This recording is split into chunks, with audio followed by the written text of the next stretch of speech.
right, ladies and gentlemen, welcome back to another Homewood-Flossmoor Vikings baseball broadcast. I'm Dylan Barnes. I'm going to be calling this game and all others throughout the season, both home and away. So if you can't make a game, tune in right here to the YouTube channel. You'll see all the action live. But today, the Vikings of Homewood-Flossmoor are going to be taking on the Thunderbolts of Andrew. The Vikings are coming off of a 5-game losing streak, evening their record at 6-6. And Andrew Thunderbolts are six wins, 2 losses, and 1 tie. They're 4-1 in their last 5 games. Their last game was a win over Glenbrook North. On the bump for the Vikings is the big righty Tommy Haggerty. His battery mate is going to be Josh Moore. Behind Haggerty in the infield is Jacob Gunn at third, Rob Tate at short, Corey Mulling at second, and Elijah Rainey at first. Behind them in the outfield, it's Bennett Reich in left, Dylan Head in center, and Jason Ballard in right. This is Haggerty's second start of his season. He started the Vikings' last game in Kentucky. It was a walk-off loss against the Trinity Shamrocks. They lost that game 14-12. But Haggerty threw the ball well. He went 4 innings.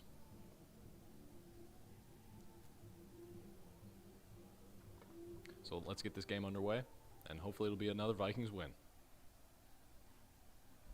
Leading things off is the shortstop, Patrick Keating, for the Thunderbolts. He swings and hits one to the other shortstop, Rob Tate, comes up with it, and fires Elijah Rainey for the first out on the first pitch of this ball game. So 1 pitch, 1 out for Haggerty.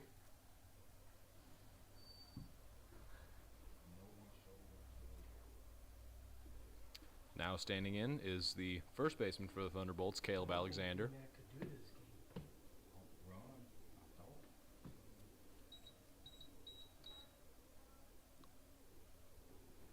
He watches a fastball off the plate from Haggerty. Alexander went 1 for 2 with 2 walks and 2 runs scored last game against Glenbrook North.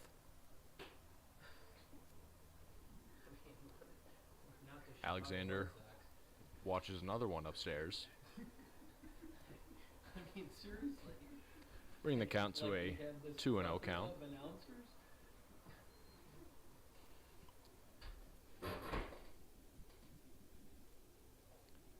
There's a first strike to Alexander.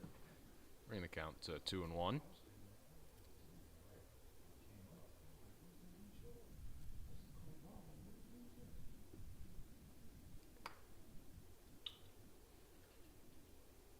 Haggerty rocks back. 2-1 to Alexander. There's a breaking ball in the dirt. Good pick by Moore there. But it's going to bring the count to 3-1.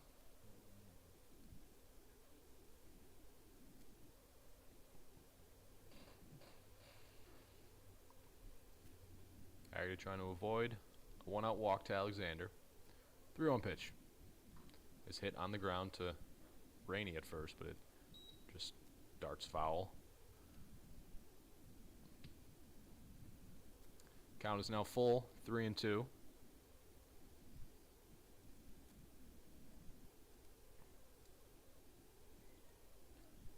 Haggerty trying to get Alexander for the second out of this top of the first inning. Full count pitch. Lined into right field, and that's going to be the first hit of the Thunderbolts game. A line drive in between Elijah Rainey at first and Corey Mulling at second.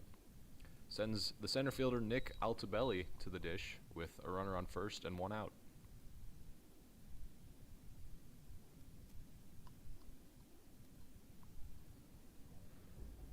Center fielder went 1 for 2 with a walk and 2 runs scored in their win over Glenbrook North.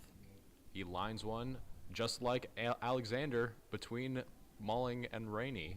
That one was a bit closer towards the second baseman Corey Mulling. But either way, it's back-to-back singles on back-to-back pitches for the Thunderbolts, and they've got runners on first and second with 1 out. That was just outside. That was just out of the reach of Corey Mulling. If he was playing where he is now, he probably would have got to that one. But he was shaded more towards second, as that one is under the feet of Danny O'Malley, the left fielder. And both runners will move up 90 feet. So now the Thunderbolts threatening to score early here with 2 runners in scoring position and only 1 out.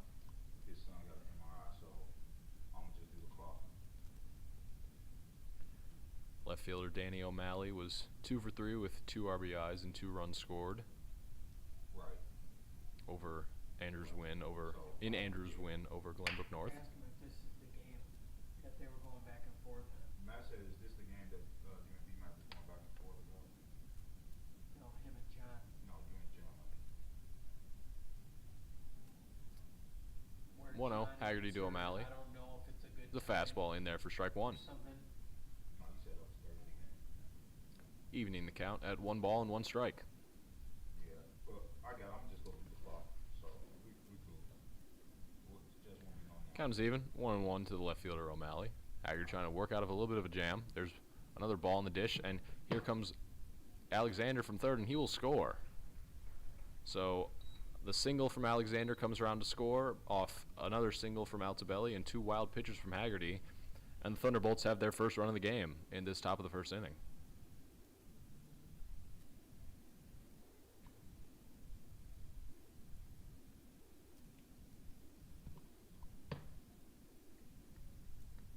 So some quick scoring here for the Andrew Thunderbolts as them up in the game 1-0. As O'Malley watches ball 3, and he's up in the count 3-1.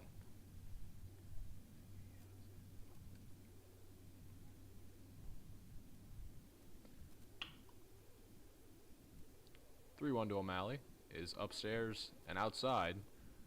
That's ball 4. Thunderbolts now have runners on the corners and 1 out for the second baseman Ryan Lay.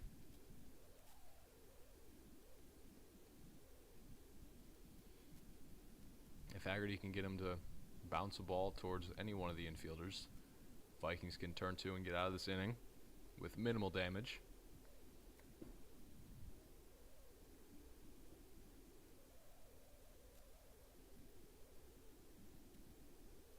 First pitch to Lay is a slider, low and away.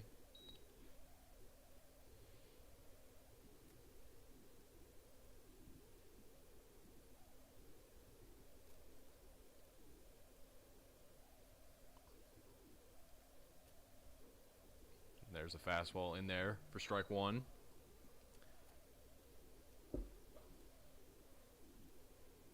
So Haggerty got 1 out on the first pitch of the game and has not retired a batter since, but he's looking to bounce back from that against second baseman Ryan Lay. Gets Lay to cut and miss at that one,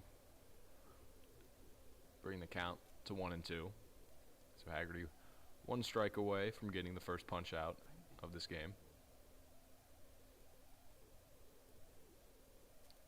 1-2 pitch to Lay. Another slider just off the plate, evening the count at 2-2.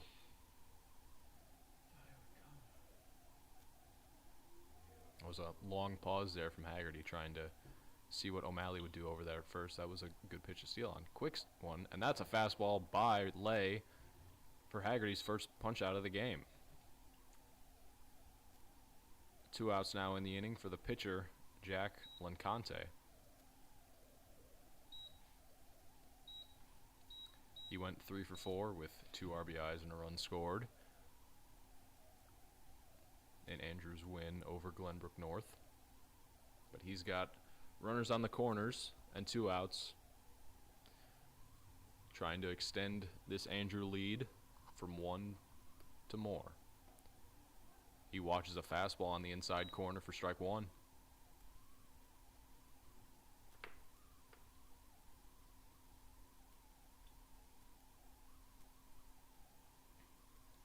Off attempt. O'Malley in there easily. Just gotta check on him, make sure that he doesn't go anywhere. But with 2 outs, you can take the double play out of the question and just get the runner out at first base, as there's ball 1 outside. So you can almost you can sort of concede that base if you want to with 2 outs, but Haggerty electing to check on him.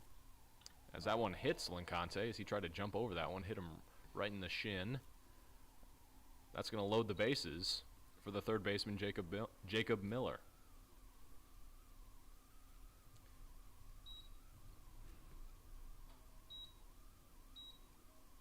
And since that is the Thunderbolts pitcher who just got hit, he will come out for a courtesy runner. Even if he hadn't gotten hit and just had gotten on base any other way, he would have been entitled to a courtesy runner. Both the pitcher and the catcher are.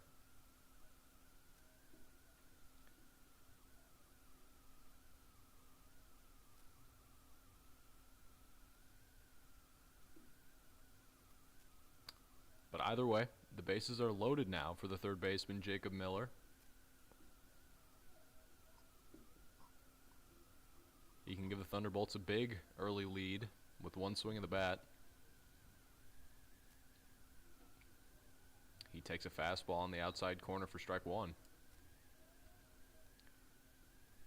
The wind is blowing out today to left field, but it's not as hard as it has been in games past.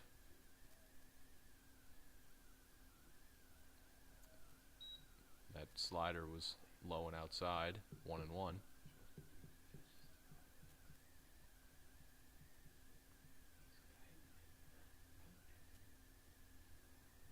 Haggerty looking to get out of this inning with only 1 run scored. Fastball just low, 2-1.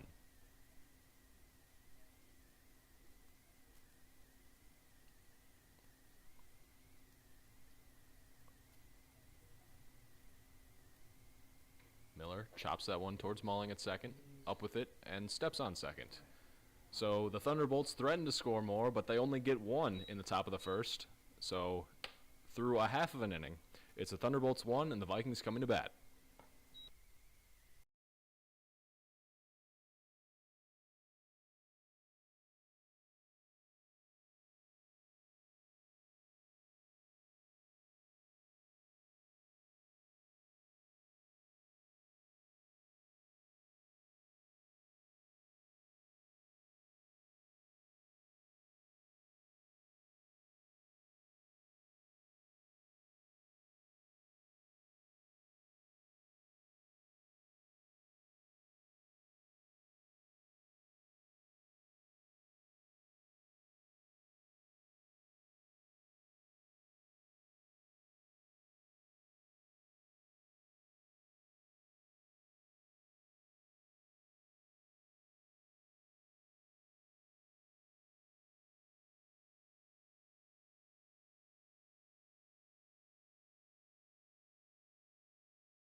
On the mound for the Thunderbolts is the lefty, Jack Lincante. His catcher will be Michael Hultman. Around them in the infield is Jacob Miller at third, Patrick Keating at short, Ryan Lay at second, and Caleb Alexander at first. Behind them in the outfield is Danny O'Malley in left, Nick Altabelli in center, and Eddie Moss in right.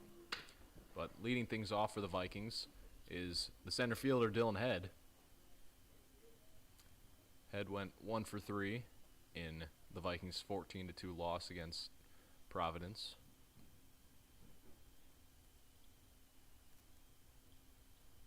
He watches a breaking ball from Lincante spin in there for strike 1.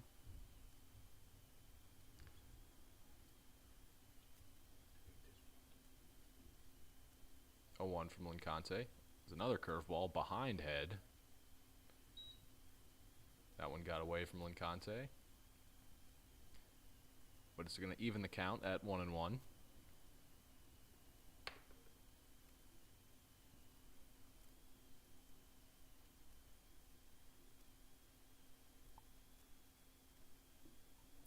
Head trying to lead off this game with a base knock, or just any way on, as he has in many games past, as there's strike 2 on a fastball on the outside corner from Lencante. So Head behind in the count now, 1-2.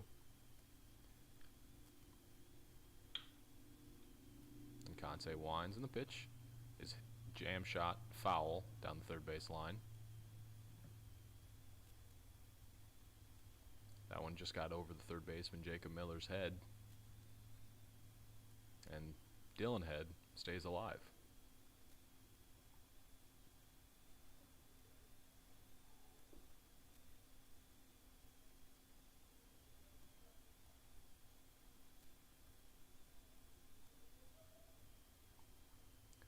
So the count is still 1-2 strikes. Pitch from Lencante. It's a curveball, popped foul. Head was way ahead on that one.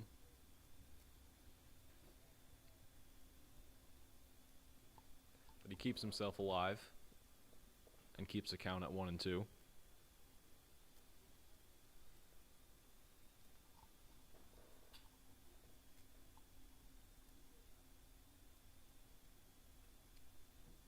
One-two from Lencante, and Head watches that one inside. Lencante tried to do a little Nestor Cortez action with the leg pick up after he's already picked it up once. But it evens the count at 2-2 strikes. Head pops it down the third base line, and it's out of play. Off the Andrew dugout.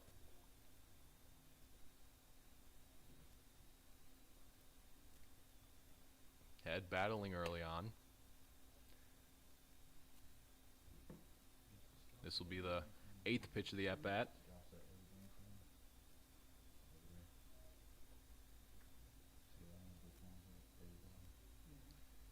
2-2 from Lencante. Is swung on and hit a mile. Oh my goodness. Lencante hung a breaking ball, and Dylan Head might have just hit the hardest hit ball I think I've ever seen. That ball is still going. Oh my goodness. Dylan Head, what can't you do? And this ball game is tied at 1.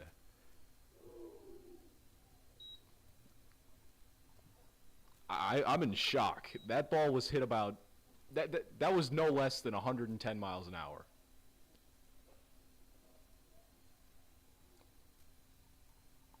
Either way, a Dylan Head solo moonshot has tied this ball game up 1-1.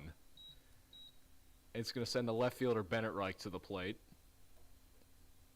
And he watches strike 1 from Lencante. Reich went 1 for 1 in his only pinch hit at bat against Providence. He doubled in that at bat though.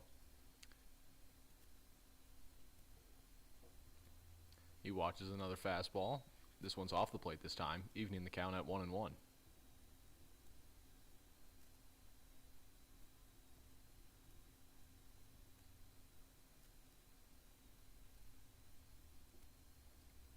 That breaking ball got Reich to chase out of the zone,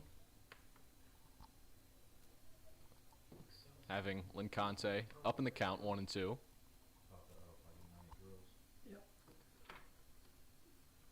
That breaking ball was off the plate or low.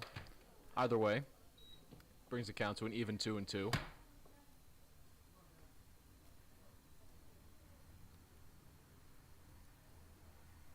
Lencante winds 2-2.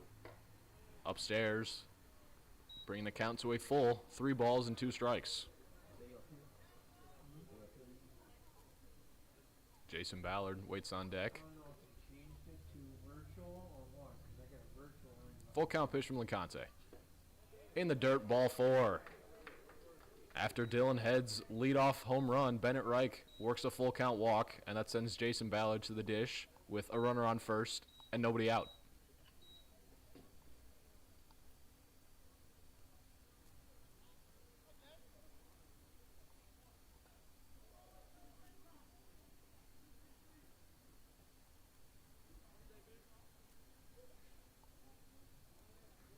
pause from Lincante. Pickoff attempt. Reich is in there safely. That pickoff move from Lincante looked a lot like a balk, but base umpire did not say so.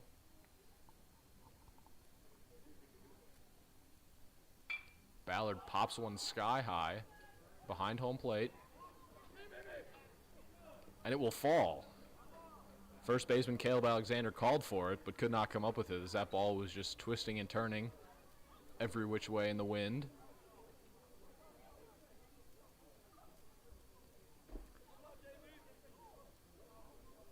But Ballard now has a 1-0 count on him. 0-1 count on him.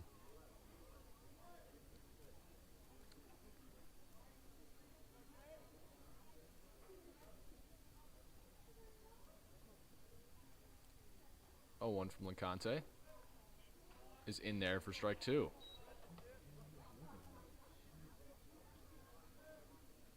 Ballard behind in the count, 0-2. Emily.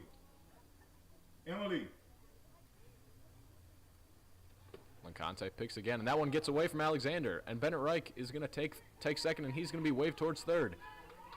And he will be in there at third base. Almost could have gotten home and scored the second run of the Vikings game as that one got away from the third baseman Miller. But either way, Bennett Reich is now the go-ahead run, and he's only standing 90 feet away for Jason Ballard. So any ball in play from Jason Ballard hopefully should do a job and drive in Reich from third.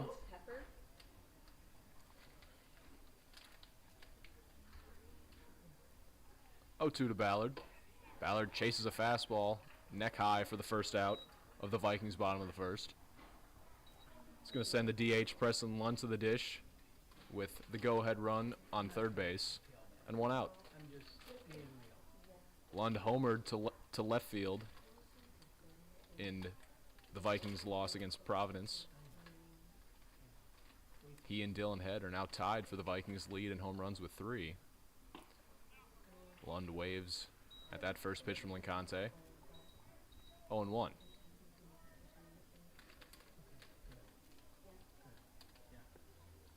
Thank you, little homie. I gotta read the clock. I was on the Lund chases again on that 0-1 pitch from Lincante. That one was in the dirt this time. But he is very quickly behind in the count, 0-2. Trying to avoid going down on strikes like Ballard did before him.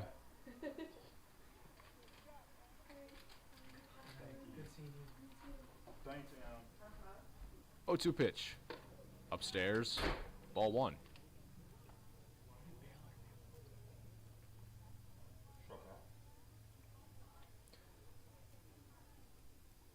So Lund still behind in the count, 1-2. Conte comes set. 1-2 pitch. There's a curveball in there for strike 3. That one not on the swing that time. That was in the zone. So back-to-back strikeouts for the Vikings. Send Corey Mulling to the plate with a runner on third base and 2 outs. Mulling was 1 for 1 in his only at-bat against Providence.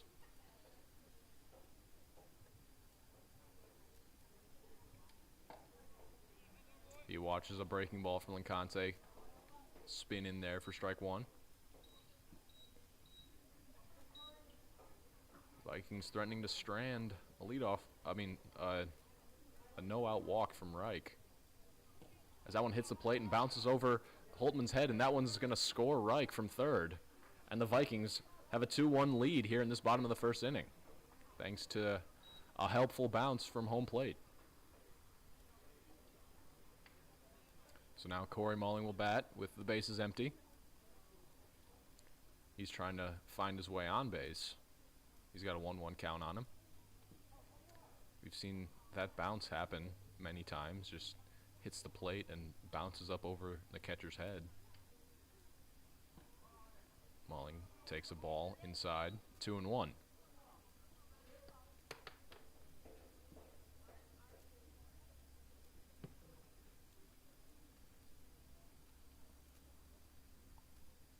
2-1 from Licante.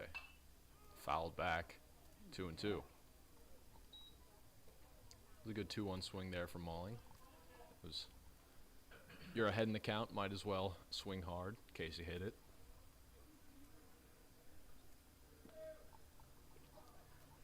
Now the count is even. 2 balls and 2 strikes with 2 outs here in this bottom of the first. Malling lines one down the line. That ball is going to be down for a single, and Malling is going to try for second.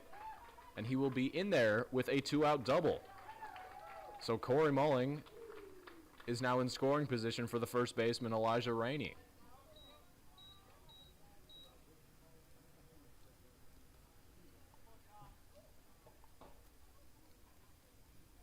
A 2-out double from the second baseman, Malling, has the Vikings threatening to score their 3rd run of the game here in this bottom of the first inning.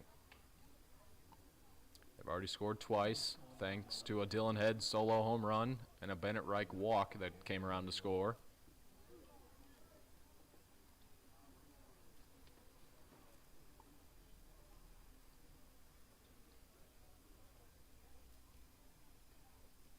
Pitch to Rainey. The fastball in there for strike 1. That thing like it has some heat. Rainey also went 1 for 1 in the Providence game.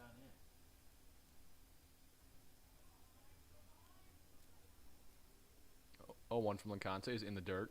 Good block by the catcher Holtman. If that one had gotten by him, Malling definitely would have been standing on third base, and we've seen weird things happen when it kicks off the bricks here. You never know. He could score on that ball if it kicked far enough away from Holtman. Rainey fouls that one off home plate, 1-2. Was all the kids at home yesterday? Yeah, all of them. You cook? We got a honey baked ham. They just put it on the dog. Rainey trying to avoid being the 3rd strikeout victim of Jacqueline Conte's bottom of the first inning. So 100 minutes.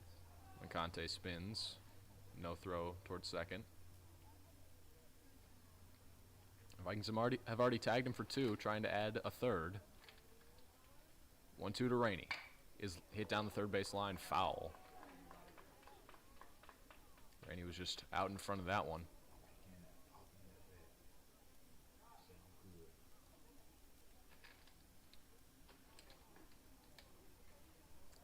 Count is still 1 ball and 2 strikes to the first baseman, Rainey.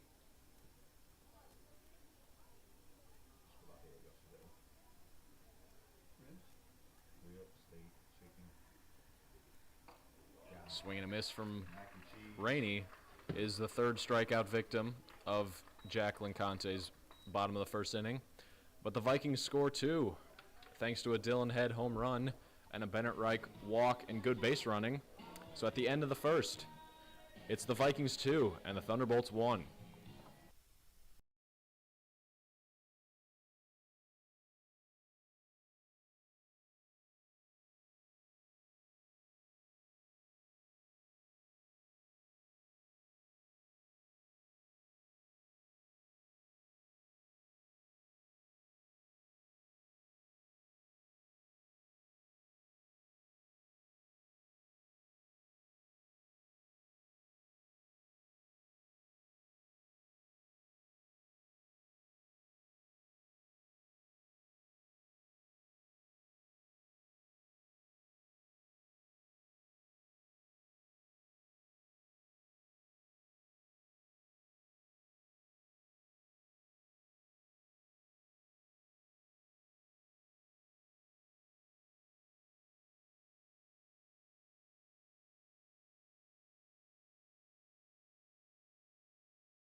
got a new pitcher in the game for the Vikings. It's the lefty Brain Brooks. Haggerty only went 1 inning, and he's coming off of injury, so that makes me think that something has happened to Haggerty. Hopefully it's nothing too serious. Hopefully this is precautionary. The Vikings pitching staff is decimated by injury. They've lost one pitcher to Tommy John and potentially another one. We're waiting on the MRI results for David Anderson.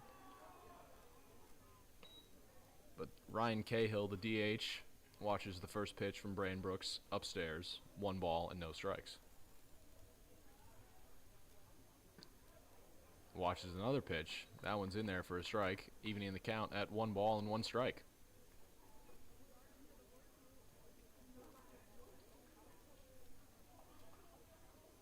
One from Brooks. It's upstairs. Ball 2.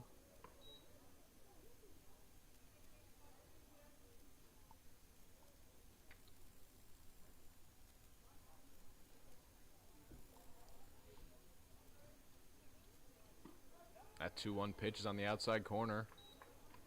Strike 2, evening the count at 2 balls and 2 strikes. Brooks trying to punch out Cahill for the first out of this top of the second. That curveball behind Cahill. Brooks does flash that slow curveball. That's his primary off-speed pitch. He's got a full count on Cahill. 3 balls, 2 strikes. Cahill fights off that fastball. About chest high.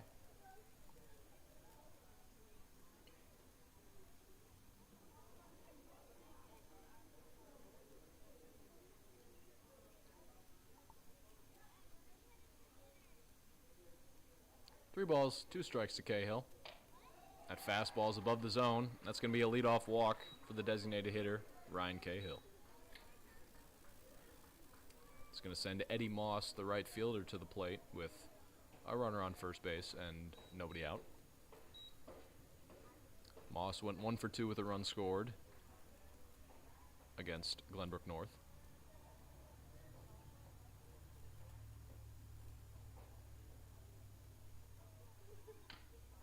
He taps that one foul. 0-1.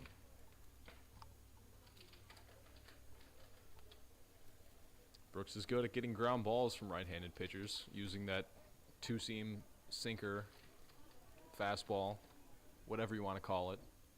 He's able to get right-handed batters to roll over on it. And there it is. Rob Tate to Corey Mulling to Elijah Rainey. A 6-4-3 double play. And once again, folks, my psychic powers are developing. I've had at least one of those in every game so far where I've called the outcome of an at-bat before it's happened. And there it is right there. So now it's going to turn the lineup card over for the shortstop, Patrick Keating. He grounded also to Rob Tate on the first pitch of the game. That curveball from Brooks, left high and outside. You had like canned laughter in the background. That 1-0 pitch from Brooks is just off the plate. 2 balls and no strikes.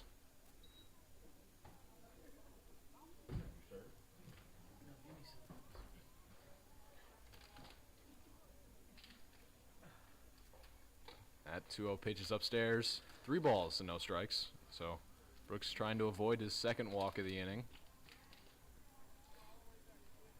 Control has been somewhat of an issue for Brooks throughout his season so far. That 3-0 pitch is inside. It's a 2-out walk for the leadoff man, Patrick Keating.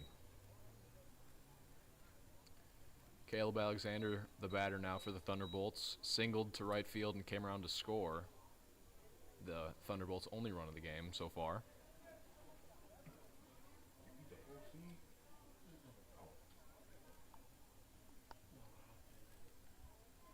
Pickoff attempt. Keating slides in safely.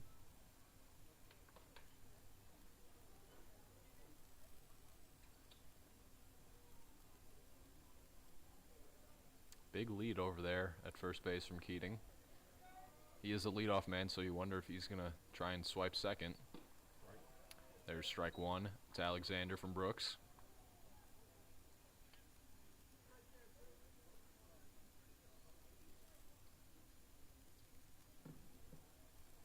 Pickoff attempt. Keating once again in there safely. He does have a base stealing lead. He's got about a step past the curved cutout of the green turf to the brown turf. That one is hit in the air to right field. Ballard going back on it, and he'll make the play. So Brain Brooks faces 4 batters, allows no hits, but does walk 2. Thunderbolts do not score in the top of the second, so through 1.5, it's the Vikings 2 and the Thunderbolts 1.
Leading off this bottom of the second inning is going to be the catcher, Josh Moore.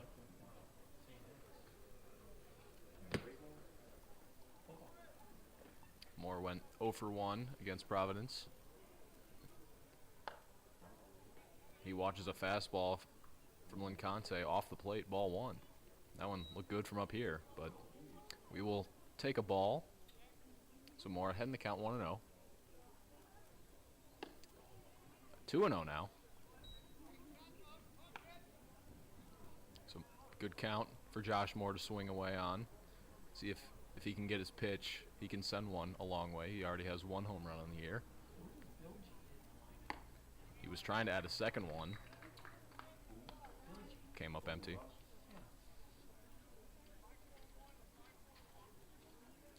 Two balls, 1 strike now to the catcher, Moore.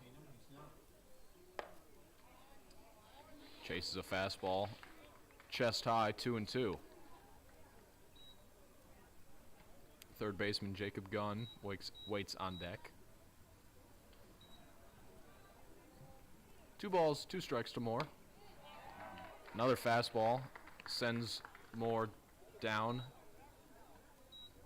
for Lincante's 4th strikeout of the day. All 4 outs of the Vikings hitters have been via the strikeout. Third baseman Jacob Gunn stepping in now. He went 0 for 1 with an RBI ground out. Lincante has been throwing heavy dosage of fastballs here in this bottom of the second.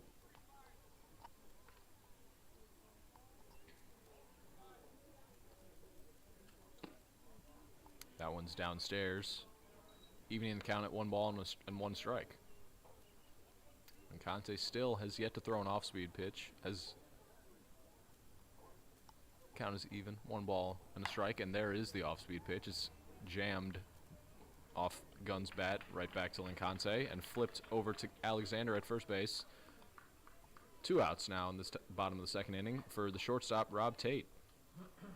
This is the first time Rob Tate has not been in the second spot in the batting lineup. He's been on a bit of a cold streak recently, so maybe just getting some swings back. He watches ball 1 upstairs. Can't pitch around Tate as Dylan Head is on deck. That one's fouled back, 1-1. Head hit that solo shot to lead off the bottom of the first inning, evening the game at 1. And I think we just saw the ball fly past here a second time. It is still orbiting Earth, so if you look out your window, you might see it fly by. That 1-1 pitch is hit into left field between Miller and Keating for a 2-out single, and it does send Dylan Head to the plate with 2 outs now.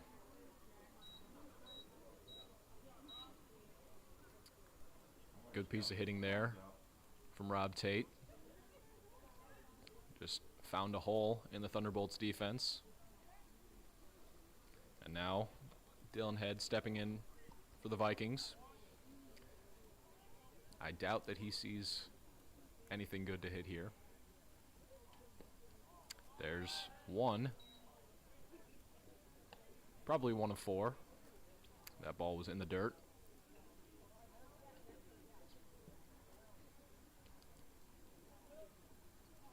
Lincante. Come set. Pickoff attempt. Tate in there safely. Good play by Alexander to corral that one. He had to lean over Tate. Doesn't want another incident like Bennett Reich, who was on third and then later scored. 1-0 ahead. Upstairs, ball 2. So this, again, might be an intentional walk to Head. They're just throwing balls off the plate, so he can't hurt them any more than he already has. He's ahead in the count, 2 balls and no strikes.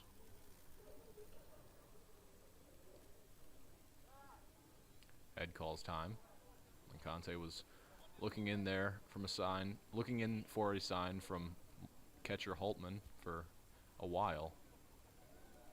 So good on Head to step out, regain his composure. 2-0 to Head. In the dirt, and that one gets away from Holtman, and Rob Tate's going to take second. A big turn there at second base. He does not take third, as Holtman was there. And now, with a base open, they will intentionally walk Dylan Head. It was 3-0 anyway. They might as well just save Lincante's arm for 1 pitch in case that pitch accidentally went down the middle and Head hit his second home run of the day. But now it sends Bennett Reich to the plate with 2 runners on and 2 outs. Reich walked and scored his first time up. He takes a breaking ball from Lincante off the plate for ball 1.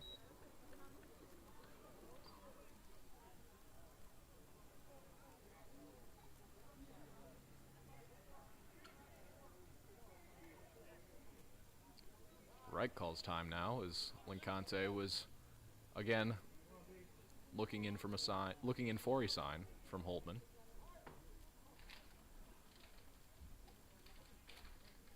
One to Reich. There's a fastball in there for strike 1. Evening things up at 1 ball and 1 strike.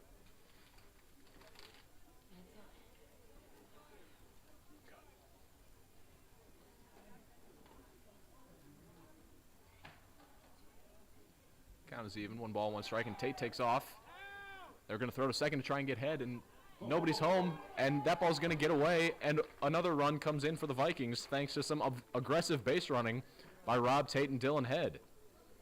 It's going to be a stolen base for Tate, and then a run scored.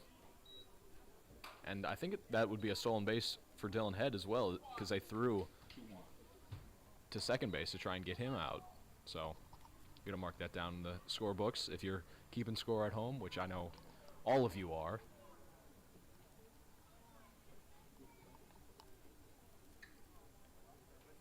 Pitch to Reich. It's popped foul.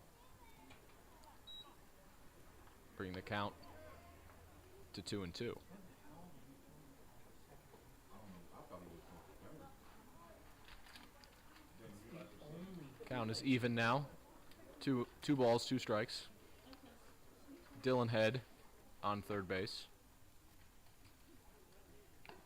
Curveball tipped off Holtman's glove. Good battle here from Reich.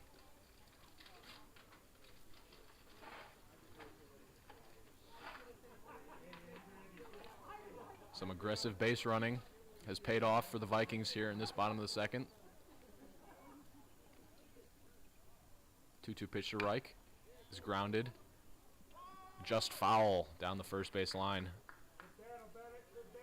Reich got a break there, as that one was right to the first baseman, Caleb Alexander. But he will see another pitch from Lincante. Another chance to drive in Head from third and extend this Vikings lead. Here's the slider in the dirt. Here you go. Get ready. Come on, Dylan. 2-2 pitch from Lincante. It's a fastball inside, says the home plate umpire. I think everybody on the field thought that that was strike 3 except the home plate umpire. But we will take it. So that's ball 3, bringing the count to a full 3 balls and 2 strikes. Jason Ballard waits on deck. And he will bat with runners on the corners and 2 outs. So a 2-out rally from the Vikings. Thanks to Rob Tate's single and then back-to-back walks to the top 2 batters in the Vikings order. Bennett Reich with his second on the day. Jason Ballard struck out his first time up. That's what I was saying. If he can dump one into the outfield, can definitely score Head. Head can even score on a wild pitch, as we saw Bennett Reich do in the bottom of the first as Reich takes off. He'll take second. No throw from Holtman, as that was a ball low and inside to Ballard. So now the force play is out of the question for the Thunderbolts. Their only play has to be to first base. And now the Vikings have 2 runners in scoring position for Ballard. He takes a curveball, spinning in there for strike 1.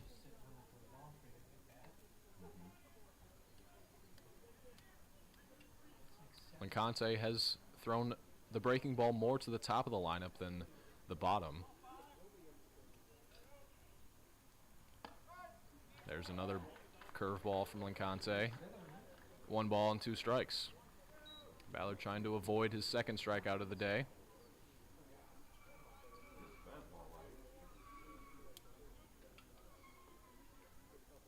Lincante comes set.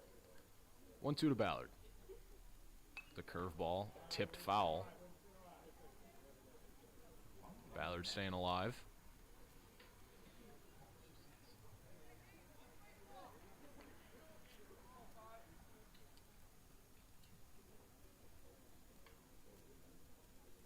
Now they're getting a new ball as that ball went off the brick, so it could be scuffed up. Home plate umpire making sure that it's not. After all that, count is 1 ball and 2 strikes still.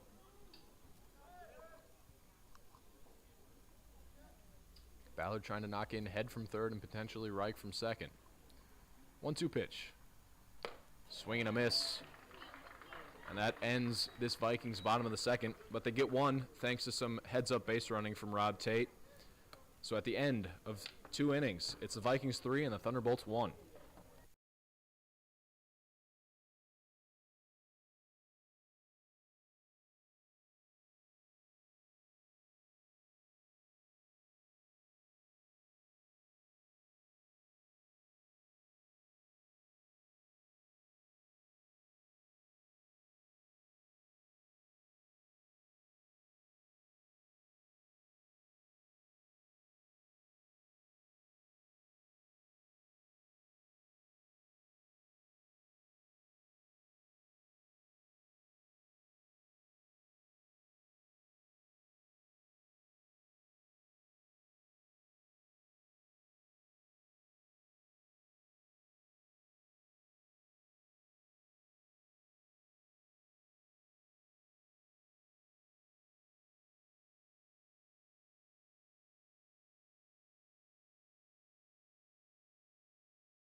Brandon Brooks back on the mound for the Vikings for his second inning of work. First pitch to the center fielder, Nick Altobelli, is in the dirt for ball one. Altobelli singled to right field his first time up. He was then stranded on third base. Another ball in the dirt. Ball two.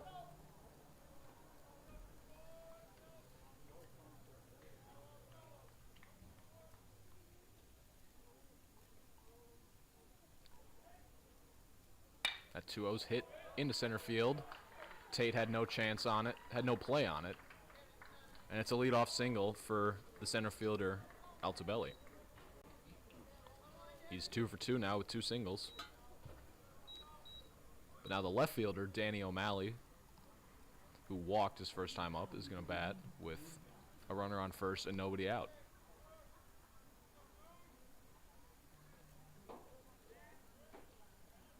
Pickoff attempt. Altobelli is in there safely.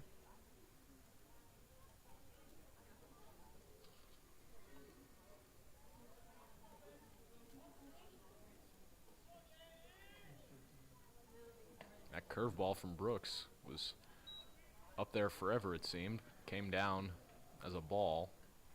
1-0.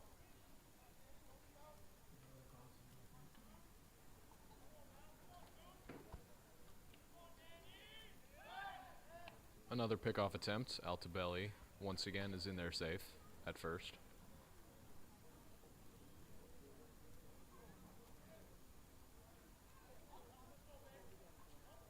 One 0 to O'Malley. Good pitch there from Brooks to even the count at 1 ball and 1 strike.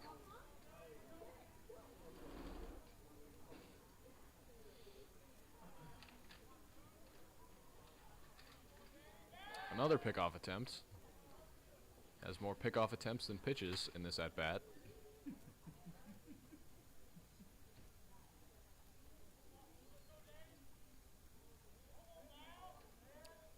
One and 1 to O'Malley. That curveball stayed inside. 2-1. Altobelli took a few hard steps towards second. Convinced Elijah Rainey that he was running, but then put the brakes on. Stayed at first. 2 and 1 to O'Malley. Fastball below the zone. Bring the count to 3 balls and 1 strike.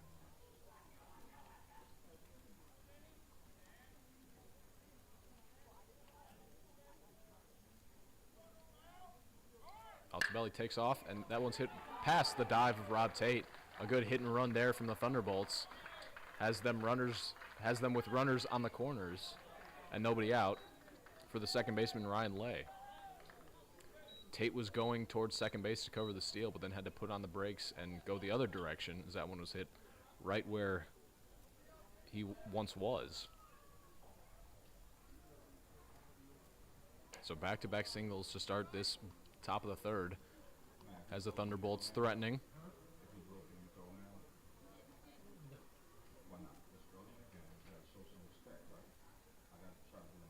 Ryan Lay struck out his first time up. Another one of those would be greatly appreciated for the Vikings. He watches ball one at his feet.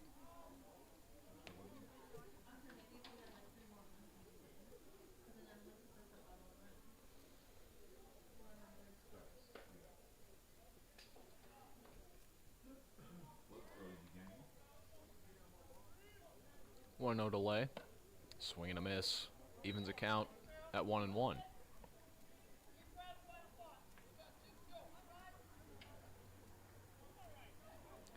Now would be a good time for a double play. You would concede the run scoring to get 2 outs. As that one's off the plate just barely. 2-1.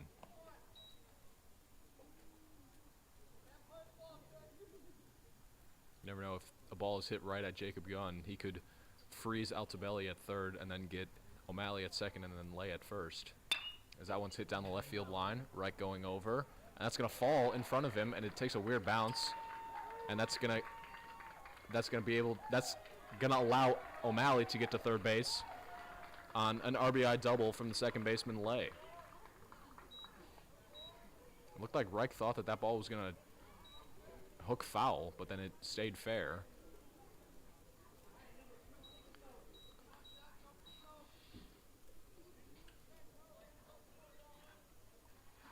So now a 3-2 ball game. Thunderbolts can take the lead with one swing right here. That curveball got a little wild there from Brooks.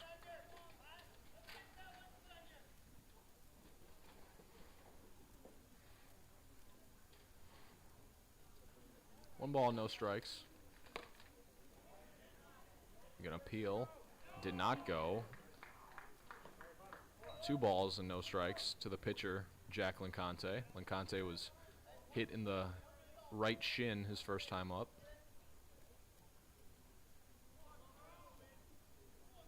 (2-0 from Brooks. The fastball in there for strike 1.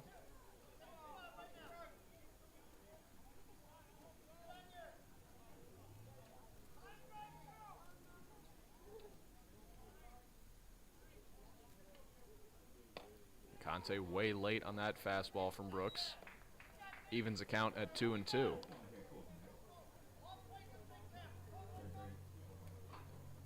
Lincante trying to help himself. 2 balls and 2 strikes. Ball 3 off the plate. Full count now.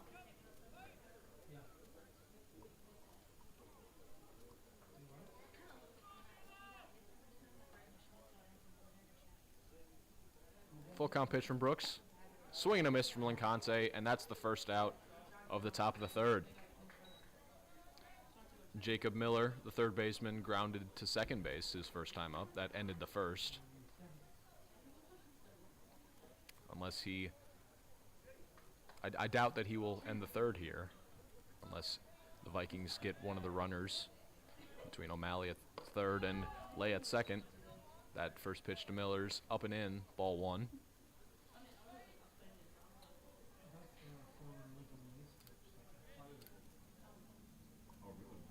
One ball, no strikes to Miller.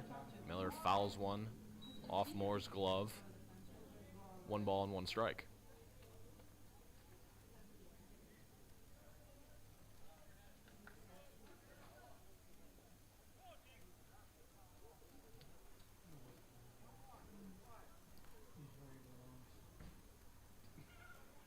Count is even now, 1-1. Brooks winds. That curveball got away from him.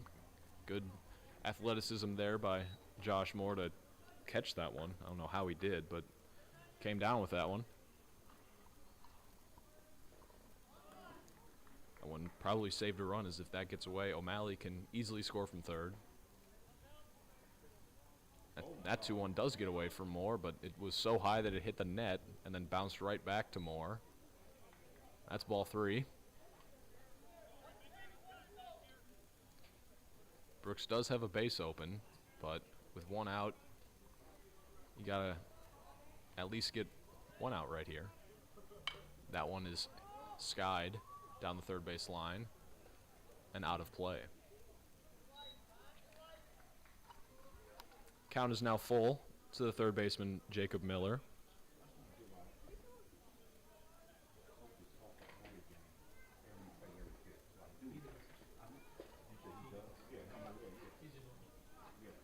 So now Brooks trying to set down Miller on strikes for the second out of the third inning as he sends one towards right field. Ballard going back on it, and that ball is going to clang off the bottom of the wall. It's going to score at least 1. Throw from Mulling. Safe. A great slide by Lay from second base. And the Thunderbolts now have a 4-3 lead on a 2 RBI double by the third baseman, Jacob Miller.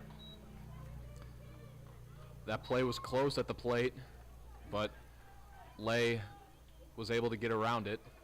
He was safe.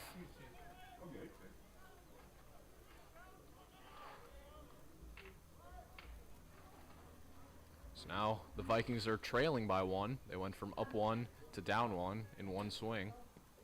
As that one gets away from Moore. And now Miller's on third base.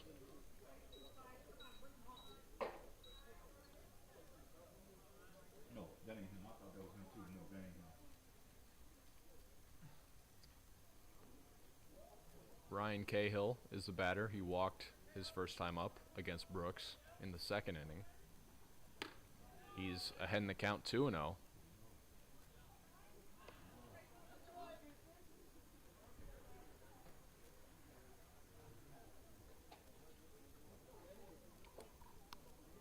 So a 3-run top of the third as the Thunderbolts up 4-3.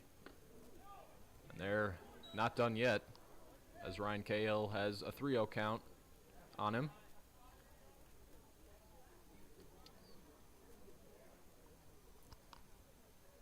Cahill looking for a second walk of the ball game.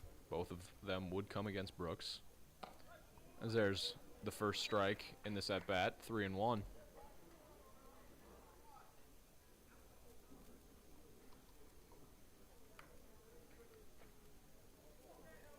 Three-run pitch from Brooks. Strike 2. Cahill has yet to take the bat off his shoulder this at-bat. Full count pitch from Brooks. Lined into right field. Ballard will make the play. Throw from Ballard is not going to be in time. And Jacob Miller scores from third, the 5th Thunderbolts run of the day on a Ryan Cahill sacrifice fly.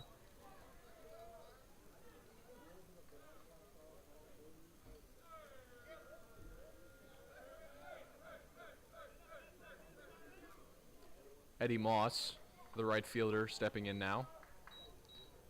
He bounced into a 6-4-3 double play his last time up. Sprays that one foul down the first base line. It's been so long, I can't remember. What was the other out? A strikeout. Brooks ahead in the count, 0-1. That one just off the plate. Evens things at 1 ball and 1 strike.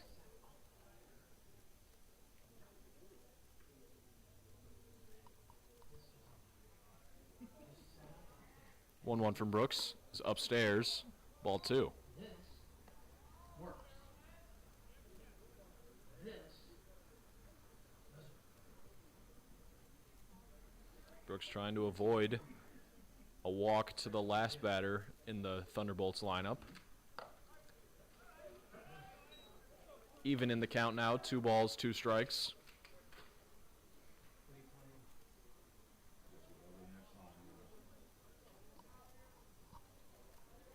playing? 2-2 from Brooks. It's hit on the ground to Malling. Comes up with it. Gets Moss to ground out to second base to end this top of the third inning. But the Thunderbolts get 4, and they take the lead 5-3 over the Vikings going into the bottom of the third.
Jacqueline Conte still on the mound for the Thunderbolts here in this bottom of the third inning. He'll face the Vikings' heart of the lineup with Preston Lund being the first batter. Lund struck out his first time up.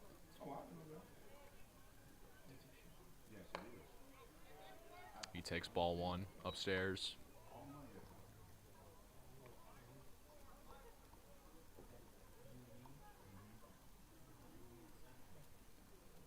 One out to Lund. Outside corner, strike number one. So now the count is even. A ball and a strike.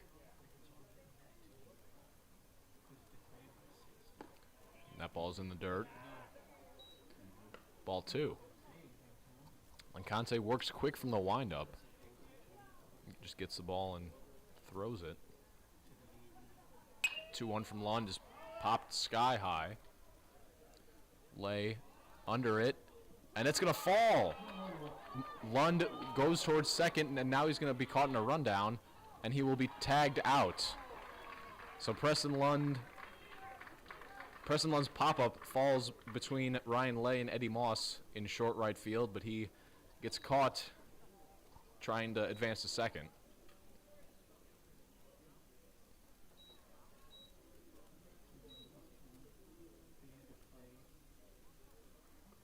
It's going to send Corey Mulling, the second baseman, to the dish with one out and nobody on.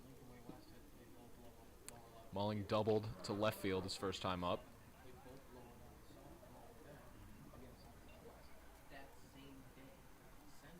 First pitch to Mulling. Outside corner, strike one.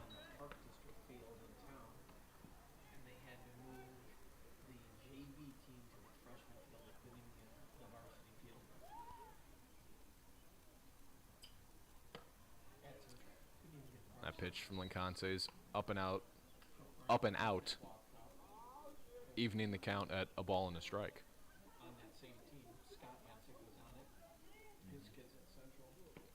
That ball's in the dirt. Ball two.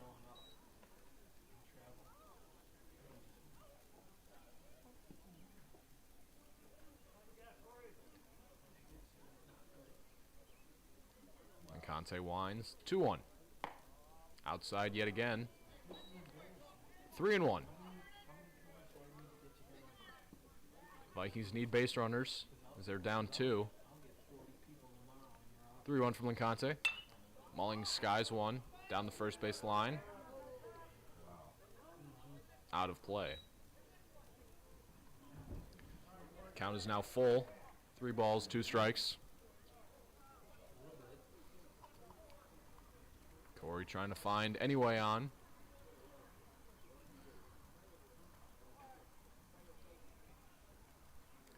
Three and 2. Mulling chased ball 4, but made contact with it, keeping himself alive.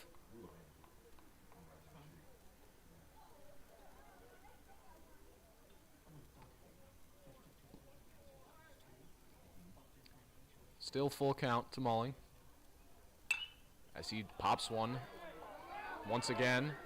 That one's going to get out of play again towards the Viking stands that send a few fans scattering. Luckily, it didn't hit anybody. But Mulling is still alive in the count, 3 and 2.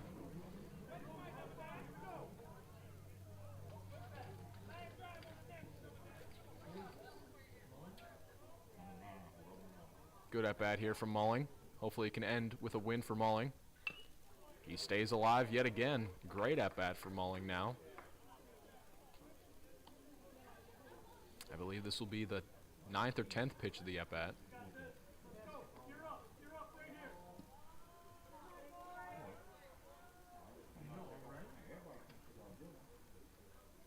Full count pitch. Hit in the left field, and Mulling wins the battle. That ball one hops the wall, and it's going to be Corey Mulling's second double of the day.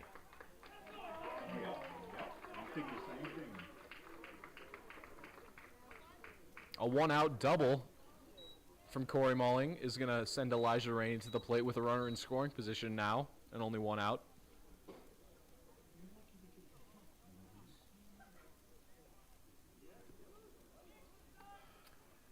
Rainey struck out his first time up. That ended the first. He's looking to drive in Malling from second base. After that 10-pitch at bat, finally culminated with a Malling extra base hit. First pitch from Lincante is off the plate. Ball 1.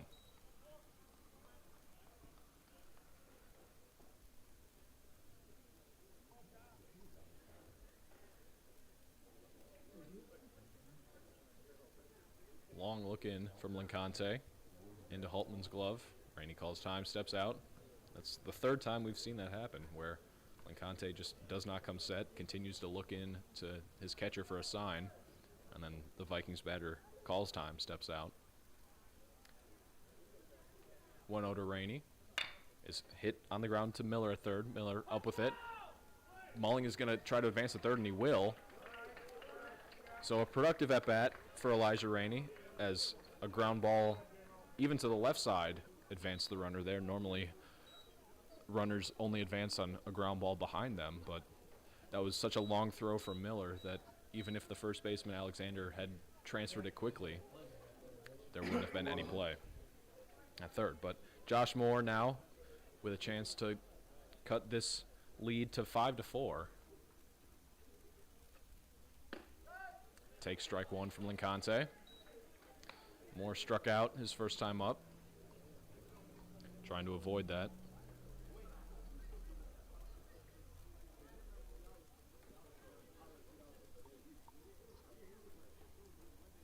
Oh, one pitch to Moore.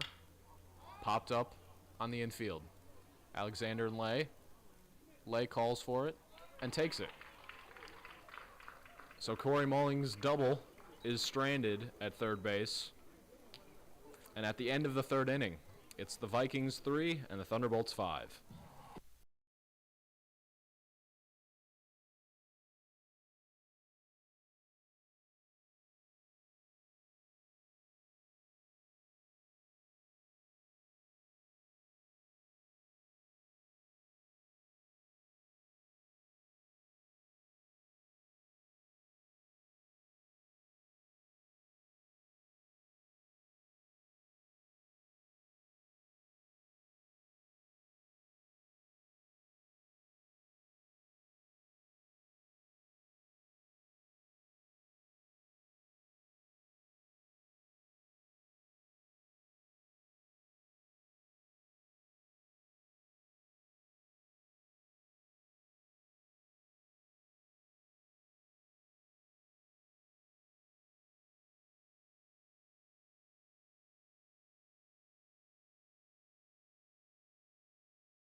On the mound now, here in this top of the fourth inning, is the righty Nico Bilgi. If you were wondering why Nico wasn't in the starting lineup, as he usually is patrolling the hot corner over there at third base, he is now on the mound. He's going to face the top of the Thunderbolts lineup in Patrick Keating. This is Keating's third different pitcher he's seen in 3 at-bats. He lines one foul. The first inning was the starter, Tommy Haggerty. Then his second at-bat, he walked against Brain Brooks, who went 2 innings in relief, allowed 4 runs. Now it's Nico Bilgi. Ball 1 off the plate. So Keating grounded to short and walked on the day. 1-1 from Bilgi. Good breaking ball. Got Keating to foul that one back. 1-2.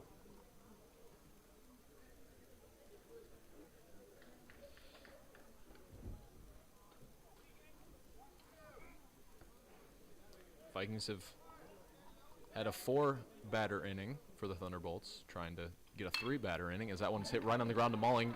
Can't get his body in front of that one. Tried to get that one with only the glove. It's going to be a leadoff single for the leadoff man, Patrick Keating.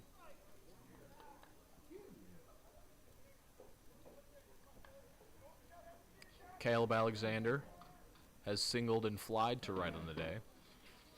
Came around to score on that single. That started the scoring for the Thunderbolts. It was their first run in the game. Squares bunt. Bunts it towards the pitcher, Bilgi. Up with it. Fires to Rainey. Gets the first out of the top of the fourth, but Patrick Keating advances to second.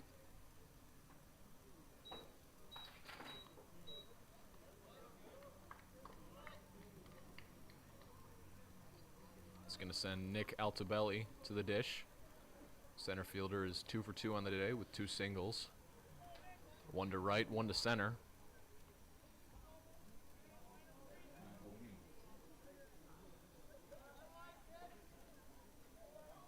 Pitch from Bilgi. There's a breaking ball in the dirt. Good block by Moore to body that one up.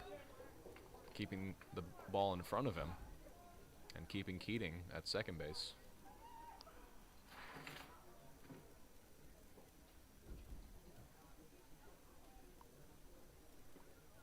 Bilgi comes set. 1-0. There's another breaking ball. That one's upstairs this time. Altobelli lays off of it. 2-0.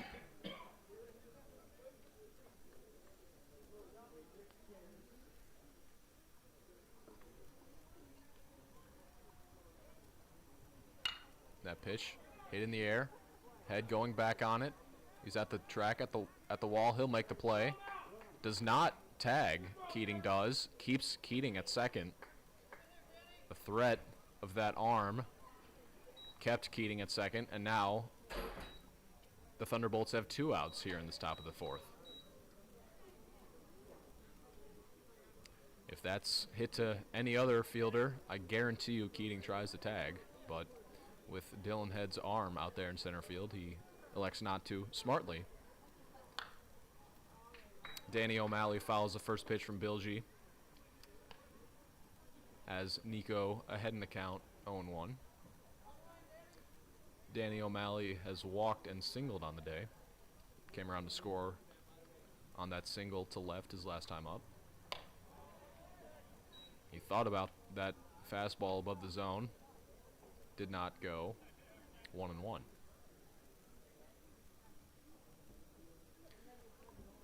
Nico Bilgi trying to strand a leadoff single from Patrick Keating at second base. 1-1 from O'Malley. It's hit on the ground. Mulling dives, can't come up with it.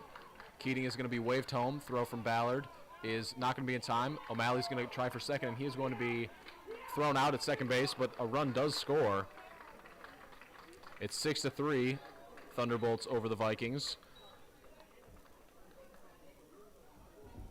And at the end of the top of the fourth, like I said, it's the Thunderbolts 6 and the Vikings 3.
Leading off this bottom of the fourth inning is going to be a pinch hitter, number 0, Luke Griggs. He's pinch hitting for the third baseman, Jacob Gunn. If I had to guess, what's happening is Nico Bilgi is being DH'd for on the mound, and then once he is done pitching on the mound, he's going to move over to third. So Luke Griggs is probably going to enter as a DH. I don't know. We'll have to see. But he takes first pitch strike from the new Thunderbolts pitcher, Danny O'Malley. Jack Lincante is now the left fielder, so O'Malley and Lincante just switch positions.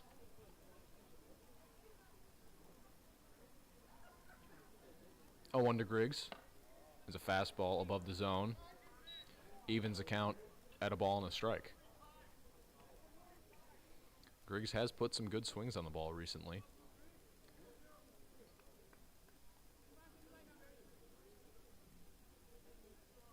One from O'Malley. Is hit right back to O'Malley. Griggs was jammed on that one, and that's going to be the first out of the bottom of the fourth inning. But now Rob Tate stepping in. The shortstop singled to left his first time up. He also stole a base and scored a run. The third of the Vikings' 3 runs.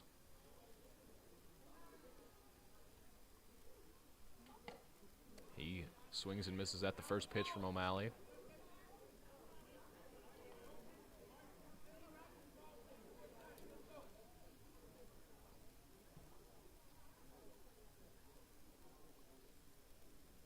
Oh, 1 to Tate. Is hit towards Keating at short. And it pulls Alexander off the base, and that's going to be a Vikings base runner here in this bottom of the fourth inning. An error on the shortstop, Patrick Keating, sends Dylan Head to the dish with a runner on first. Dylan Head homered and was intentionally walked in his 2 at-bats so far. He also stole a base on his intentional walk. He was then stranded at second base.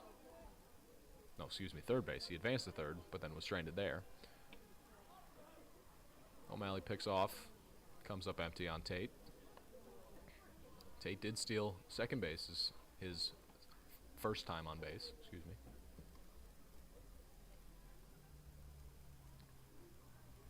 And Head has the power, as we know, to make this a 1-run game, just like that. He watches ball 1. Again, would not be intentional if we see an intentional walk. Just giving nothing that Head can hit to him. He's already got 1 ball on him. As he smacks one in towards left field, that's a great piece of hitting, and that ball's going to one-hop the fence. Rob Tate's going to be waved towards third, and he is going to be stopped at third on a 1-out double to the opposite field by the center fielder, Dylan Head. They were shifted towards right field, so the left fielder, Lincante, had absolutely no chance on that one. Even if he was playing normally, that one likely would have gotten over his head. But now that sends the tying run to the plate in the left fielder, Bennett Reich. Reich has walked twice today in both of his at-bats. But he's got 2 runners in scoring position and only 1 out here in the bottom of the fourth.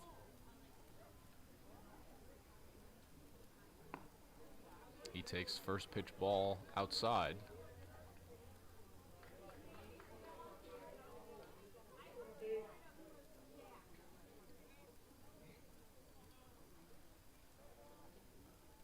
O'Malley steps off. Looked like he and Holtman didn't agree on a pitch. He shook off a few times. 1-0 to Reich. There's another fastball off the plate. Hits off Holtman's glove, but not far enough away for Rob Tate to try and take home and score the 4th run of the game for the Vikings. But it's a ball nonetheless, and Bennett Reich has a 2 balls and no strike count on him. Could it be his third walk of the day? 2-0 to Reich. Cut and a miss. 2-1.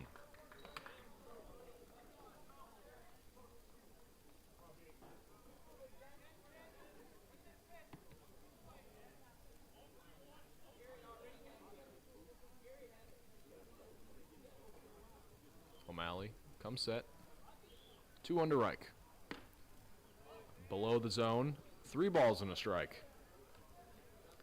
So one more ball and the bases are loaded for Jason Ballard, who waits on deck.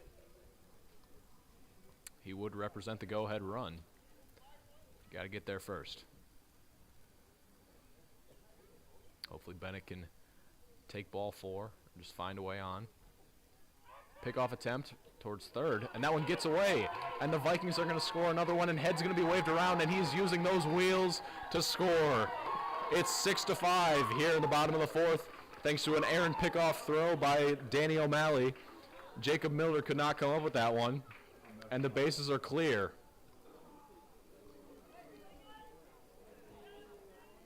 "6-5.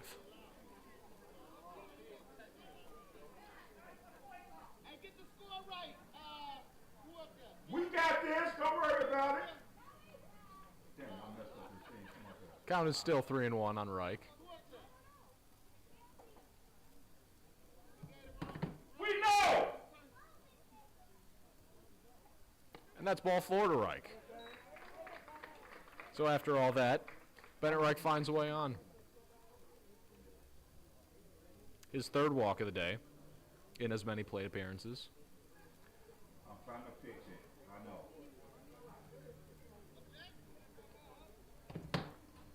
Now Holtman goes out to the mound to talk to O'Malley. Everybody's like, look at it. I know. Look at Larry. Look there. So what is their score supposed to be? You scored 6-5. Jason Ballard has struck out twice on the day. Trying not to add a third to that.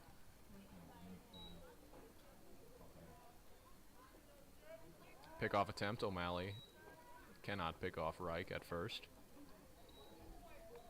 No, it never did went to the next inning. I think that's what happened. Okay, so we can edit.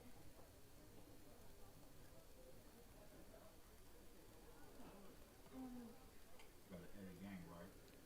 Ballard squares bunt, pulls back as that one was at his face, but it's first pitch ball to Ballard.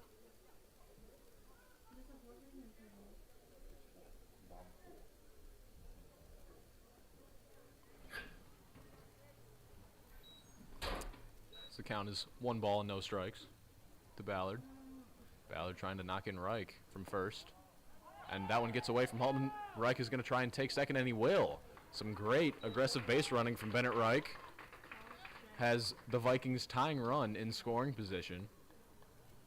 And Jason Ballard has a two balls and no strikes count on him.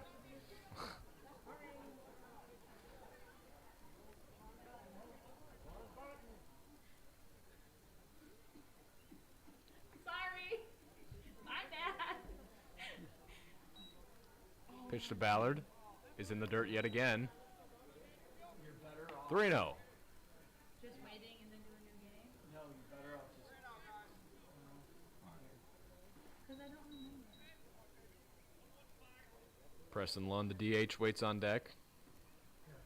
If Ballard can work this 3-0 count into a walk, not work, just take ball 4, and he does. So it's 4 pitches and a walk for Jason Ballard. So back-to-back walks from O'Malley sends Preston Lund to the dish with 2 runners on And then it should be and only 1 out. right? But Like there's a that. mound visit happening, so we'll step out as No, because the 3 a innings long goes walk to from the 5. Andrew coach. So it should So be 5-6. we'll be back.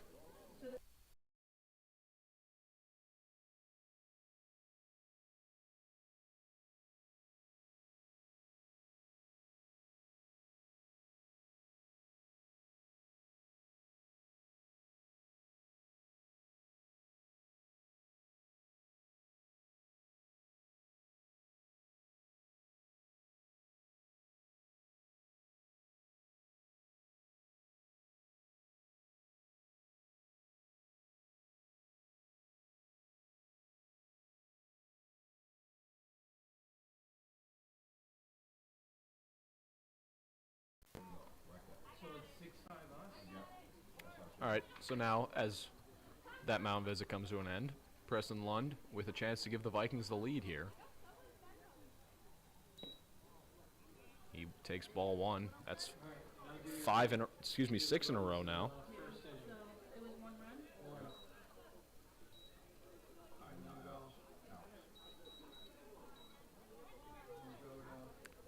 Two? 1-0 count on the DH Preston Lund. He singled his last time up, but then was caught trying to advance to second. 0, so 3 out. He watches ball 2. So that is 7 in a row now. 7 balls in a row Outs. from the righty O'Malley. 4 runs. Four. Yeah, you're good. Walker. Yep. Yep. And there's another ball. 3-0 count to Lund as well. Just like Ballard on first base. 3 outs. Corey Mulling waits on deck. If he can get in at bat with the bases loaded, I'm sure he would like that. On 1. 3 outs. And then 2. There's ball 4 to Lund, and the bases are now loaded. We're down 6-5? Yeah, so we got 2. So 8 pitches and 8 balls to both Jason Ballard and Preston Lund. How many outs, Dylan?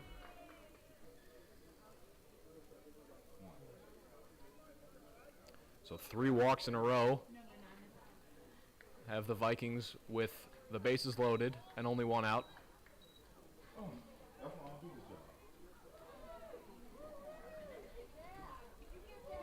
Yeah.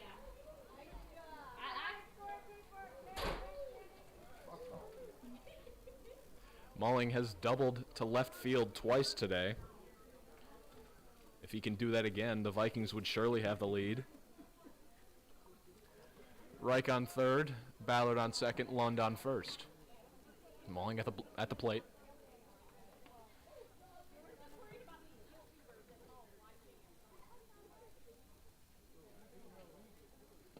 That pitch from O'Malley's in the dirt yet again. That's 10 balls in a row from O'Malley. There should be another way where you can just run, edit run. Let me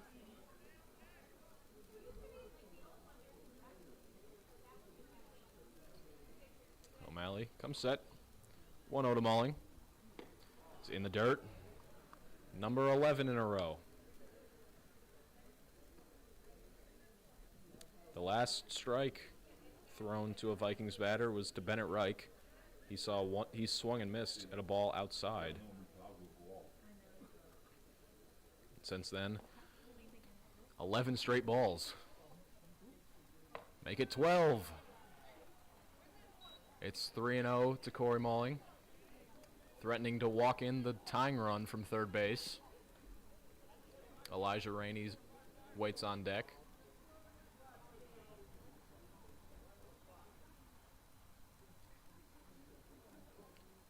To Mulling. There's the first strike that the Vikings have seen in 14 pitches. Still 3-1 to Mulling. Still way ahead in the count. 3-1 from O'Malley. It's on the inside corner, strike 2. So after 13 straight balls, O'Malley throws 2 straight strikes to bring the count to a full 3-2.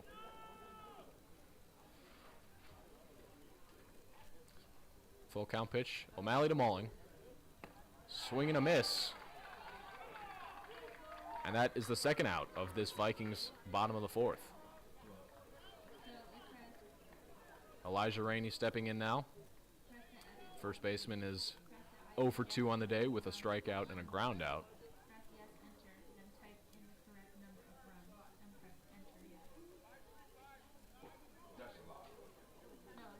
It's simple. Vikings trying to avoid stranding the bases loaded with only 1 out.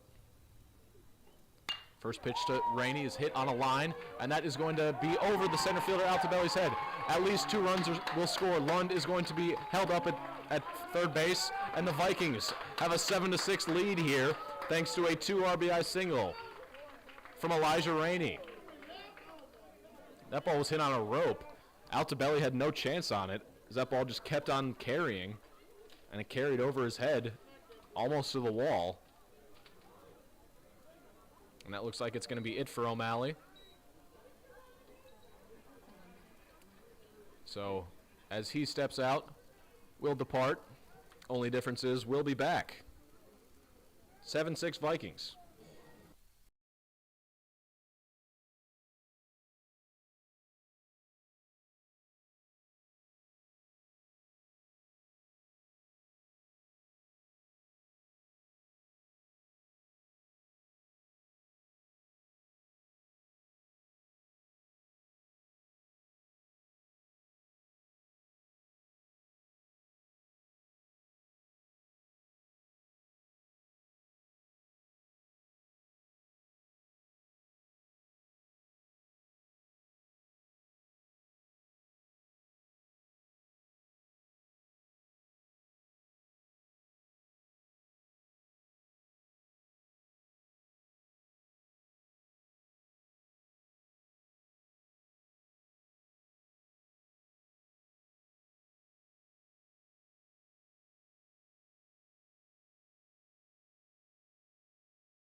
The new pitcher for the Andrew Thunderbolts is number 28, left-handed pitcher Cody Lutchen. He'll face Josh Moore, the catcher, with Preston Lund on third base and Elijah Rainey on first, with 2 outs in the bottom of the 4th inning. Moore struck out and popped to second for his 2 at-bats of the day. The Vikings have scored 4 in the bottom of the 4th. They're threatening to add 5 with Preston Lund only 90 feet away. Pickoff attempt. Rainey takes off. Throw from Rainey. Got him at second base.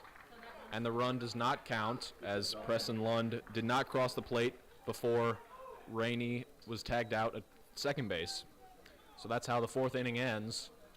The Vikings do take the lead, 7-6. And at the end of the 4th inning, Nico Bilgi will be back on the mound for the top of the 5th.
Here in this top of the fifth inning, Nico Bilgi will face the second baseman Ryan Lay.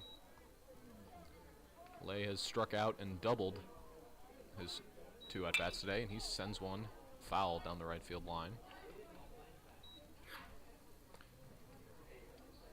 There you go. Pen or pencil, do you have any extras? Thank you so much. 0-1 from Bilgi to Lay is a fastball off the plate, evening the count at a ball and a strike.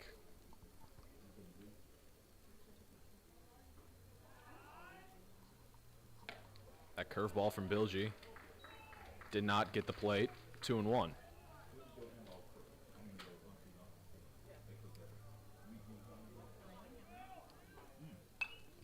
Fouled back. 2-2.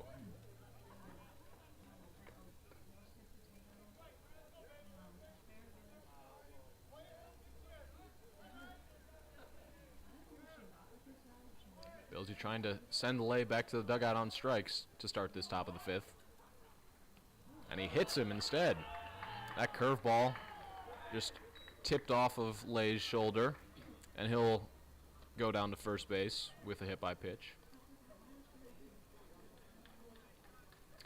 Now the starting pitcher, Jacqueline Conte, stepping in now. He's in left field. He was hit by a pitch his first at-bat as well. He struck out his last at-bat, however. Pickoff attempt. Lay in there safely.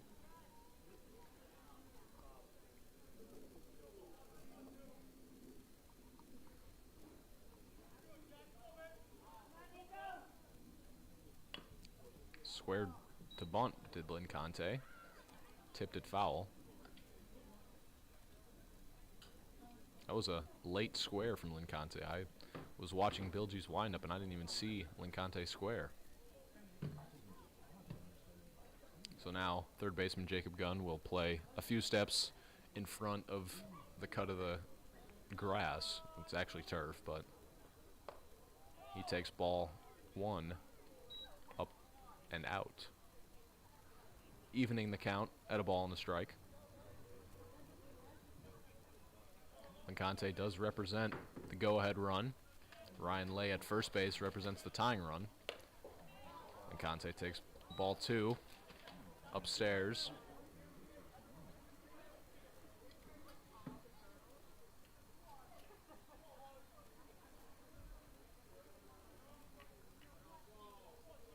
Bilgi comes set. 2-1 to Lynn Conte. Is another fastball above the zone. 3-1.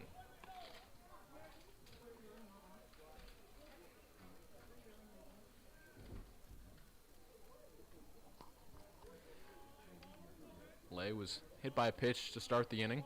Lincante has a 3-1 count on him. Lay takes a few hard steps towards second as Lincante whiffs at that fastball, bringing the count to a full 3-2. You never want to give back-to-back batters free passes to start the inning.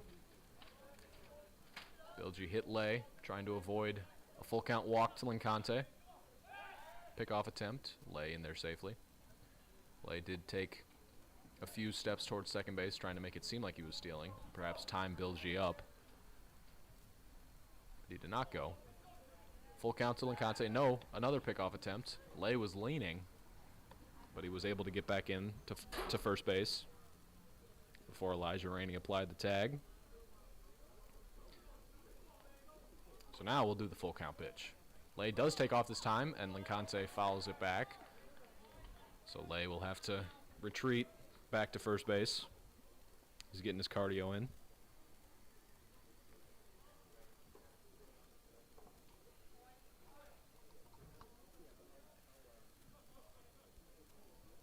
Full count pitch. Bilgi to Lincante. Lay takes off again. That ball's upstairs. So Lay will slide into second, even though he didn't need to. And the Vikings have, the Thunderbolts have runners on first and second with nobody out. As that will send pitching coach Vince Davis out to talk to Bilgi after 2 free passes have been issued to start this Thunderbolts top of the fifth. So as this meeting takes place, we'll be we'll step out and be back with more Vikings baseball.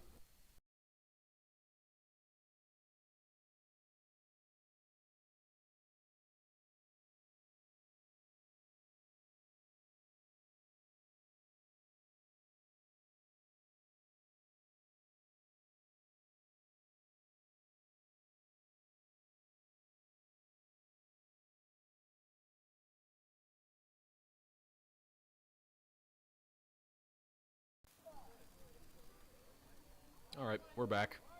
Jacob Miller is the batter now, facing Nico Bilgi. Miller doubled to right field his last time up, scored 2.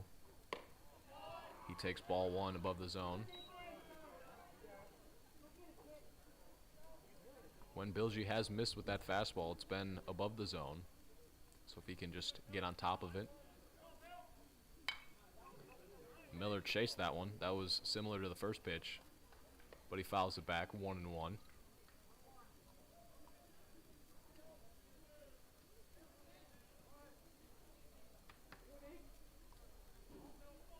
Count is even, 1-1.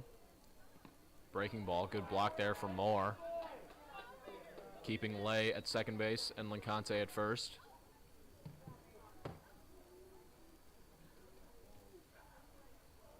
Moore is sort of a jack of all trades. He can play pretty much anywhere on the field, but his primary positions are outfield and catcher.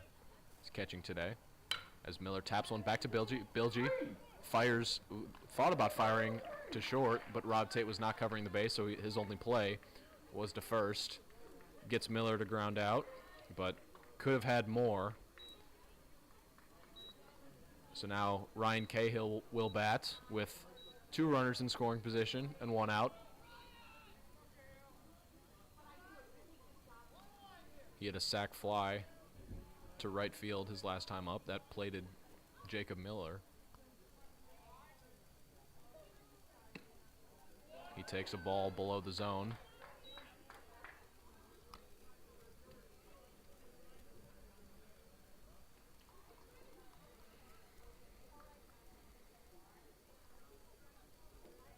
One-0 pitch from Bilgi is in there for strike 1.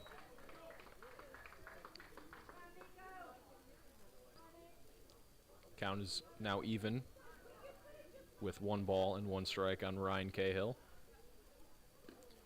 Another good block by Josh Moore as that one skipped off home plate. Ball 2.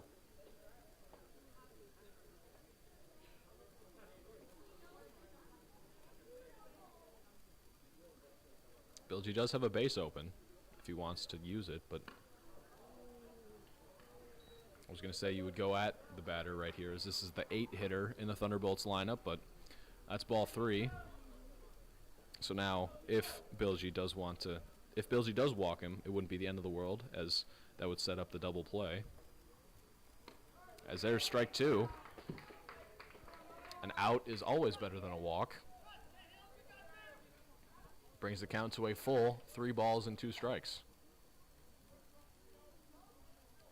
Full count pitch, Bilgi to Cahill. Lined right back, Bilgi glances off of him. Hopefully he's okay, mulling up with it. It's going to be an infield single for Ryan Cahill, tying the game at 7. Ryan Lay scored from third on that one, as that one it bounced off Bilgi's back. He seems to be fine, staying in the game.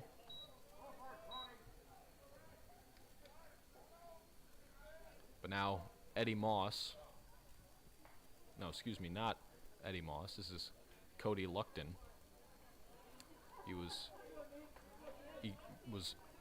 the pitcher who replaced Danny O'Malley on the bump, but he fouls back the first pitch, 0-1.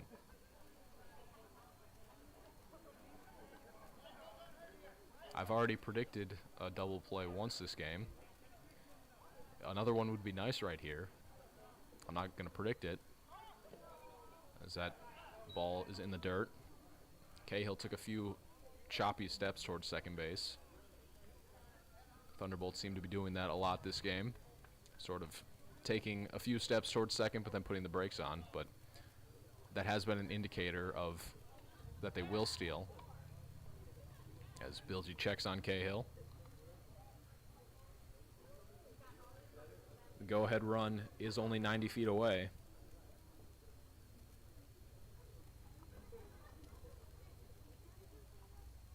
One to Bilgie. Cahill does take off. Swing and miss. Throw from Josh Moore gets away from Rob Tate, and that's how the Thunderbolts will take an 8-7 lead. Jacqueline Conte scores from third there. Ryan Cahill advances to third as Rob Tate could not come up with that throw. It was a good throw for Moore.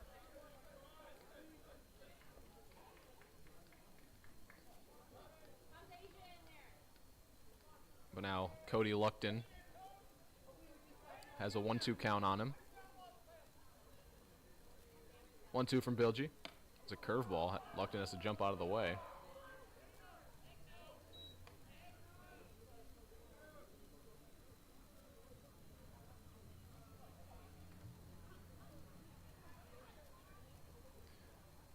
Count is even, 2 balls and 2 strikes on Luckton. He golfs that one foul. Moore makes a nice catch off the net. Unfortunately, that does not count. You wish it would, but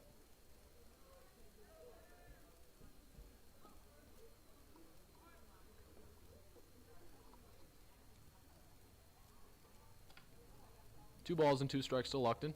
As he chops one towards Elijah Rainey at first base. He'll step on first base to get Luckton and keeping Cahill at third.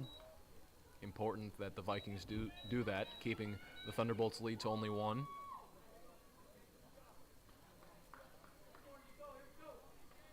But that sends the top of the lineup up in Patrick Keating. Keating singled to right his last time up for his only hit of the day. He takes ball 1 upstairs. He walked and grounded to short in his other plate appearances.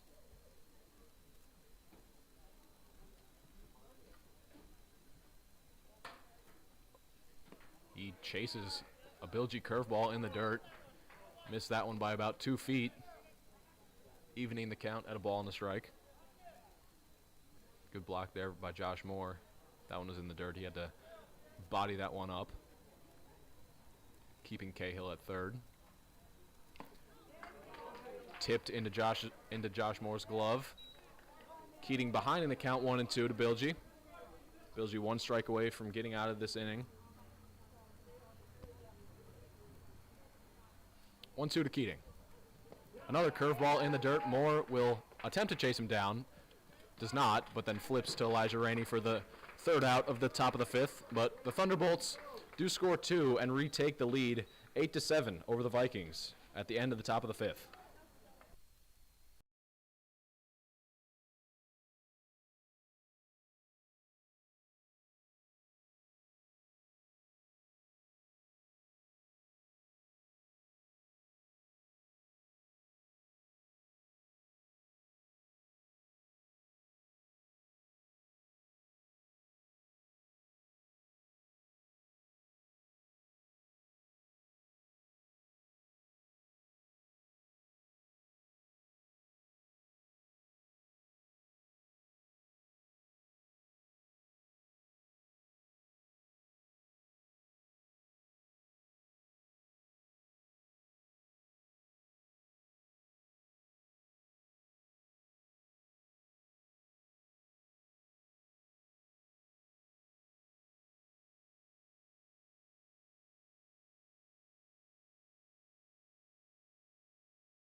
Still on the mound for the Thunderbolts to start this bottom of the 5th inning is the lefty Cody Luckton.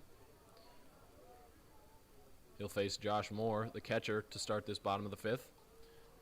Moore's 0 for 2 with a strikeout and a pop-up on the day. He came to the plate last time, but then was sent back to the dugout as Elijah Rainey was thrown out trying to steal second.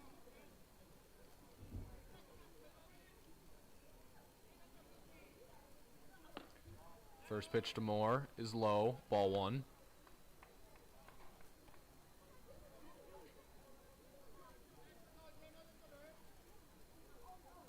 1-0, lucked into Moore. Moore sprays one down the right field line. If it stays fair, and it does not, just foul. If it stays fair, it definitely would have been extra bases for the speedy catcher. At least 2, possibly even 3.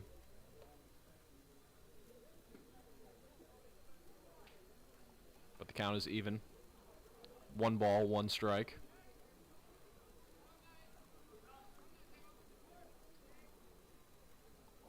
Luckton winds. And that one's at the top of the zone for strike 2. So now Moore has a 1-2 count on him. Got a battle. Luckton winds the pitch. Upstairs yet again. 2-2. Luckton is working very quickly. Barely have any time to talk about the pitch that just happened or anything in general. 2-2. Fouled down the right field line. Keeping the count at 2 balls and 2 strikes.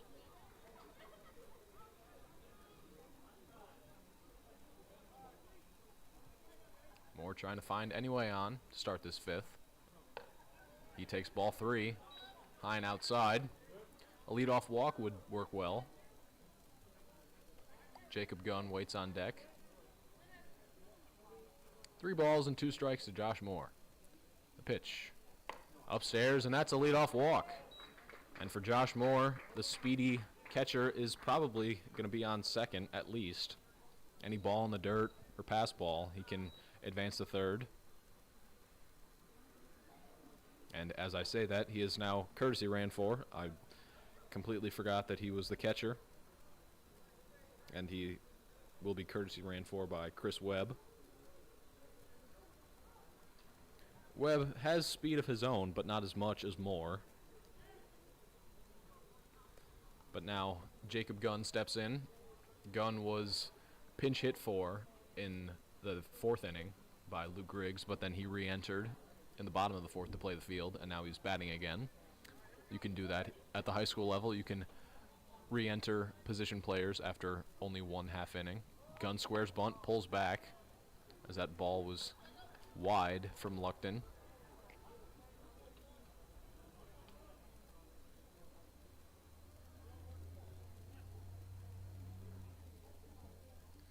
(1-0) to Gunn.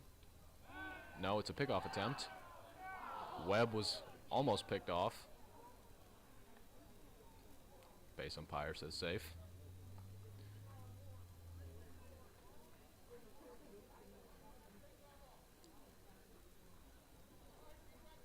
To Luckton. Gunn squares bunt. Once again pulls back.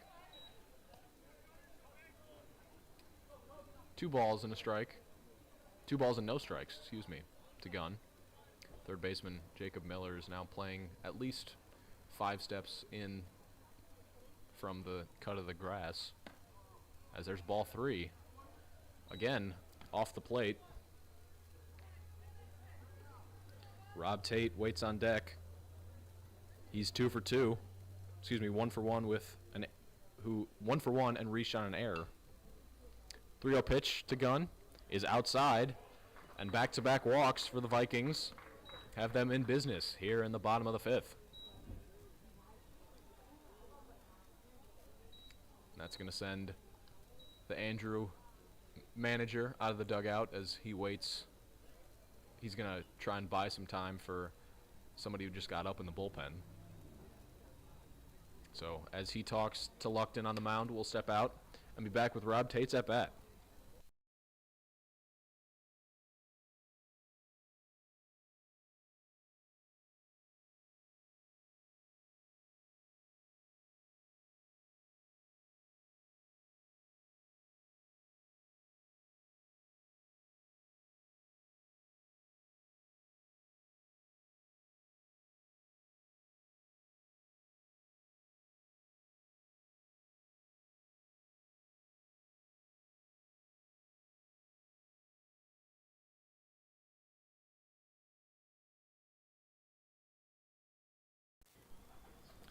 So after that mound meeting, Rob Tate will bat with Chris Webb on second and Jacob Gunn on first.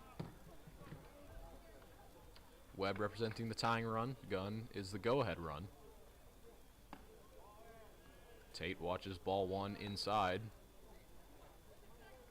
You have to go at Rob Tate right here because then Dylan Head, known to Andrew as the boogeyman, waits on deck. He's 2 for 2 with a home run and a double on the day. As there's first strike to Rob Tate, 1-1.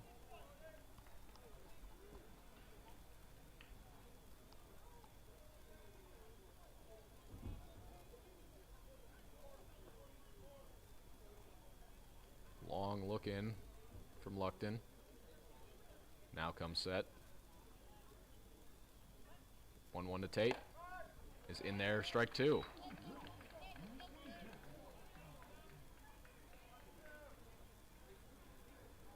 So now Tate behind in the count. A ball and 2 strikes.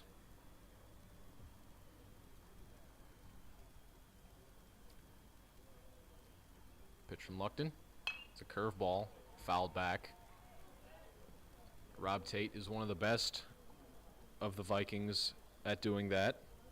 Just staying alive, that emergency swing. Just getting bat on ball until he can pick out a pitch that he likes. We've seen that lead to many hits this year. Hopefully it leads to another one right here. 1-2, Luckton to Tate. Fouled back yet again, staying alive.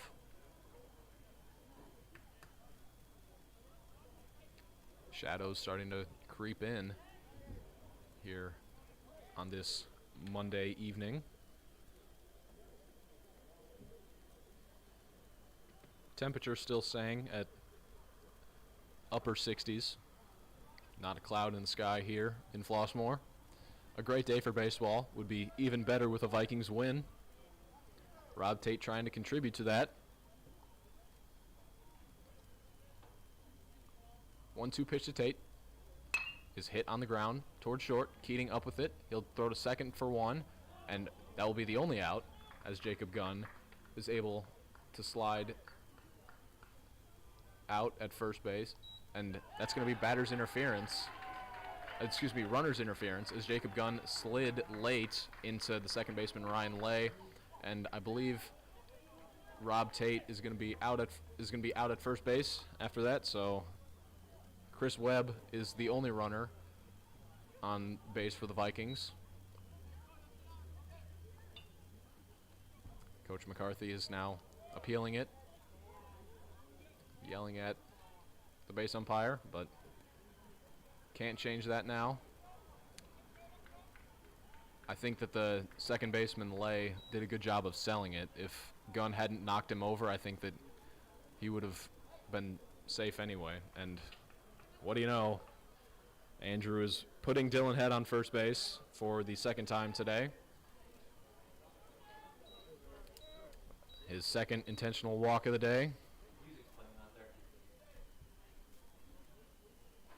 Bennett Reich, however, has walked 3 times. I know they're Italian started talking to somebody, and he's like, "Where's that music coming from?" I'm like, "Oh shit!" I didn't know who was on. Maybe it can be the 4th walk of the day for Bennett Reich. Thanks, Steve. Yeah, that's right. Pickoff attempt. Chris Webb took a few steps towards home.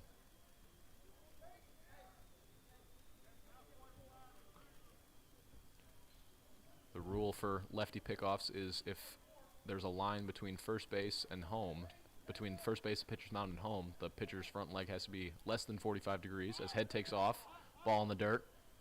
Head will slide in safely at second.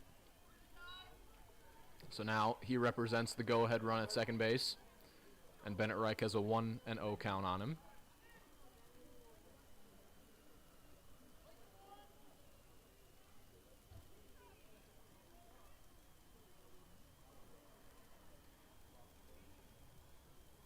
One 0 to Reich. He's in the dirt yet again, 2-0. Reich has a great eye We've seen it on display 3 times today. He is technically 0 for 0 as he has walked 3 times. He's came around to score twice on 2 of those walks. 2-0 to Reich. That breaking ball's in there for strike 1.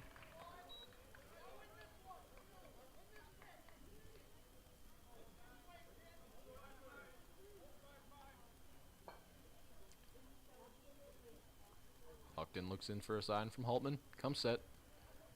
2-1 to Reich.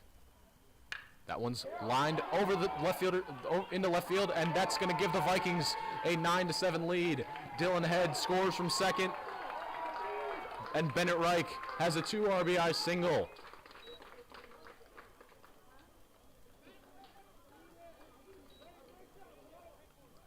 A great inside-out swing from Bennett Reich right there.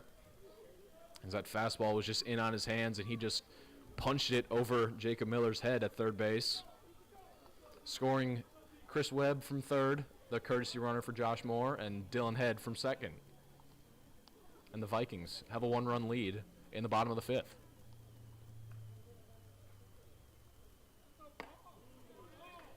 That one's foul tipped into Holtman's glove. Strike 1 to Ballard. Jason Ballard, the right fielder, has struck out twice and walked on the day.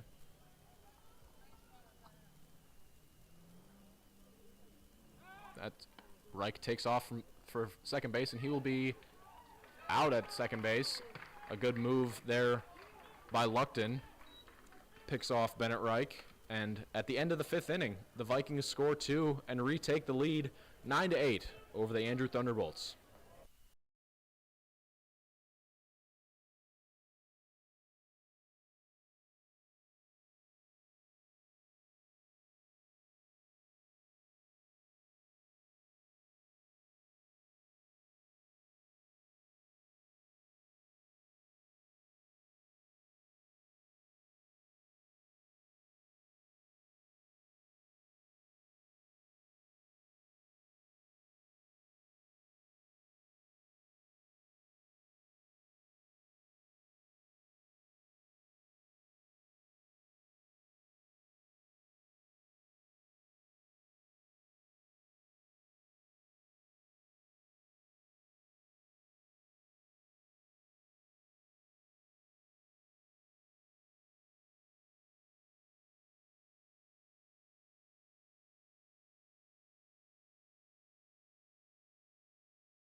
We have a new pitcher in the game for the Vikings. Taking over for Nico Bilgi is Jack Barry. The righty will face the heart of the Thunderbolts order. Leading things off here in the top of the 6th is Caleb Alexander, the first baseman. Sack bunted his last time up. He's 1 for 2 on the day with a single to right field and a run scored.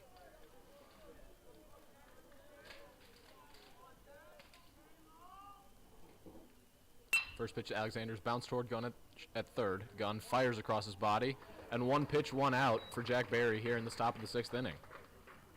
That is Jack Barry's MO, getting ground balls and letting the defense work and letting the offense get themselves out. having them off balance, beating balls into the ground. Nick Altobelli stepping in now. That slow curveball. That one almost looked like an ephus from Barry. I think that's what it was. Has him ahead in the count 0-1. I've yet to see Barry break that one out. That one was cool. He grounds one towards Gunn at third again. Past the dive of Gunn and past the dive of Tate. That's Nick Altobelli's third single of the day, and he has now completed the single cycle. He is singled to left, right, and center on the day. He is 3 for 4 with 3 singles. Danny O'Malley now stepping in. He's 2 for 2 on the day with a walk to go along with 2 singles. He takes ball 1 in the dirt. Good block there by Josh Moore.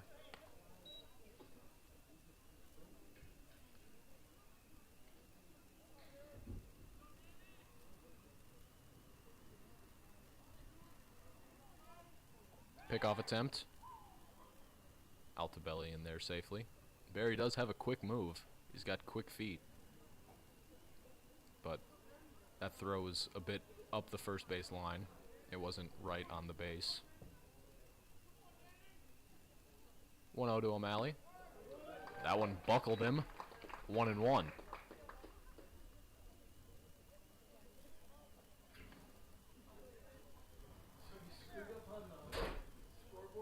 Count is even now. 1-1. Too much going on. Takes off from first base. And in there safely at second base is Altobelli. O'Malley takes ball 2. So now Altobelli represents the tying run only 180 feet away at second base.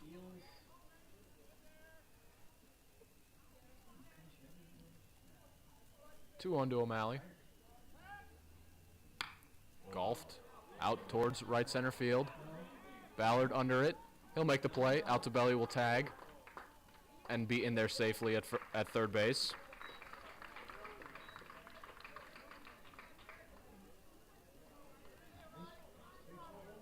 Did he go over the ball? Or did he slide right into it? On the double play. So now Ryan Lay, the second baseman, has a chance to tie this game for the Thunderbolts. Nick Altobelli is on third. And that one's golfed into left field. And that one will tie the game for the Thunderbolts. It's 9-9 thanks to an off the end of the bat single over Jacob Gunn's head. Falls safely into left field. And Ryan Lay has his second RBI of the day.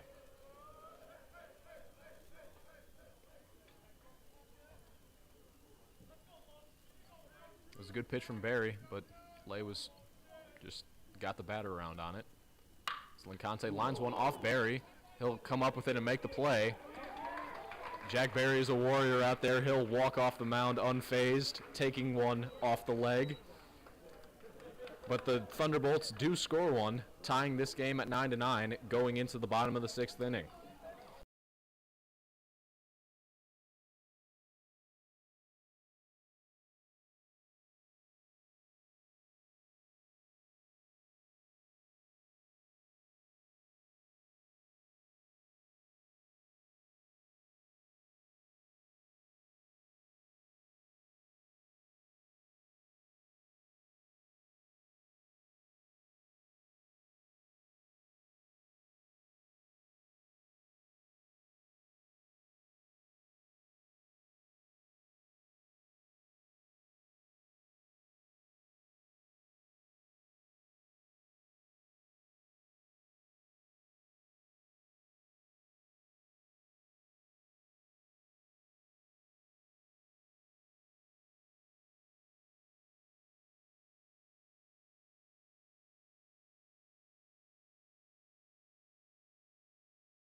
Leading off this bottom of the 6th inning is Jason Ballard, the 3-hole hitter for the Vikings. He'll face Luke Kearney, a new pitcher on the mound for the Thunderbolts. As Ballard takes a breaking ball above the zone. 1 ball and no strikes. Ballard has struck out twice and walked on the day. He takes ball 2 inside.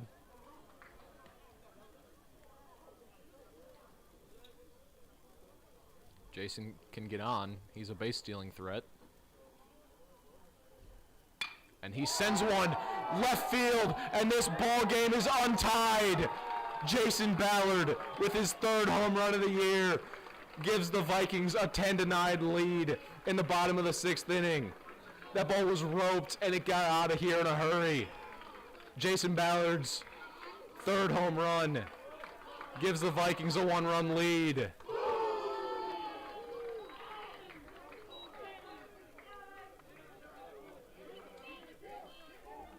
That ball was smoked. It was a no-doubter off the bat, and Jason Ballard knew it. He was jogging out of the box, and he jogged around the bases. 10-9, Vikings lead. Preston Lund trying to follow that up. He grounds one softly towards Miller at 3rd. Miller will make the play.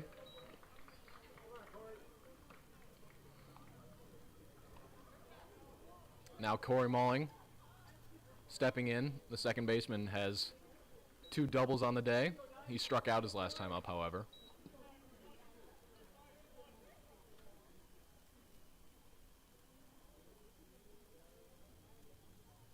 He watches a breaking ball from Kearney. Drop in there for a strike. 0-1.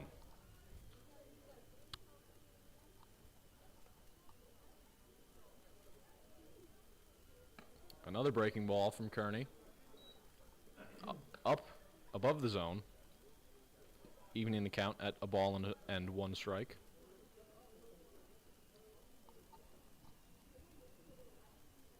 Malling chops one towards Miller at 3rd again. Miller will make the play. His 2nd play in as many batters. He's going to send Elijah Rainey to the dish now. He singled to center his last time up, scoring 2.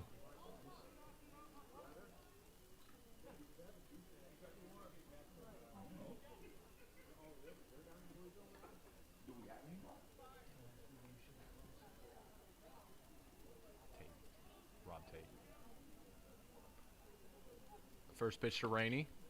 Big cut and a miss there. Rob Tate is the usual closer for the Vikings. You wonder if they'll throw him now or let Jack Berry continue on the mound. Another breaking ball from Kearney. Spins in there, strike 2.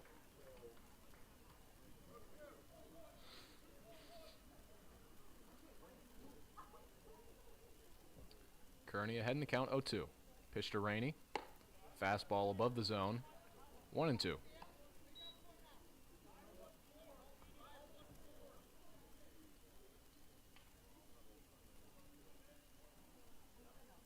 Rainey still behind in the count, 1-2. He tips one right back off Holtman. He's okay. Good fight there from Rainey. Just barely got a piece of that one.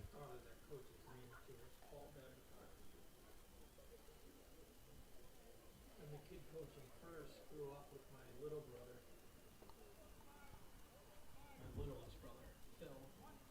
And Kurt Johnson. 1-2 count on Elijah Rainey, the first baseman. All the way from the dugout, all the way to his 2 outs coach's box. here in the bottom of the 6th, excuse me.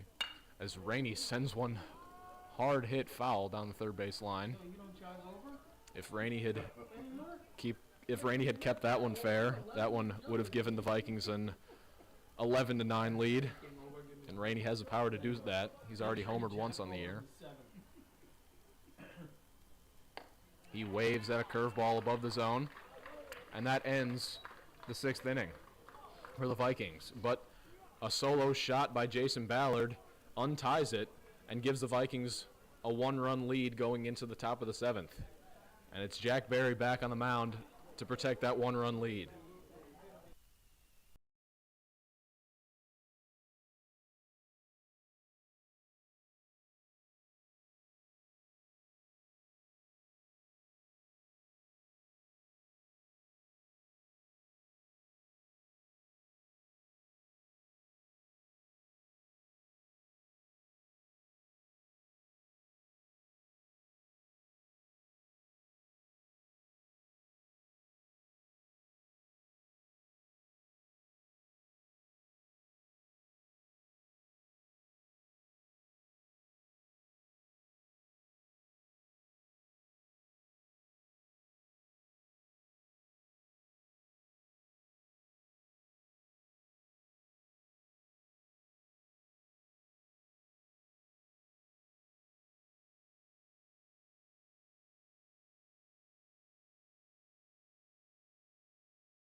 Jack Berry back on the mound for the Vikings here in the top of the 7th.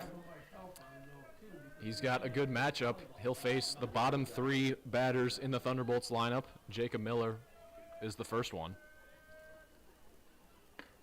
He takes a fastball below the zone for ball 1.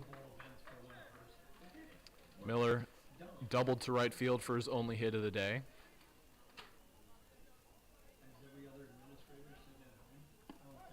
He watches a breaking ball from Barry. Spin in there for strike 1. Barry has a few of those breaking balls. He's got a slider, curveball, and then a mix between them. 1-1 from Barry's above the zone. 2 balls and a strike.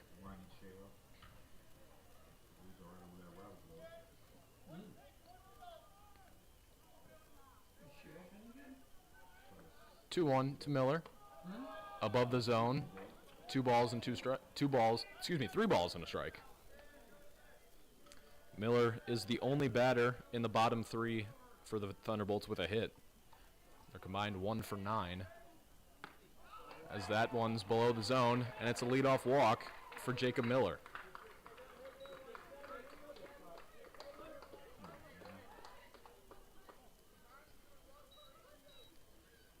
Got a courtesy runner pinch runner. Brandon Cusack will be the runner at first. Ryan Cahill grounded into a fielder's choice his last time out.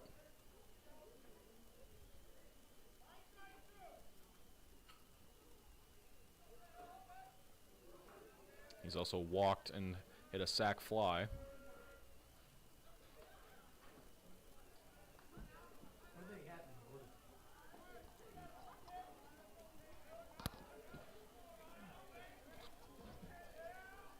First pitch is in there to Cahill for strike 1. If Cahill gets on, it would almost guarantee that the top of the lineup in Patrick Keating would come to the plate here. Cahill watches a breaking ball from Barry on the outside corner, 0-2. A strikeout here would be big because then 1 ground ball to an infielder ends the game.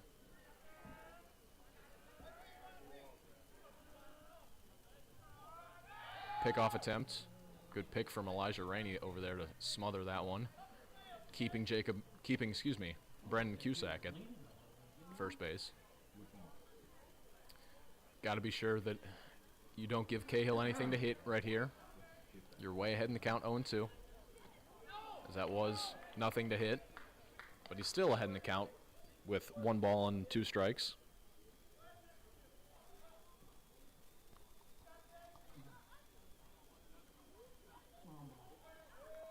1-2 to Cahill. Barry. Cahill off the end of the bat. Mulling going out on it. He'll settle under it for the first out of this top of the 7th.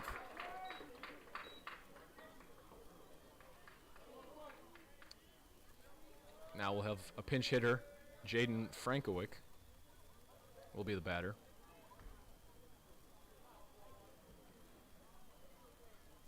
He'll pinch hit for Cody Luckton.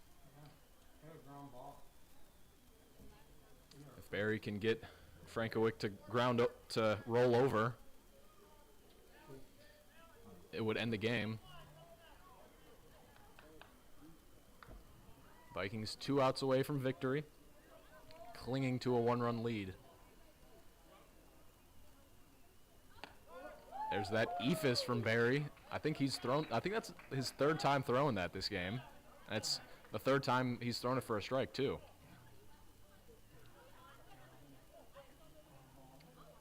Oh, 1 to Frankowick. Breaking ball, spins in there for strike 2.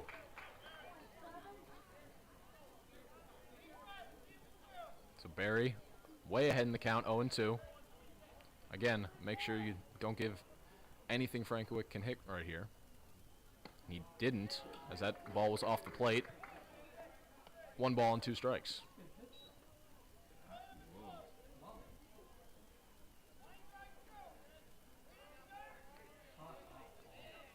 Frankowick calls time.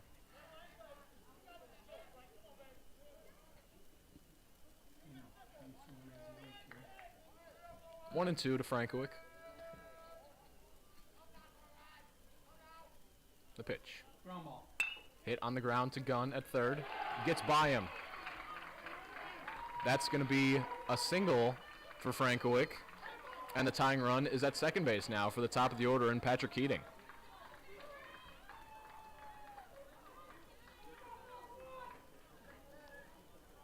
And now he'll be pinch ran for by number 00, Michael Gake.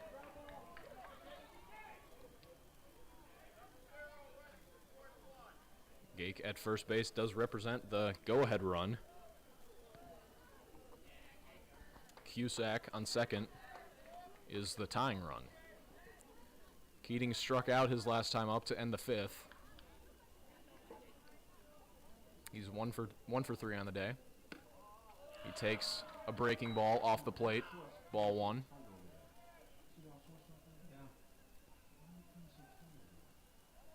His only hit on the day was a single to right field in the 4th. He came around to score on that. He watches strike 1 from Barry. That's a changeup.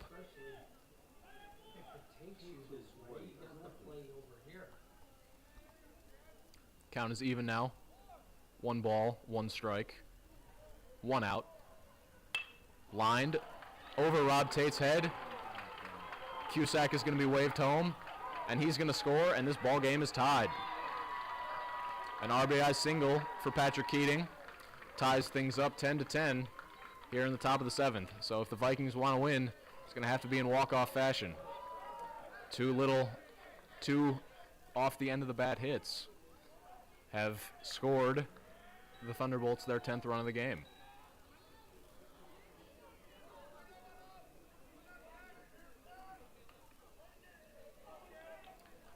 Caleb Alexander is the batter now.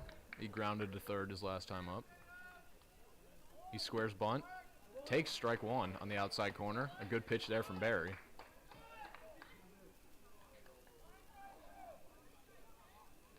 Alexander's 1 for 4 on the day, excuse me. His only hit was in the 1st inning. It was a single to right field. Hits one on the ground to Tate at short. To Mulling at 2nd. Mulling can't get it out of his glove. It's going to go as a fielder's choice.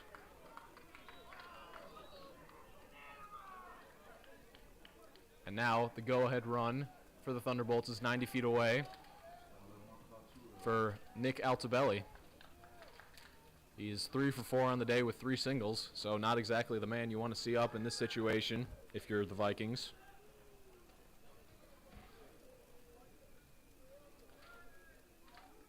Alexander was hustling down the line, so there's no guarantee that if Mullen gets that out of his glove, he's able to turn it.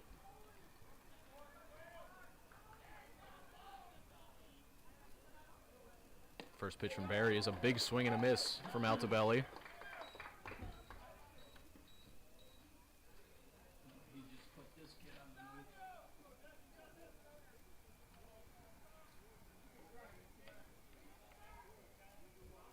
10 the count. And he gets out to belly to pop up. Mauling under it. And he'll squeeze it for the third out of the top of the 7th. But the Thunderbolts do score one, tying this game at 10. So if the Vikings want to win, it will have to be via the walk-off through 6.5. It's all knotted up at 10.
Leading off this bottom of the 7th inning is the catcher, Josh Moore. He'll face Alex Day, the new pitcher for the Thunderbolts. That first pitch is wide, and it bounces off the bricks.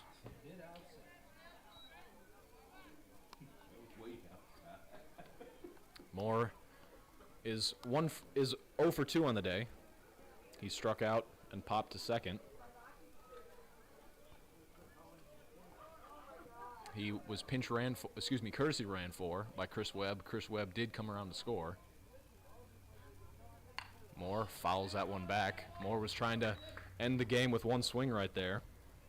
And it looks like Demir Heidelberg will bat for Jacob Gunn. He, sophomore first baseman, waits on deck. Count is even 1-1 to Moore. Breaking ball from Day. Gets the inside corner for strike 2.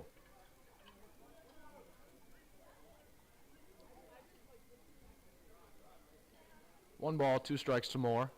Day winds and hit on the ground to short. Keating up with it, and he will throw out Moore at first base. A bang play, but Moore is retired to start the 7th.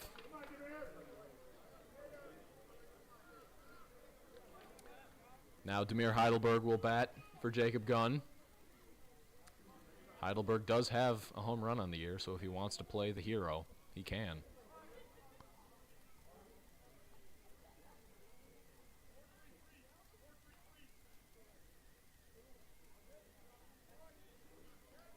First pitch from Day. Breaking ball in there. Strike 1.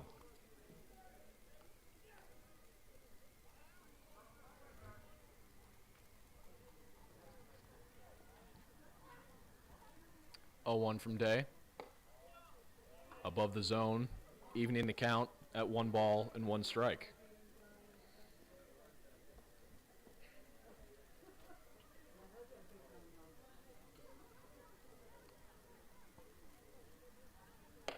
Heidelberg swings through a fastball from Day.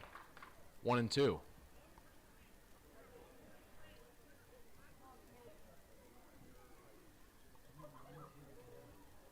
1-2 to Heidelberg is inside. 2-2.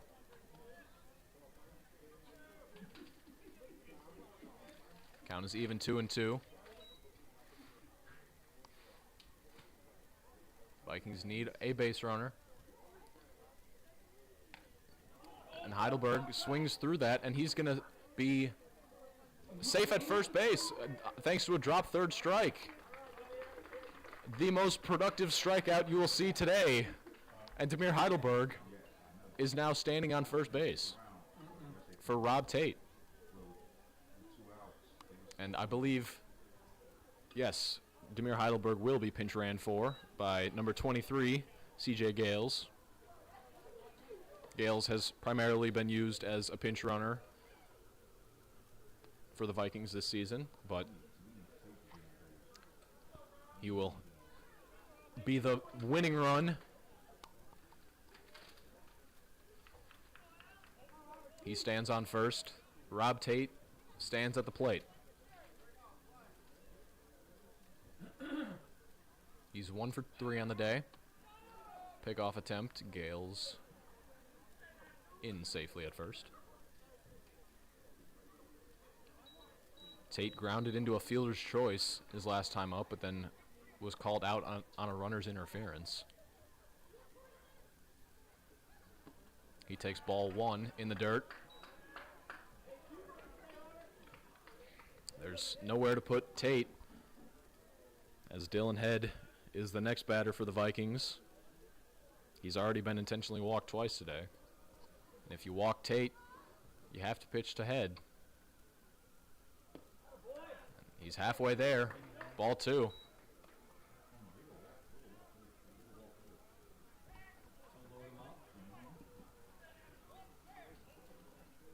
Tate way ahead in the count. 2-0. Gales at first. He's awarded with a pickoff. He was safe at first.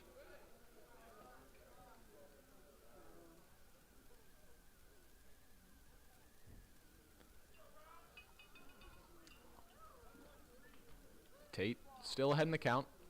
2 balls and no strikes.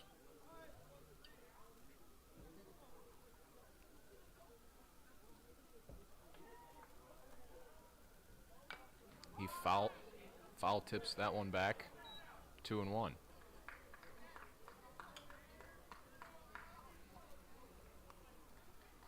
This game creeps towards that 3-hour mark. Rob Tate trying to end it before it gets there. Another pickoff attempt. Gales, once again, is safe at first. That is 3 pickoff attempts and 3 pitches. So Gales doesn't exactly have the biggest lead over there either. Tate with a big cut and a miss. 2 balls, 2 strikes.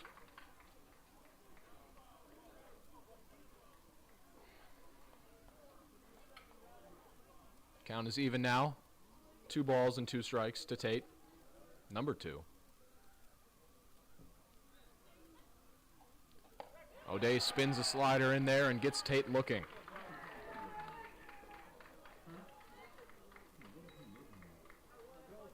And that's going to turn the lineup card over for Dylan Head. I would be shocked if he gets anything to hit right here, but he will step into the box.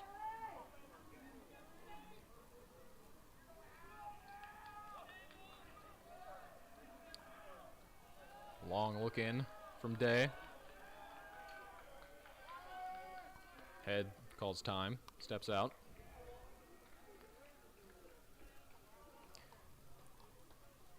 Day walks off the mound. Takes a while. Still is yet to get back on the mound. Still is off the mound, and now he's back on.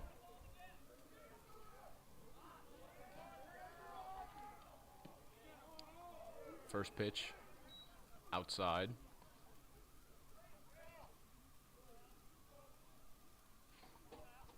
I believe the Vikings dugout is asking for a balk. Gotta pause, sir. They're waiting for Day to come set, and he just isn't. Count is 1-0 on Head. Day winds. Head was wanting to end the game with one swing right there. He evens it at 1 ball and 1 strike.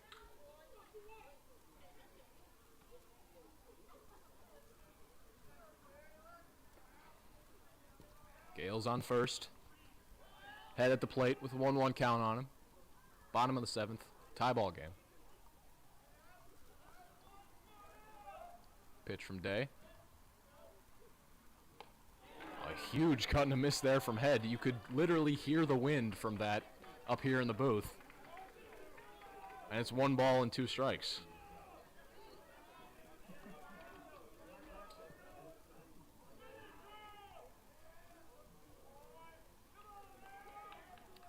Pickoff attempt. Gales, once again, is safe at first.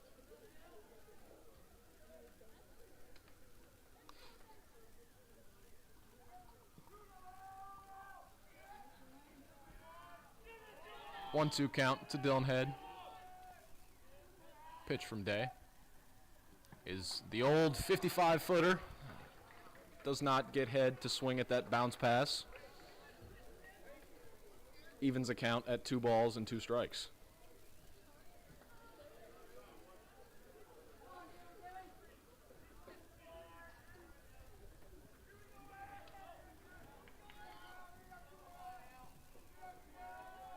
Two balls, 2 strikes. Lined into right field, and that's going to be a base hit. Gales is being waved towards third, and the throw will be cut off at second base. And it's a 2-out single for Dylan Head. Runners on the corners now for Bennett Reich. Reich has yet to get out on the day. He's walked 3 times and singled to left field his last time up. And now there's going to be a meeting on the mound to discuss what they want to do with Reich. There's nowhere. Well, there is somewhere to put Reich, but then you're facing the man who untied this game the last time he was up to the plate in the 6th inning. Jason Ballard. He's the reason why it's a 10-10 ball game and not a 10-9 ball game. Let's go. Another long meeting on the mound.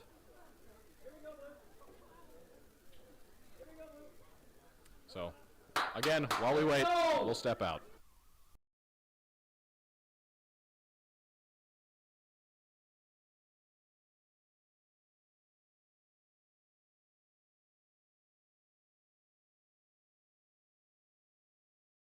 After that seemingly endless mound visit, Bennett Reich will step to the plate with the winning run only 90 feet away.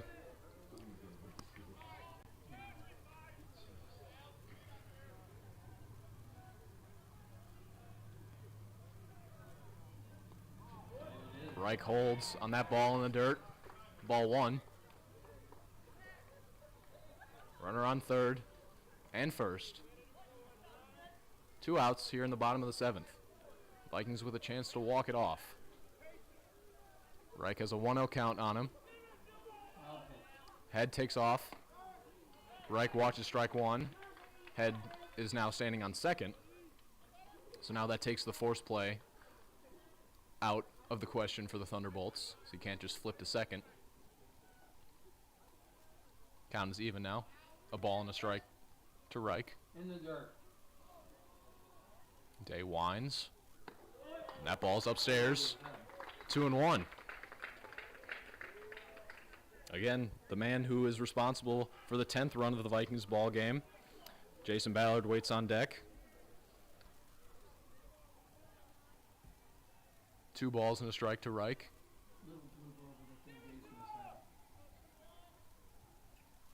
3 balls and a strike.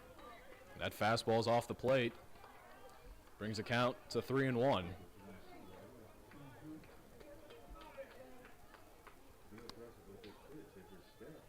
First base is open. 3-1 count to Bennett Reich. Reich swings and sends one right at the center fielder. And Altobelli will make the play and end the bottom of the 7th inning. So now the Vikings and the Thunderbolts will play extra baseball. Free baseball for you here on HF Viking Baseball YouTube channel. So we go into the top of the 8th inning for the first time here in this Viking season. So while Jack Barry warms up on the mound for the Vikings, it's a tied ball game, 10-10.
Leading off this top of the 8th inning is the Thunderbolts 4-hitter, Danny O'Malley.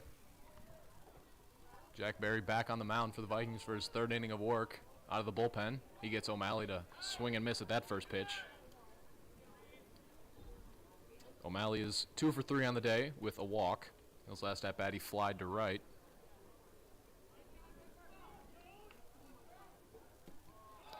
Breaking ball in the dirt. 1-1. As the lights come on here at the varsity field on campus of Homewood-Flossmoor High School. The 1-1 from Barry gets O'Malley to swing at that ball in the dirt. That one hit the plate, but O'Malley still chased it. 1 ball and 2 strikes. Barry winds. 1-2. In the dirt, same pitch, but after that pitch that O'Malley swung at, that's not a horrible pitch from Barry. Count is even now, 2 balls and 2 strikes. And he chases another one in the dirt, and that is the first out of this top of the 8th inning. Jack Barry, that's his first strikeout of the day. Barry doesn't usually get many strikeouts, but he'll face Ryan Lay. He singled to left his last time up. So he watches a fastball from Barry blaze in there for strike 1. Compared to his off-speed, Barry's fastball gets up on you. As there's a changeup or an eephus from Barry, gets Lay to swing out of his shoes and almost fall to the ground. Now he's ahead in the count, 0-2. I gotta say, I love that pitch from Barry. 0-2. Slider, hit out into right field. Ballard under it, and he'll make the play. So 2 batters, 2 outs here in the top of the 8th. Jack Lincante, the starting pitcher, what seems like an eternity ago, is going to be the batter for the Thunderbolts. He grounded one off Barry's leg to end the 6th inning. That was Barry's first inning of work. This is now his 3rd. As he watches ball 1, a fastball from Barry, just off the plate.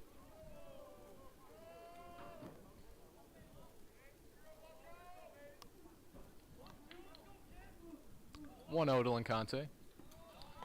In the dirt, ball 2.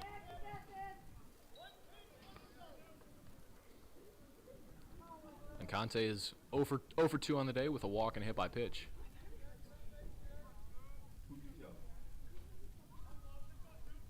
Barry, 2-0 count. Now it's a 3-0 count. Jacob Miller, the third baseman, waits on deck. He's 1 for 3 on the day with a walk. But Lincante is a batter. 3-0 count. He watches strike 1. That was just a take all the way from Lincante. He put the bat down before the pitch had even crossed home plate.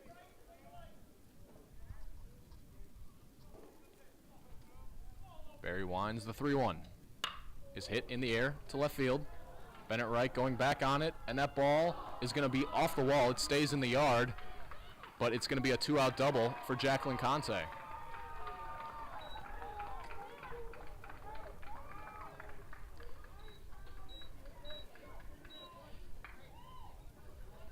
Jacob Miller is now the batter.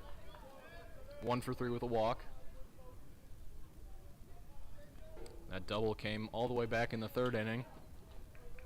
It scored 2, and Miller himself came around to score. He watches a curveball from Barry, bend in there for strike 1.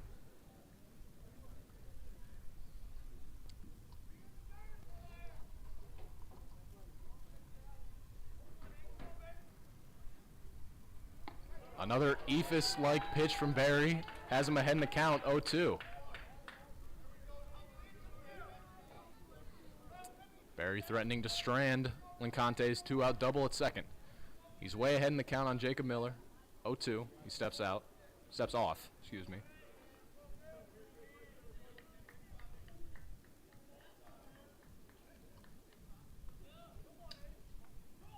Oh, 2 to Miller. Just off the plate. Ball 1. It's a great pitch there from Barry. That was competitive enough where Miller could have swung at that, but it wasn't too far. But it wasn't so far off the plate that he had to lunge to swing at it if he wanted to. That one's in the dirt. Good block there by Moore, keeping Lincante at second. Count is now even. 2 balls and 2 strikes.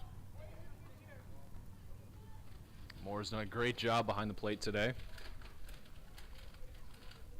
Only a handful of pass balls. Miller just barely stays alive on that one. That slider just glanced off the end of Miller's bat, keeping him alive at a 2-2 count.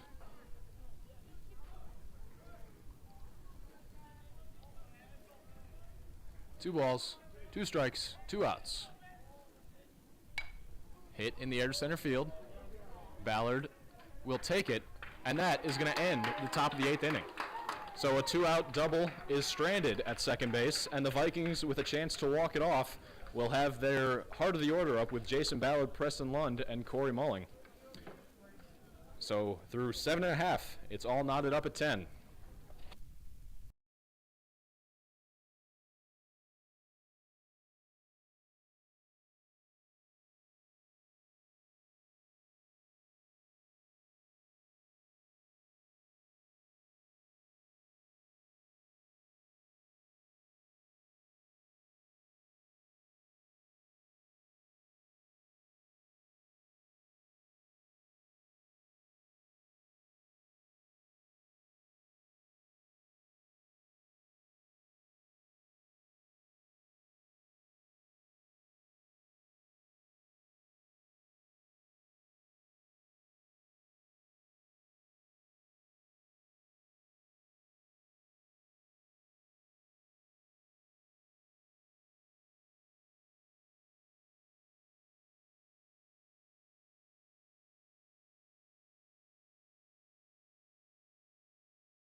Leading off this bottom of the 8th inning is Jason Ballard. Ballard already homered earlier in this game in the 6th. He'll face Alex Day, still on the mound for the Thunderbolts.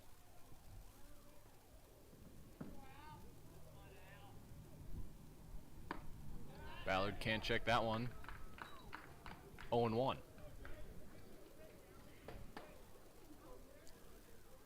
Tried to check his swing there, could not.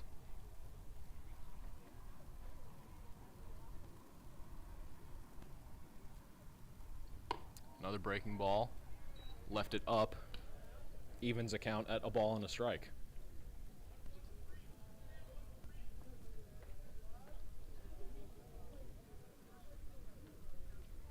One, Day to Ballard. Ballard fouls one straight back. 1-2. I believe this is the longest game of the Viking season so far. It has eclipsed the 3-hour mark.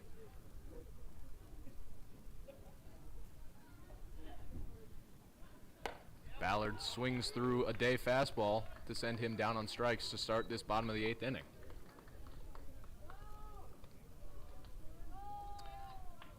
Preston Lund is the batter now. He's 1 for 3 with a walk today. His last time up, he bounced towards Miller at third.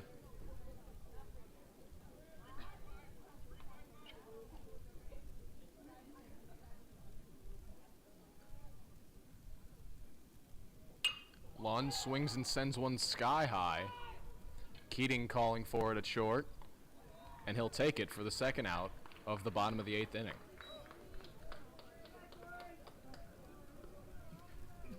Corey Mulling, the second baseman, is 2 for 4 on the day. He'll stand in with a chance to win it for the Vikings.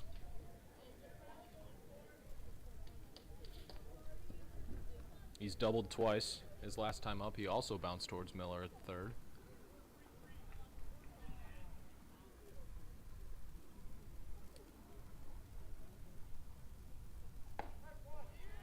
He takes a breaking ball from Day in there for strike one.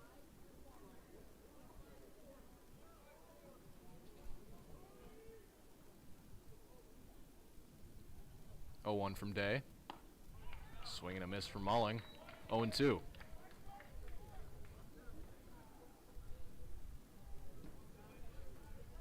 Mulling trying to avoid being the second victim of the strikeout here in this bottom of the 8th inning.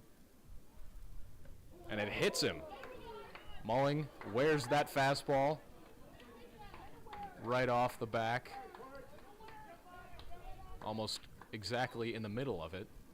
But the Vikings need base runners, and that is a good way to get it.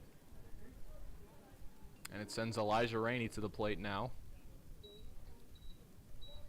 The first baseman is 1 for 4 on the day. He's singled to center, scoring 2 for his only hit.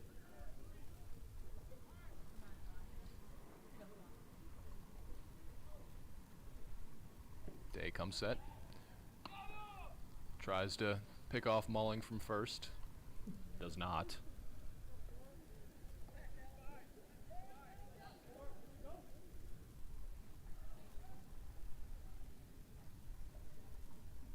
First pitch to Rainey is swung on, belted foul. He was way out in front of that one. That one's going to be rolling down the street. So, if you're driving down Kedzie Avenue right now and you see a baseball in the middle of the street, that's why. 0-1 to Rainey. Big cut and a miss. Mulling takes off for second, and he's going to be safe at second.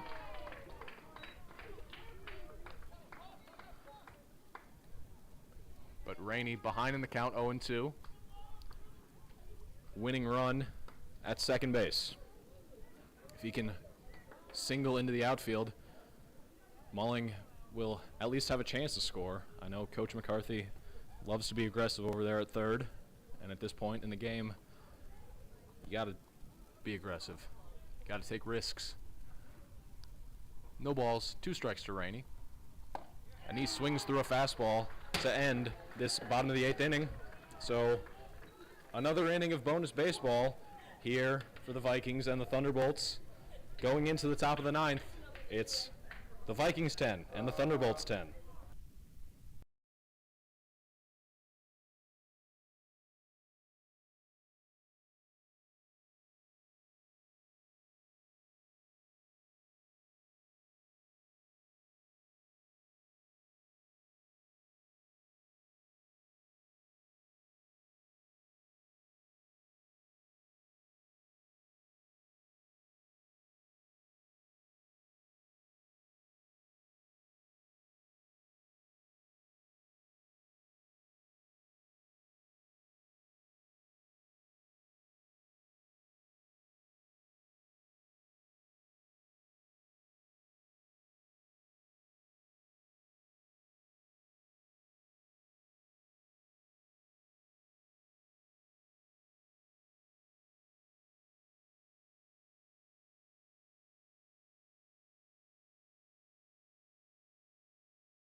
Leading off this top of the 9th inning for the Thunderbolts is going to be the DH Ryan Cahill. Cahill is 1 for 3 on the day. He popped to second base his last time up.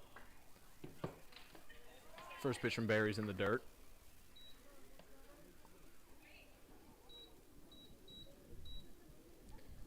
Thunderbolts will send their last 2 hitters in their lineup to the plate this inning, and then the top of their order is Cahill chops one towards Malling at second. No issue there for Corey Malling, and that's the first out of the top of the 9th.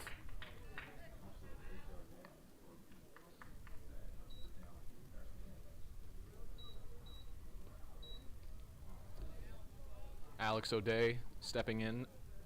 Excuse me, not Alex O'Day, just Alex Day. Combined he and Danny O'Malley's name. This is Day's first at-bat of the game. Day squared bunt and pulled back. As Caden Wesley is now the new third baseman.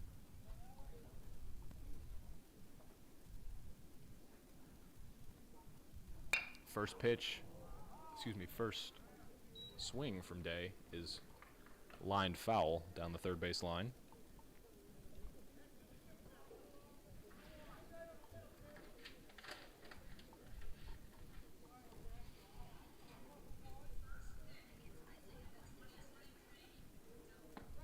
There's strike 2 from Barry.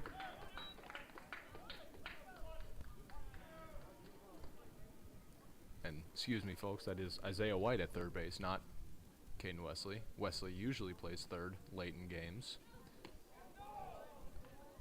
Day does not offer at that Barry slider below the zone, bringing the count to 2 balls and 2 strikes.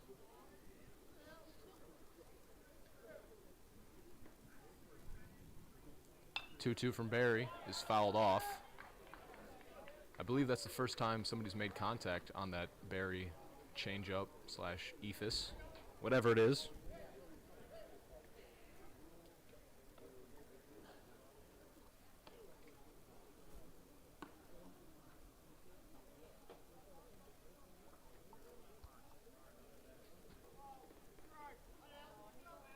Two balls, 2 strikes today. The 9-hitter in this Thunderbolts lineup. He chases a slider from Barry. Moore tried to chase him down, could not, but then fires to Rainey to get Jack Barry's second strikeout victim of his outing, and the second out of this top of the 9th.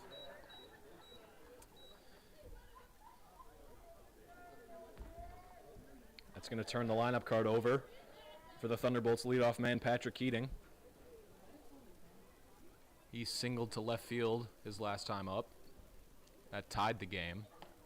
That's another Ephus from Jack Barry floats in there for strike one. Keating is the reason this game is all tied at 10. As he watches a fastball from Barry. After that Ephus at about 45 miles an hour, Barry's 75-mile-an-hour fastball looks like 175. Barry ahead in the count, 0-2. And he gets Keating to wave and miss at that one. And he comes off the base as Josh Moore's throw. Oh, no, now they're saying that the home plate umpire is saying that Elijah Rainey's foot was on the base, and that's going to end the top of the 9th inning. So a wide throw from Josh Moore is erased by the home plate umpire, and through 8.5, the Vikings have a chance to win it, tied at 10.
Leading off what is hopefully the last inning, the bottom of the 9th, is the catcher, Josh Moore.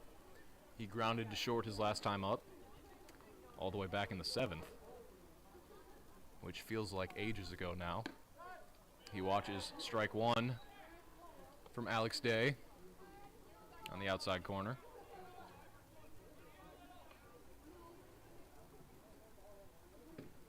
Moore just trying to find any way on for these Vikings. He takes a breaking ball from Day, maybe a little below the zone or outside. Moore didn't agree with that call, but either way, he's got an 0-2 count on him.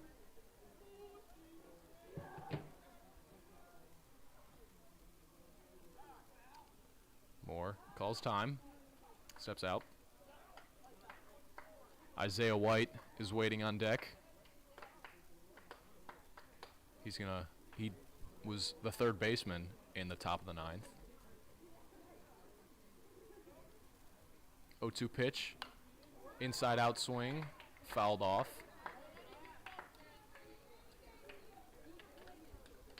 Moore does have one home run on the year.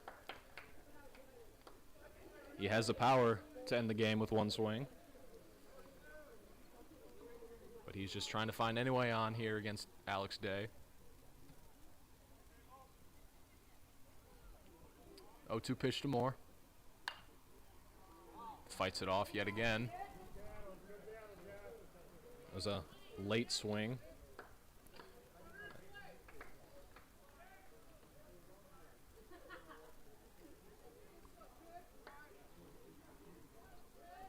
Still 0 balls and 2 strikes on Moore as he swings through a Day fastball for the first out at the top of the 9th. Isaiah White stepping in now. This is his first at-bat.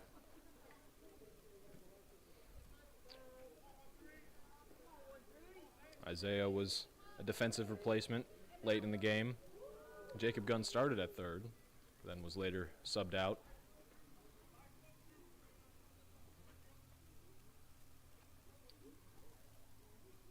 First pitch to White. It's inside, ball one. White was the leadoff man before Dylan Head's comeback due to injury, but we know that he can get on base with the best of them. 1-0 to White. Up and in, ball two. Vikings just need base runners now. Rob Tate is on deck, and then after him, it's the top of the lineup in Dylan Head.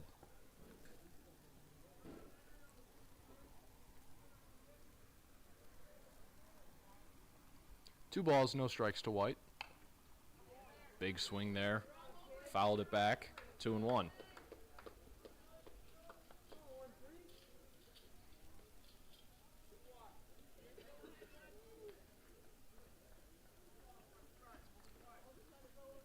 Two balls, one strike now.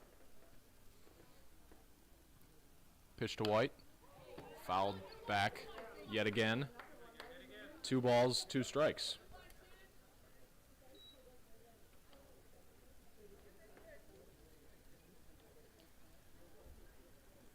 Vikings just need one base runner with less than 2 outs, because then they can move him over. That pitch to White is up around his head, bringing the count to a full 3-2. If White can get away, find a way on base, he is a base-stealing threat. That's something to look out for. Full count pitch to Isaiah White. Fouled back yet again. That one was fouled straight back.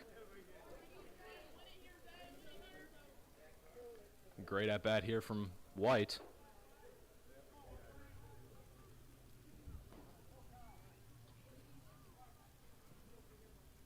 Full count pitch. Day to White. And he sends one right field. And it is caught for the first out of this, second out of the top of the ninth.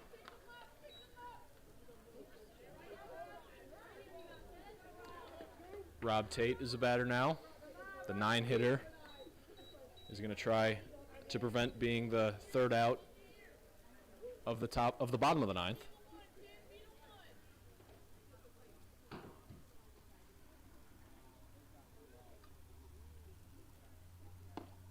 He watches ball one below the zone.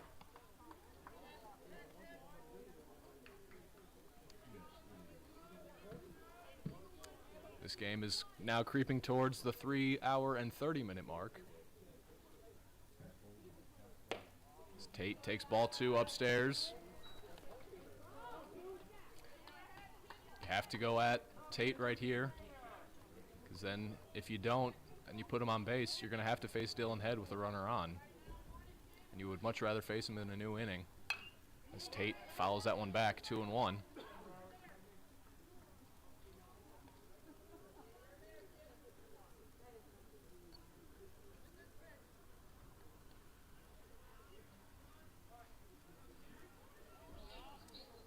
Two balls, 1 strike to Rob Tate.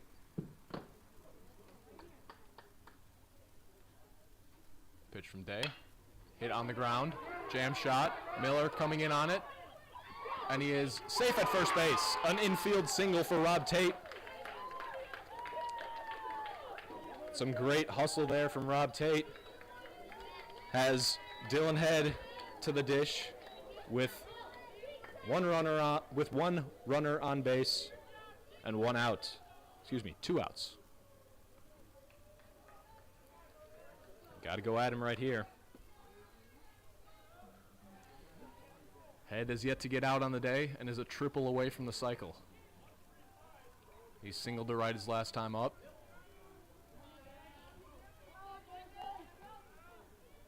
First pitch to Head. It's not a pitch. It's a pickoff attempt.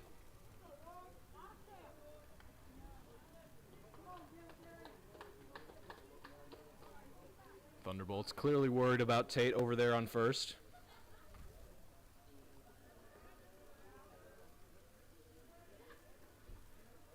First pitch to head. Outside corner, strike one.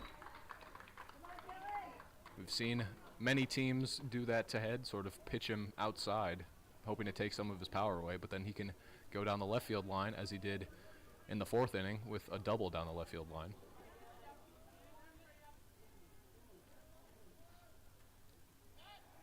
Another pickoff attempt. Comes up empty. Tate, again, does not have the biggest lead over there at first. I doubt that he's going to steal because you never want to make the last out on the base paths, especially in a game like this. Ed takes a breaking ball outside, evening the count at a ball and a strike.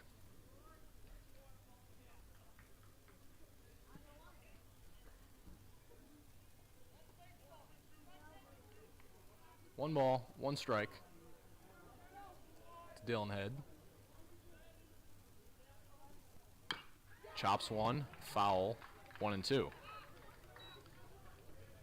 Head has been in the same situation many times before. Behind in the count, or 2 strikes on the count.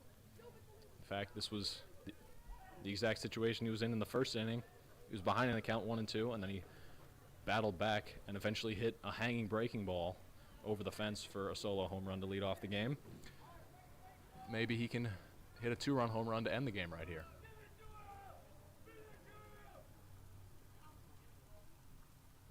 He sends one on the ground to short, Keating up with it, and he'll make the 3rd out at the top of the 9th at second base. So now we're going into extra innings for even the major leagues as we are going into the top of the 10th inning. The score after 9 full innings is knotted up at 10.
Leading off this top of the 10th inning is the first baseman, Caleb Alexander.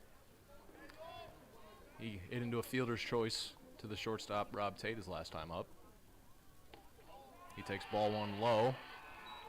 Jack Berry still on the mound for the Vikings. This is his 4th inning of relief.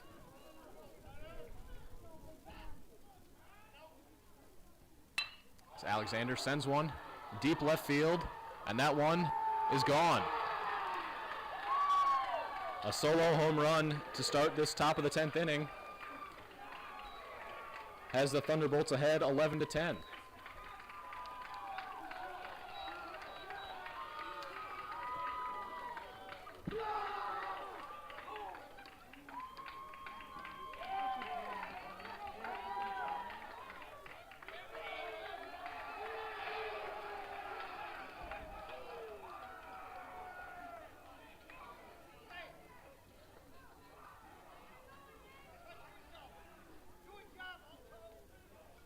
So now the batter will be the center fielder, Nick Altabelli. He popped a second his last time up. He watches a slider from Barry spin in there for strike one. So now the Vikings will have to score in the bottom of the 10th if they want to stay alive.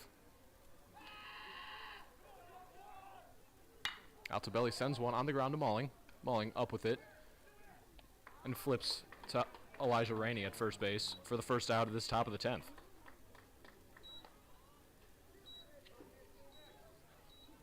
Danny O'Malley now stepping in.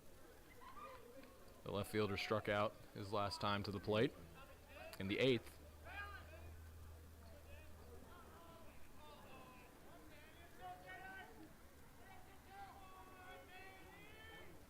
First pitch from Barry is a breaking ball. Spins in there for strike number one.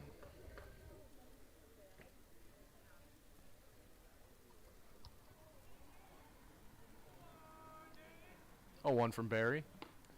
Awkward cut and a miss there from O'Malley. Has him behind in the count 0-2.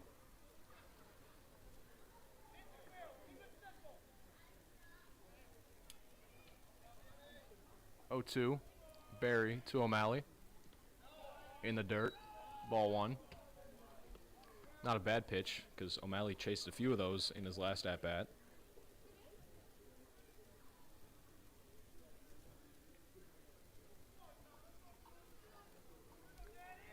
One-two pitch to O'Malley. He sends one. Left field. Bennett Wright going back on it. And he will not make the catch. And Danny O'Malley is in there at second base with a one-out double.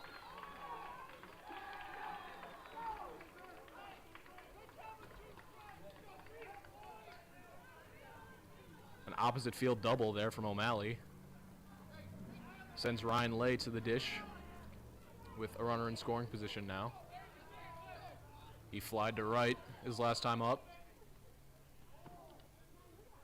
He taps one back to Barry on the mound. It gets through his legs.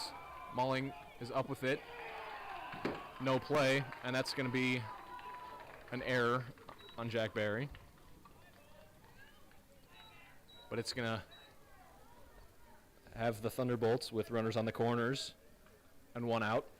A ground ball from Jacqueline Conte would be nice for the Vikings to get right here, as then that would hopefully get them out of the inning and send them to the plate.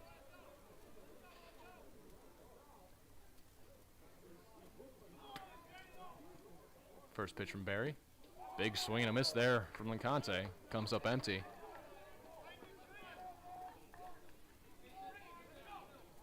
Lincante doubled to left with 2 outs in the 8th his last time up. He was then stranded out there. That was his only hit of the day.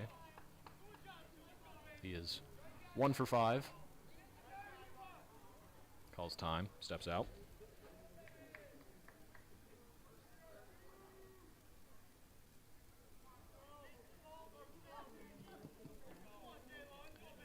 Oh, 1. Lincante takes a fastball off the plate for ball 1 from Barry.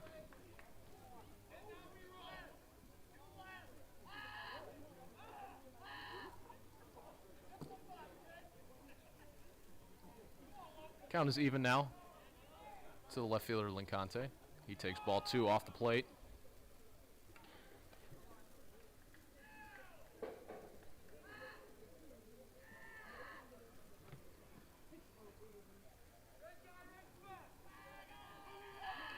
Barry behind in the count 2-1 to Lincante.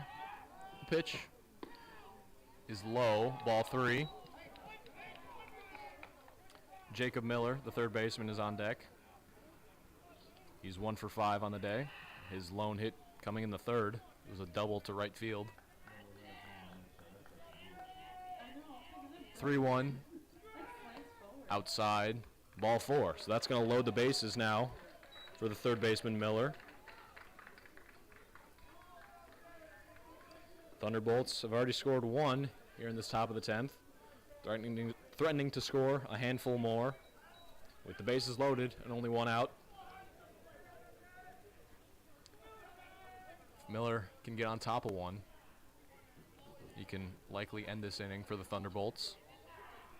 Nice double play right here. He watches first pitch upstairs from Barry. Ball 1.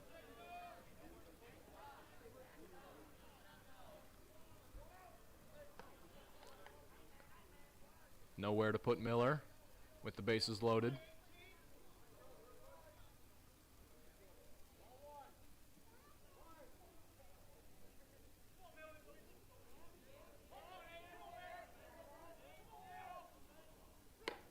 That one's upstairs. 2-0.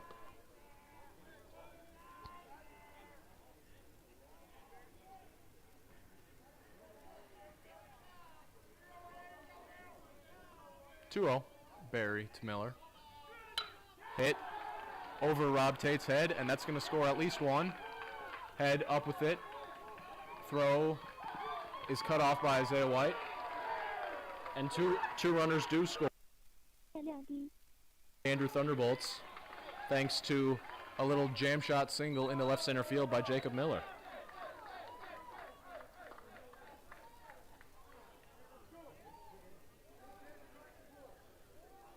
Lots of weak contact in this inning, but it has been effective. Other than that home run by Alexander to start the inning, it's been a lot of weak contact against Barry. And now Jack Barry is going to be replaced on the mound, but he goes 3 quality innings. And as he steps out, so will we, with the Thunderbolts scoring 3 in the top of the 10th, and a new pitcher coming onto the mound for the.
New pitcher on the mound for the Vikings here in this top of the 10th inning is the lefty, Evan Nieder. Nieder's last appearance was against St. Xavier in Kentucky. He started that game. He gets Ryan Cahill to swing and miss, and that one gets under Josh Moore's legs, moving both Lincante and Miller up 90 feet to third and second, respectively. Cahill grounded to first base his last time up.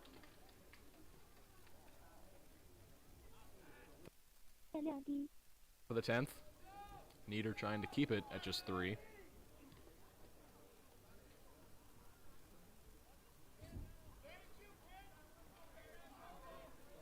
No balls and 1 strike on the DH Cahill. Nieder comes set.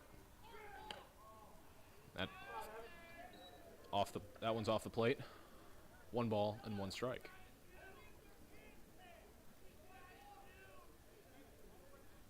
蓝牙已断开。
蓝牙已连接。Folks, but after that rundown between Elijah Rainey, Josh Moore, and Isaiah White, there's 2 outs now with a 1-2 count on the batter, Alex Day. No, 0-1 count, excuse me. There's ball 1 in the dirt. Throw towards third. Not in time to get Jacob Miller trying to advance to third base.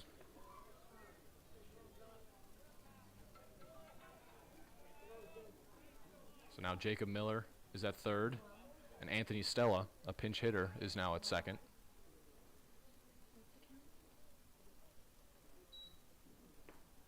Count is even, 1-1. Pitch from Nieder. Gets by Moore. Miller does not advance from third. So now the count is 2 balls and 1 strike. 电量低。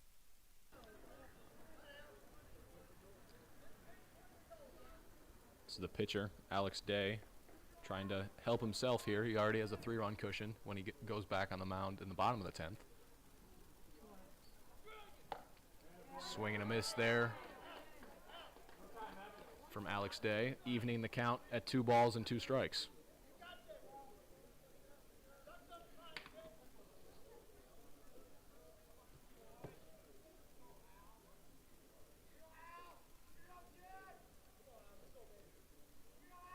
Two balls, 2 strikes. And an awkward swing and a miss there from Alex Day ends this top of the 10th. And now the Vikings will have to score at least 3 if they want this game to continue. Score 4 and it's over for the Vikings.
Leading off this bottom of the 10th inning is the left fielder Bennett Reich.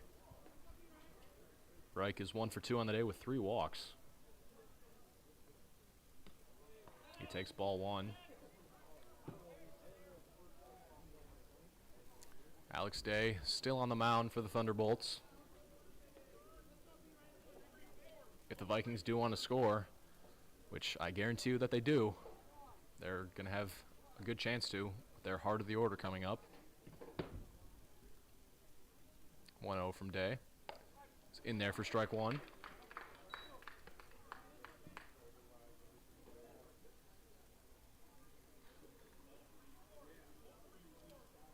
Count is even now.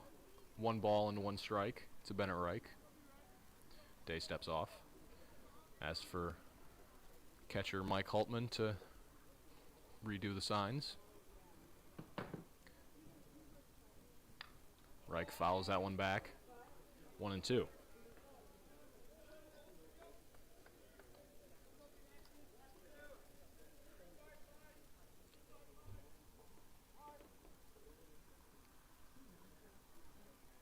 One ball, 2 strikes. Now it's 2 balls and 2 strikes to the left fielder, Reich. Reich hit a line drive to end the 7th inning to the center fielder, Altobelli. The Vikings had a chance to walk it off that inning. They could not. Count is 2-2 on Reich. Reich skies one. Miller calling for it. And he can't make the play. An error on the third baseman. Jacob Miller has the Vikings with their first base runner here in the bottom of the 10th. That run could be big. You never know with this Vikings offense. It seemed to me like he was camped under that one, but apparently not. And now that sends Jason Ballard to the dish. He's homered and walked en route to a 1-for-4 day.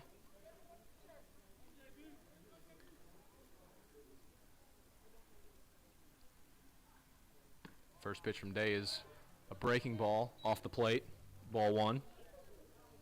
That seemed to give the Vikings a little bit of energy over there in that first base dugout. Got a bit more life than they did when Reich was at the plate. But now with Ballard at the plate, it's 1 ball and no strikes. Now it's 2 balls and no strikes. While these base runners are important, these runs don't mean anything, as the tying run is on deck in Preston Lund. You would need at least 3 batters aboard. 2-0 to Ballard. Off the plate yet again, 3-0. A walk here would send the tying run to the plate in Preston Lund. And as this game is only 5 minutes away from being 4 hours long, 3-0 count to Ballard. In the dirt, ball 4. 4-pitch walk to Ballard sends Preston Lund to the dish. He's singled and walked on the day. Lund homered last game against Providence. He and Dylan Head are tied for the Vikings' lead in home runs with 3 apiece. I'm sure Preston Lund wants to take the lead right here.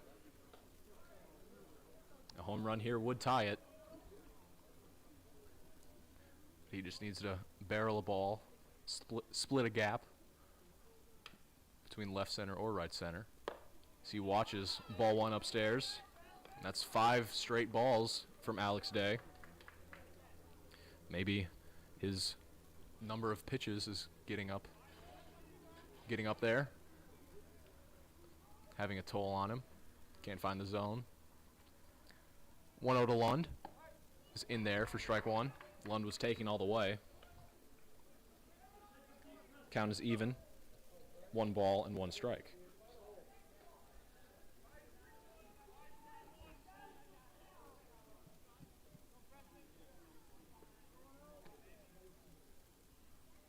One pitch from Day. Lund takes a breaking ball in the dirt. 2 balls and a strike.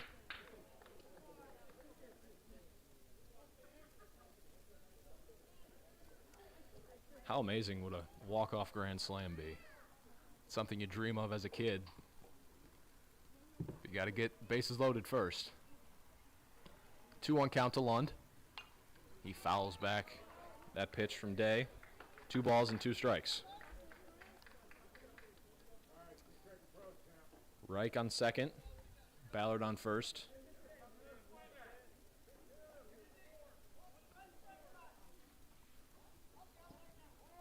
Two count on the DH, Preston Lund.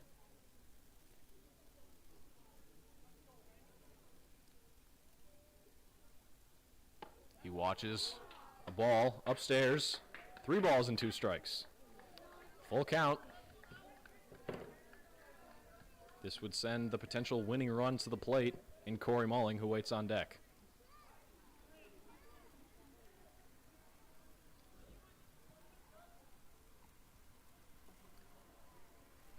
Three-two to Lund. He pops it up. Out of play. That one went off the roof. Everybody's looking at us now. We got to wave to all the people in the stands.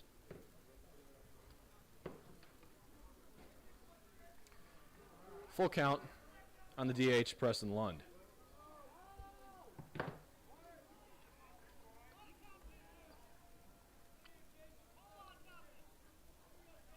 The pitch.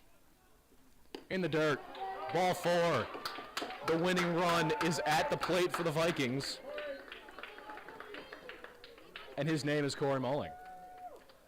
But that's going to send an Andrew coach out of the dugout.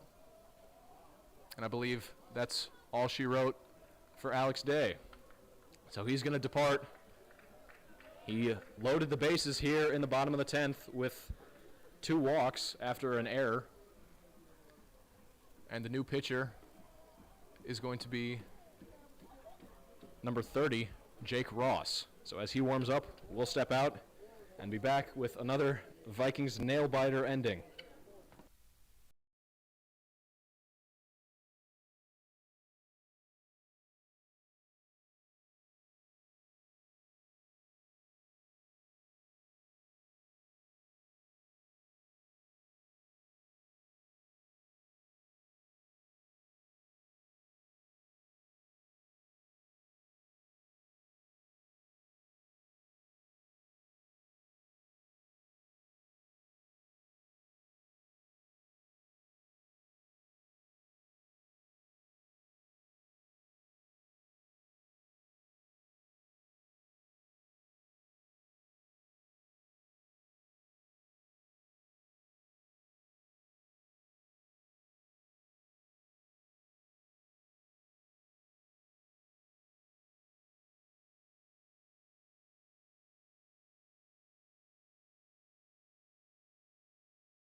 New pitcher on the bump for the Thunderbolts. It's number 30, Jake Ross.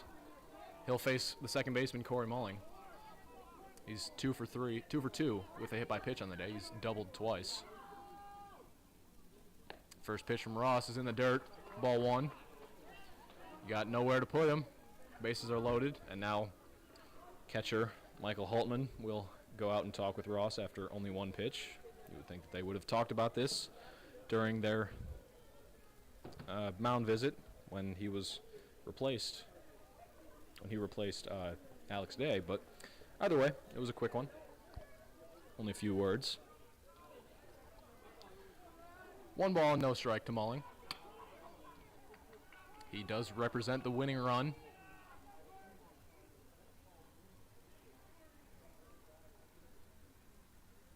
That one bounces off the plate, and here comes Reich, and he will score.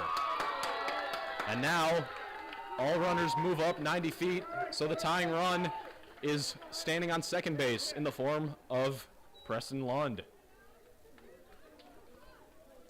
So now a single would score at least one. As Ballard is on third, Lund's on second, Mulling's at the plate with a 2-0 count on him.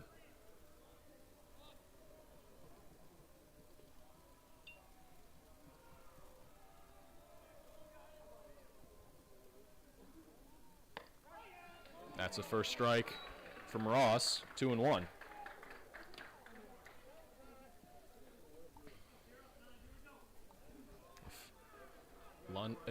If Mulling can just send a ball into the outfield, it would at least score Ballard. No outs here in this bottom of the 10th. 2-1 from Ross. Fouled back, 2-2. That one looked to be inside off the hands of Mulling. Not literally off the hands, but in close to the hands. The count is even now. 2 balls, 2 strikes.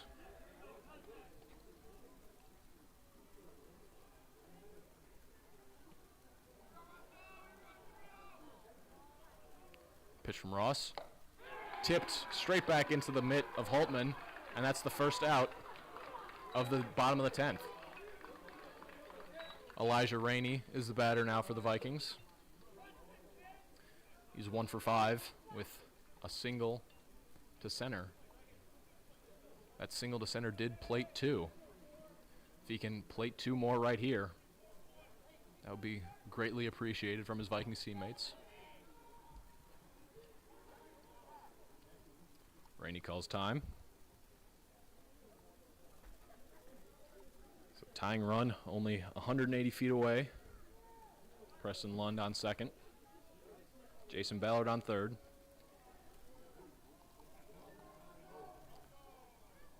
That one hits Rainey off the helmet. He's fine, flips the bat emphatically towards his dugout. And the bases are now loaded for Josh Moore. That one looked to be a breaking ball that got away from Ross. Rainey, using his head, took it off the head, and the bases are now loaded yet again for Josh Moore. Moore's 0 for 4 on the day with a walk. Very unlike him to be held hitless. He's due for a hit right here.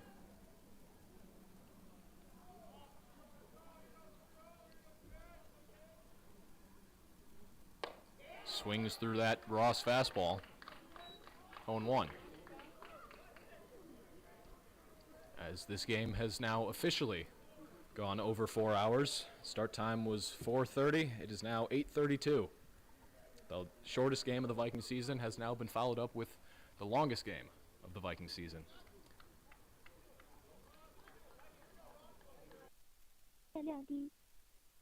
Average things out.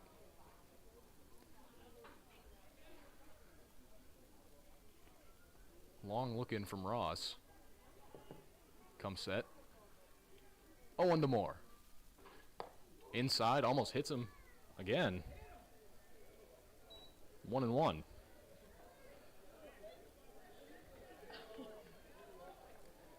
After a hit by pitch to Elijah Rainey, that one came a little too close to Josh Moore for comfort. Evens the count at 1 ball and 1 strike. Ross asking for Holtman to redo the sign, and Moore calls time, steps out.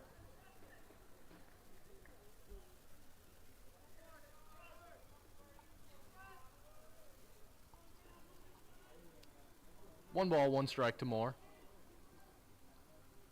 Due for a hit. Late on that fastball. 1 ball and 2 strikes. Isaiah White on deck. He flied to right his last time up.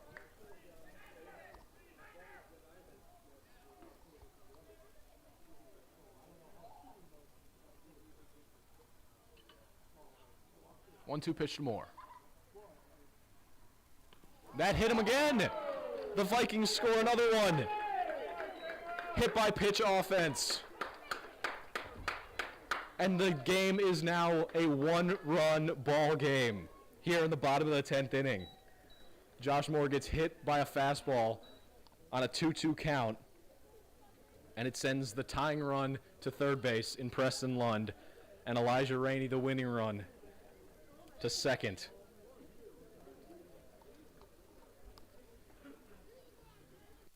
Wonder if McCarthy is going to pinch run for Rainey. Rainey doesn't have the best speed, but it is a factor this late in the game. But Isaiah White, the third baseman, coming in for his second at bat of the game. I guarantee you, when he came in the top of the ninth as a defensive replacement, I can guarantee you that he did not think he was going to get 2 at bats. But he does, as he watches first pitch strike from Ross. Vikings do have an out to work with. Only 1 in the inning so far. They're down 1, 13-12. Bases loaded. Lund, Rainey, and Moore, third to first. Big swing and a miss there from White. 蓝牙李断开。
All right, sorry about that, folks. The mics died as this game has been going on now for 4 hours. But after Isaiah White's strikeout, Rob Tate has a 2-0 count on him with the tying run only 90 feet away. Nowhere to put him. So Jake Ross has to go at the shortstop, Tate. 2 balls, no strikes. That pitch is in the dirt. Ball 3. 3 balls, no strikes.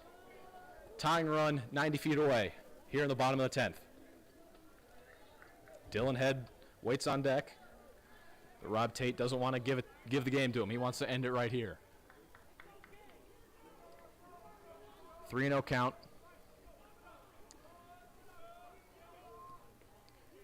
Nowhere to put him. 3-0 from Ross. Ball 4, and the ball game is tied. The Vikings score 3 in the bottom of the 10th, and this game will either end right here or go to 11. Dylan Head, there's no better finish than this right here. The number 1 baseball player in the state of Illinois, up with the bases loaded and 2 outs. Tie game, bottom 10. This is what he was made for. He's got ice in his veins. Can he end it for the Vikings? Send towards third. Throw from Miller, and there will be an 11th. Dylan Head grounds out to Jacob Miller to end the 10th, and both teams put up 3 in the 10th. And do you believe it, folks? We're going to 11. Tied at 13.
Back on the mound for the top of the 11th is Evan Nieder. He'll face the top of this Thunderbolts lineup in Patrick Keating.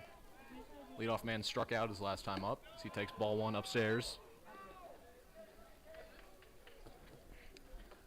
This is officially the longest game that the Vikings have played in all 4 years of my high school experience, as Keating fouls that one back. There was one game my sophomore year, I'm a senior now, so 2 years ago, that went to 10 innings, but never 11.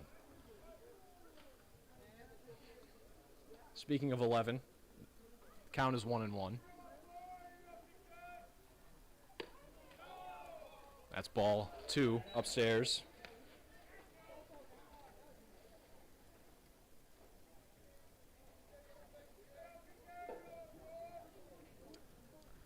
Nieder trying to avoid letting the leadoff man Keating get on. As Keating skies one down the right field line. That will get out of play, strike 2.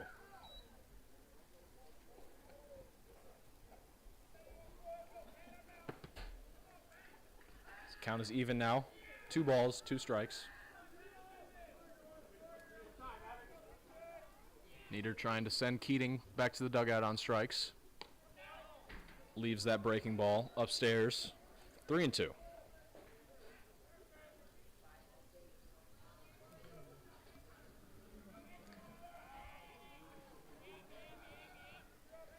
Full count pitch to Keating. Low and inside, ball 4. And the leadoff man is on for the Thunderbolts. Just a reminder, folks, this game has been going on so long that the mics are starting to die. So if I cut out at any point in time, that's why. Don't worry. We're going to try and charge the mics as quickly as possible and be back. But I did not expect a almost 4.5-hour game. So that first pitch to Alexander is swung and missed on. Alexander homered to left his last time up.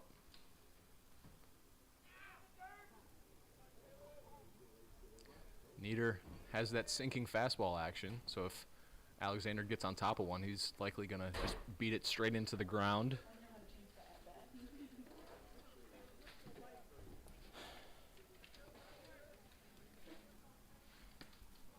Oh, and 1 on Alexander.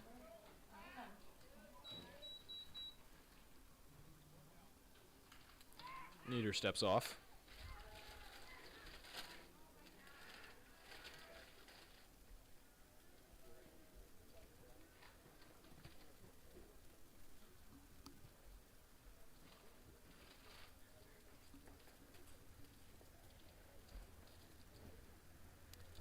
Count is still no balls and a strike to Alexander.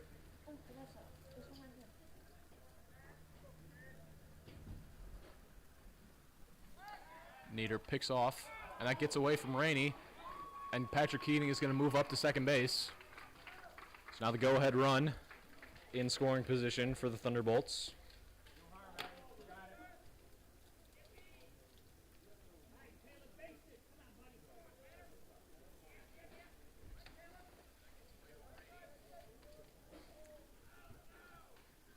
Count is still 0-1 on Alexander, but now he's got a runner in scoring position with a chance to take the lead here for the Thunderbolts.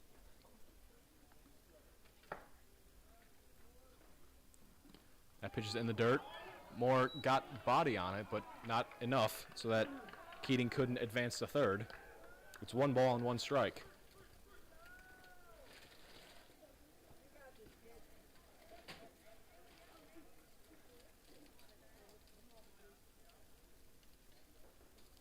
Vikings going infield in, trying to cut down the go-ahead run at the plate in Keating.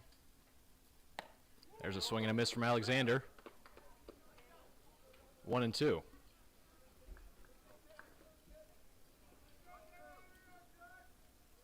This will be a big first out for Nieder.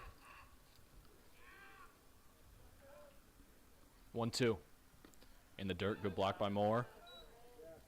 Evening the count at 2-2.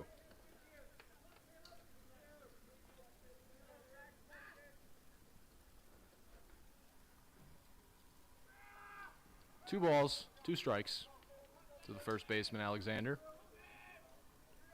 Nieder winds, fouls it right back towards the camera. 2-2 still.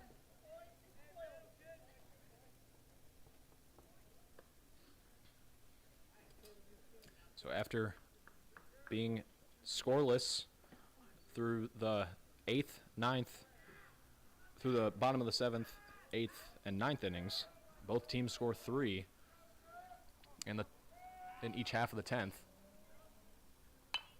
And another foul ball sent right back up towards the camera. 2-2. Thunderbolts threatening to score another one here. They've got Patrick Keating, their leadoff man, at third base with nobody out.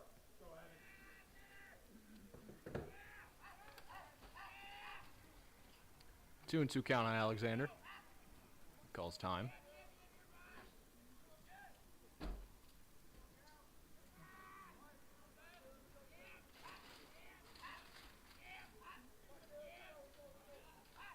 Two balls, 2 strikes. And Alexander chases that pitch in the dirt And that is going to be the first out of this top of the 11th.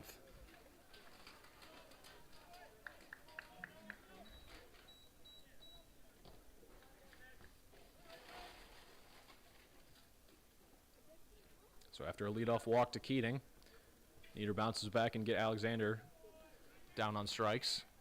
Sends the center fielder Nick Altobelli to the dish. He swings and misses at that first pitch from Nieder. Altobelli grounded to second his last time to the plate.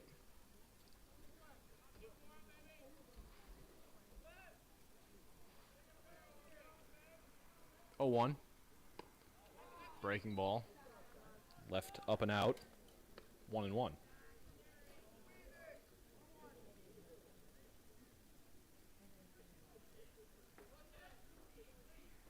One ball, one strike to the center fielder Altobelli.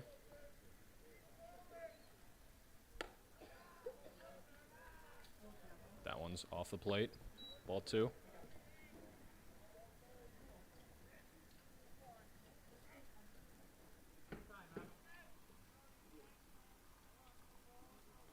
Two balls, one strike. Fouled back, 2-2. Nieder's getting a lot of foul balls this inning. These Thunderbolts hitters are just missing it, but that's setting him up well for the strikeout pitch, as he's now got 2 strikes on Altobelli. 2 balls, 2 strikes to the center fielder.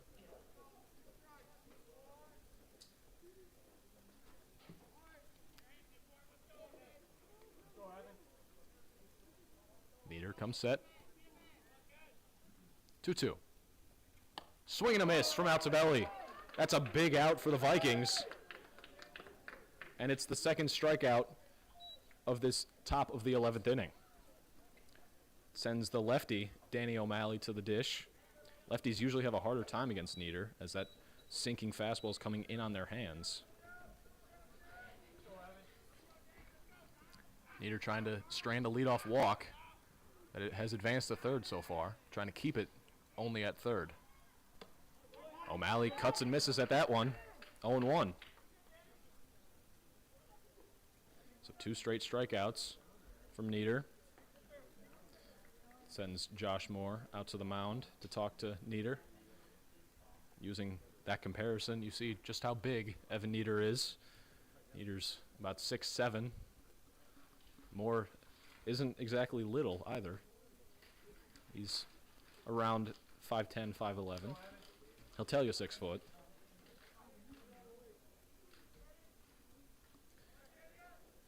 But Nieder is ahead in the count, 0-1 on O'Malley.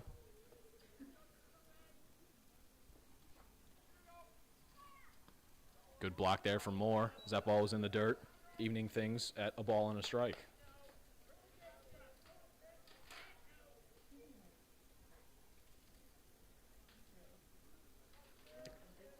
Two outs here in the top of the 11th. 1 ball, 1 strike on the batter O'Malley, as that one's just low. Ball 2. Good spot there from Nieder. O'Malley doubled to left field his last time up. It's his 3rd hit of the day. He is 3 for 6. This is his 7th at bat. That one's below the zone yet again. 3 balls and a strike.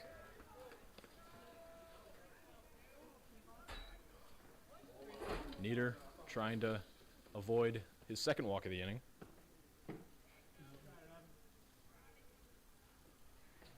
Has O'Malley with a 3-1 count on him. And that one's low, ball 4. So now runners at the corners now. 2 outs for the second baseman, Ryan Lay.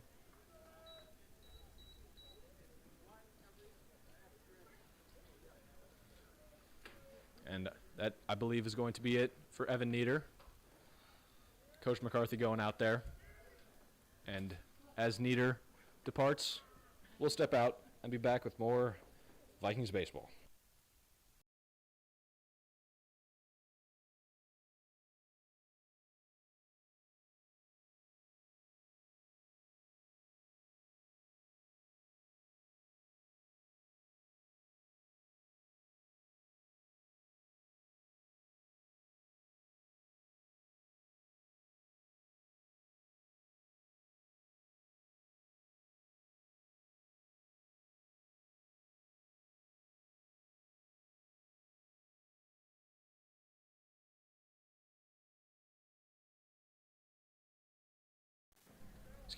Evan Nieder is staying in the game.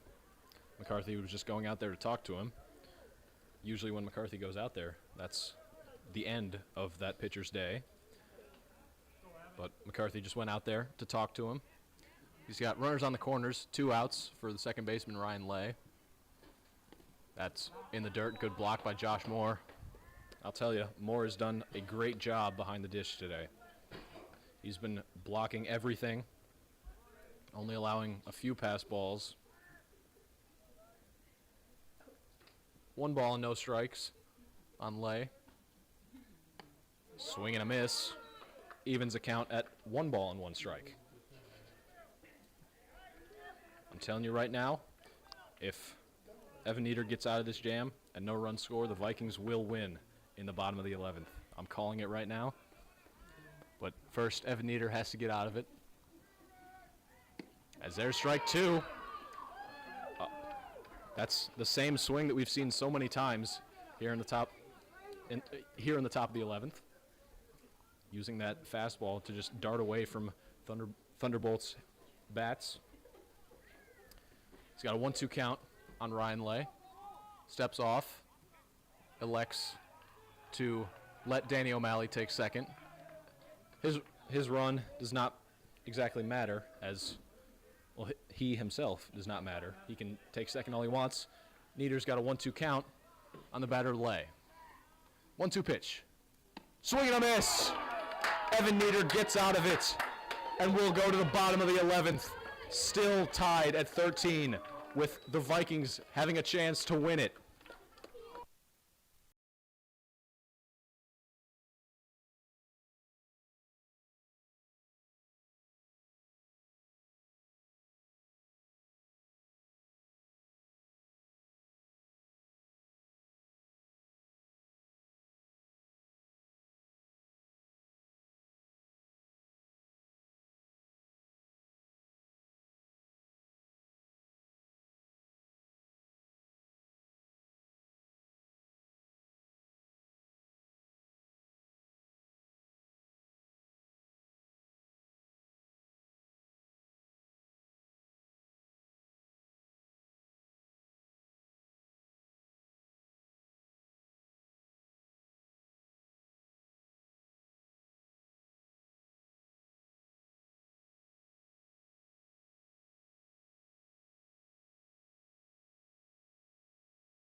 Off this bottom of the 11th inning, it's going to be the left fielder, Bennett Reich. He reached base on an error by the third baseman, Jacob Miller, his last time up. He then came around to score. He watches that first pitch from Jake Ross, up and out of the zone.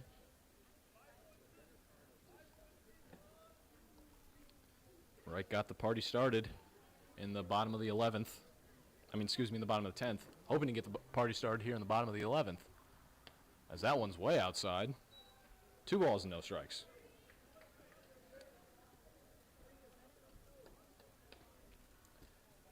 Any base runners are needed for the Vikings. You can win off a home run, but the Vikings have scored all but 2 of their runs from the home run. Scored 11 runs just off basic hits, walks, errors. As there's strike 1 from Ross. 2 balls and a strike.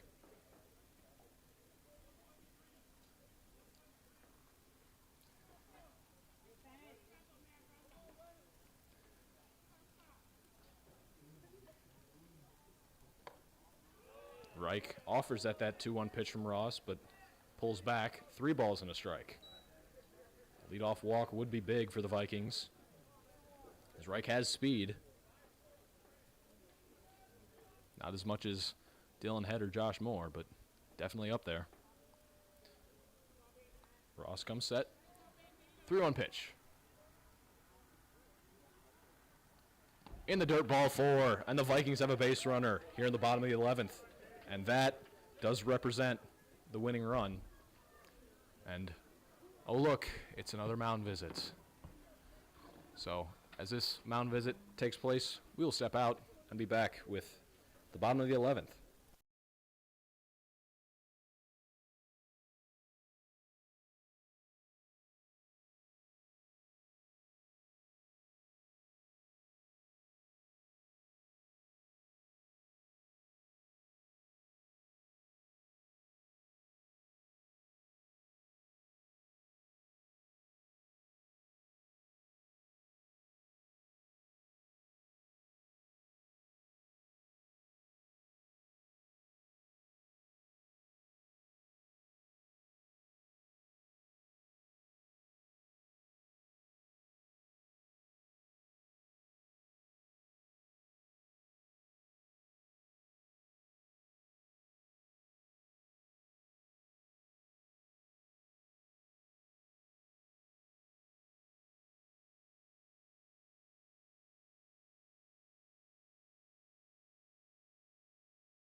New pitcher in the game.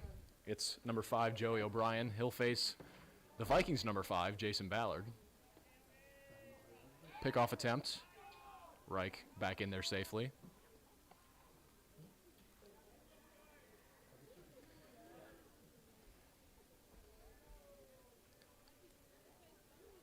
We are now in the 9 o'clock hour, folks, as that ball is upstairs, 1-0. Started in the 4 o'clock hour. Now in the 9 o'clock.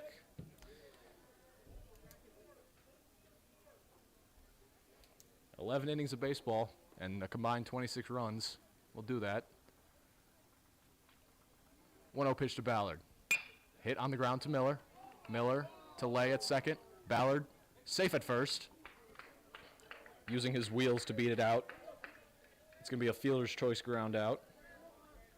And it's going to send the DH, Preston Lund, to the plate with a runner on first and 1 out this time.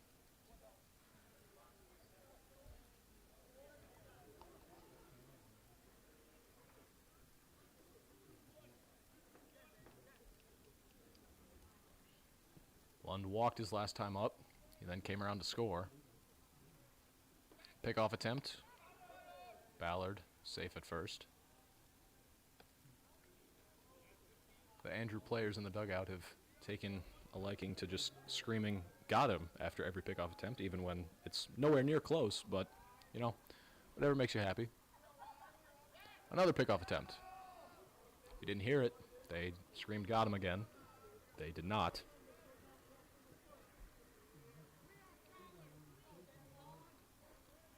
First pitch to Lund is a breaking ball. Spins below the zone. 1 ball and no strikes.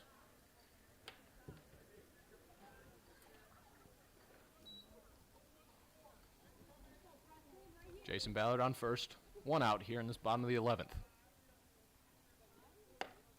That one's above the zone yet again. 2-0. Good pitch for Preston Lund to just pick one out. See how far he can hit it. 2-0 to Lund. That one's off the plate. Ball 3. Corey Mulling waits on deck. He's doubled twice already, but both of those came about 2.5 hours ago. He doubled in the first and the third. 3-0 pitch to Lund. Upstairs, ball 4. And the winning run moves up 90 feet, and it's in scoring position now for Corey Mulling. He struck out his last time up. And Holtman goes out to talk to O'Brien.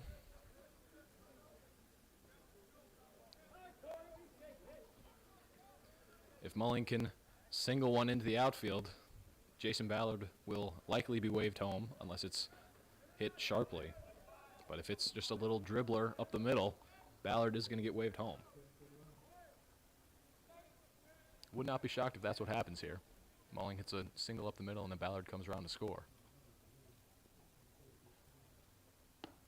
That first pitch to Mulling. It's off the plate.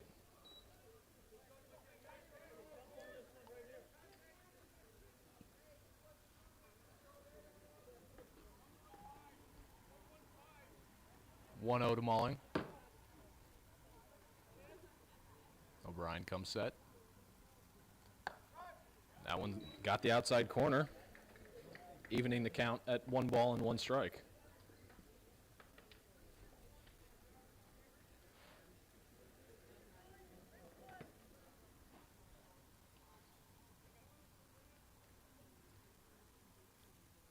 One to Mulling. Skied towards center field. Out to Belly, coming in on it. And he'll make the play. Ballard takes a few hard steps towards third. Does not advance. So now it's up to Elijah Rainey. First baseman was hit by a pitch his last time up. He took it off the head. But he's got the winning run 180 feet away at second base here in the bottom of the 11th. Mulling just barely got under that one. If he stays on top of that one just a little more, that's a line drive over Altobelli's head. Elijah Rainey has singled home a run earlier in the game. Came all the way back in the 4th. First pitch to Rainey. Upstairs, ball 1.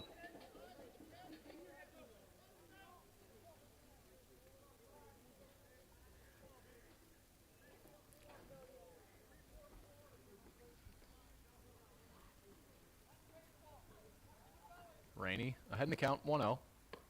Now ahead in the count 2 balls and no strikes. Got to go right at him right here.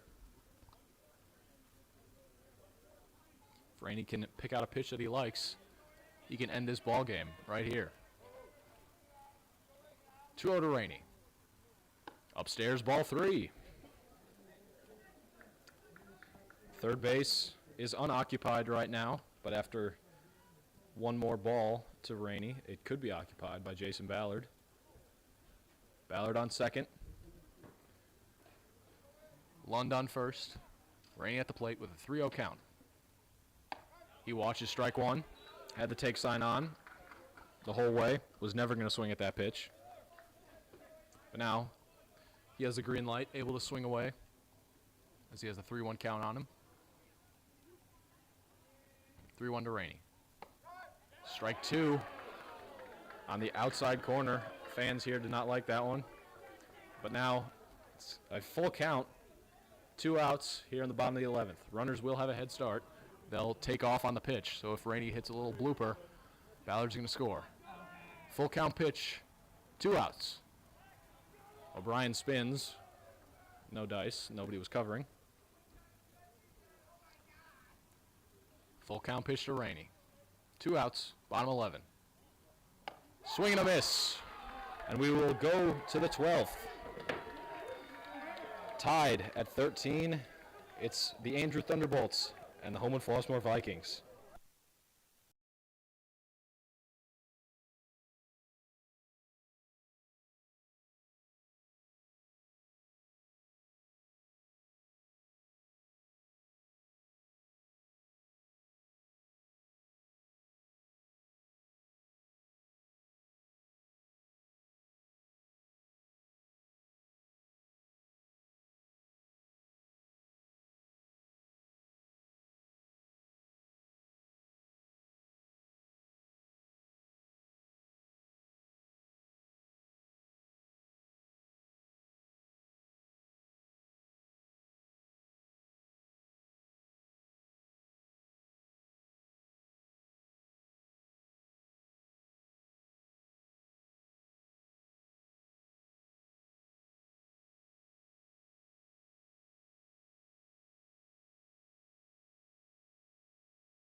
Leading things off here in the top of the 12th in the game that never is going to end.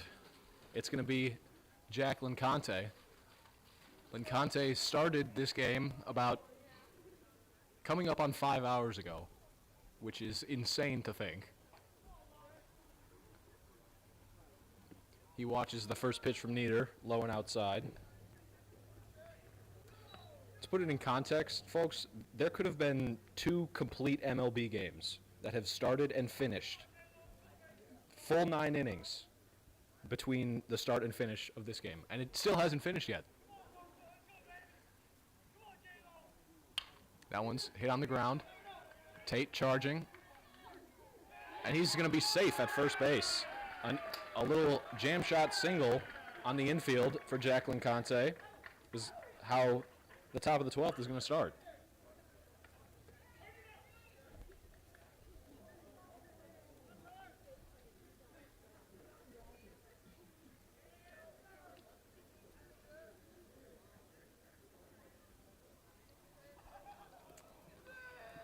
So now the batter will be Jacob Miller. Lincante is on first. That one's outside, ball 1. And to put it in context, the Reds and Braves played a full game, and it went to extra innings with the Braves winning 5-4, and that game started and ended before this game. That one's popped foul. That game started at 5:10 and is now over.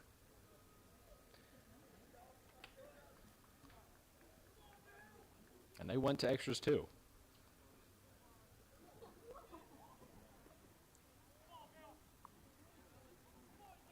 Oh, 1 to Miller is in there for strike 2.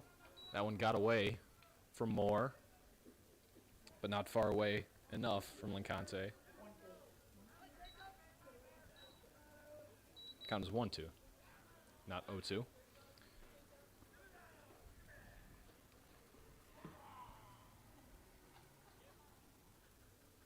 Miller can hit a ground ball on the infield. Vikings can turn 2. That one is on the infield. Mulling steps on second, fires to first, and that is a double play. Again, I've called both double plays here in this game. And there is 2 outs here at the top of the 12th.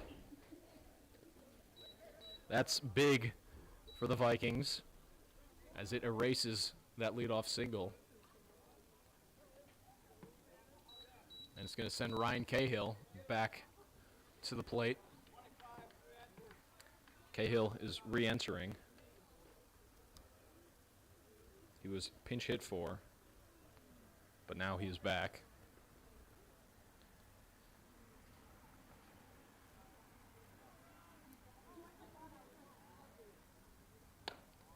That's a ball inside, says the home plate umpire.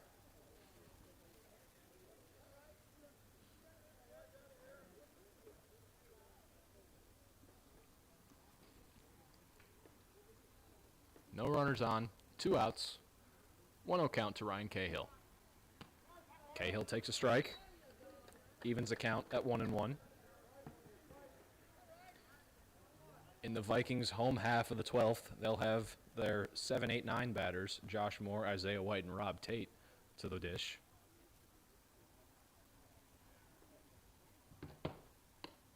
One from Nieder's low, 2-1. Looked good from up here, but I think Moore sort of took a strike away from Nieder right there. Is that his glove was going away from the zone as opposed to toward it. 2-1 pitch to Cahill. Is on the inside corner for strike 2. That's a good pitch there from Nieder. As the lefty Cahill wanted nothing to do with that sinking fastball running in on him. Evens the count at 2 balls and 2 strikes.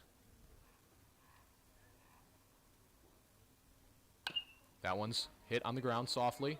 Rainey flipping to Nieder. And he's going to be safe. Nieder could not come down on the base. And that is going to be yet another infield single here in this top of the 12th.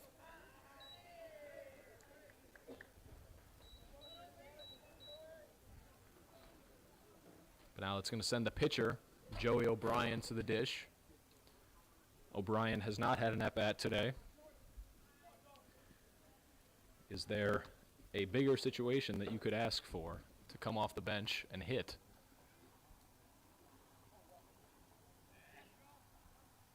He watches ball 1 outside.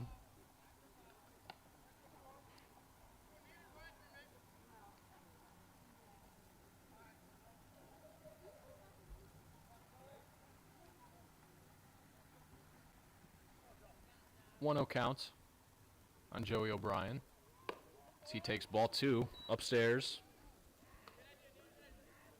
And although it feels like we just passed the 4-hour mark a few minutes ago, we are 10 minutes away from passing the 5-hour mark, which is just incredible.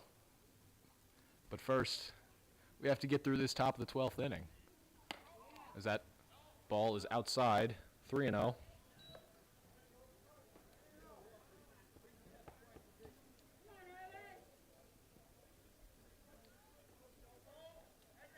Joey O'Brien, way ahead in the count, 3-0. That pitch from Nieder's outside, ball 4. So 2 runners on and 2 outs for the top of the order and Patrick Keating.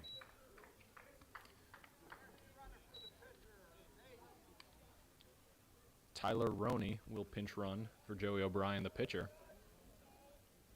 So now Patrick Keating walked in his last at-bat.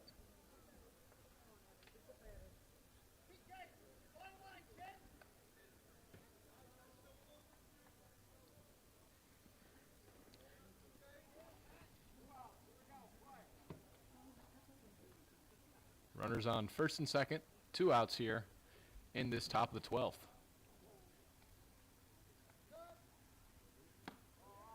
That one's just off the plate, ball 1. Was a good frame by Moore, but it probably was a bit off the plate and maybe a bit low. But either way, it's ball 1.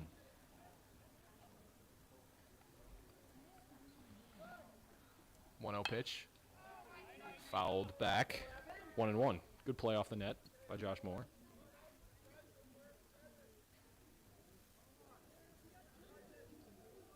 Count is even now.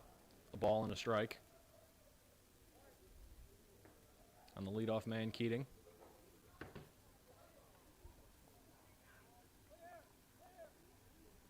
Pitch from Nieder. Fouled down the right field line. 1-2.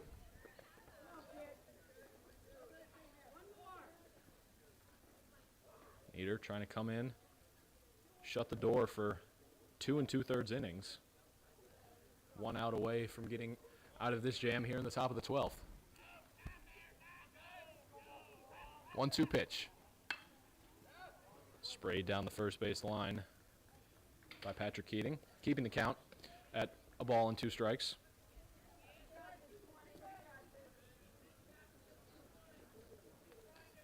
Great outing so far from Evan Eater.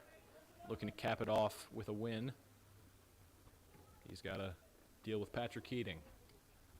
1-2 count. That one's in the dirt. Great block by Moore. Moore just absorbed that one, keeping Cahill at second.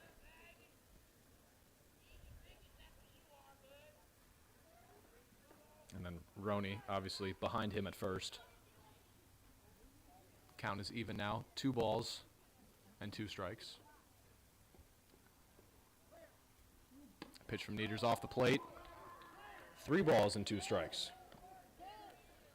So now the count is full. Runners will be in motion with the pitch. Full count pitch. Nieder to Keating.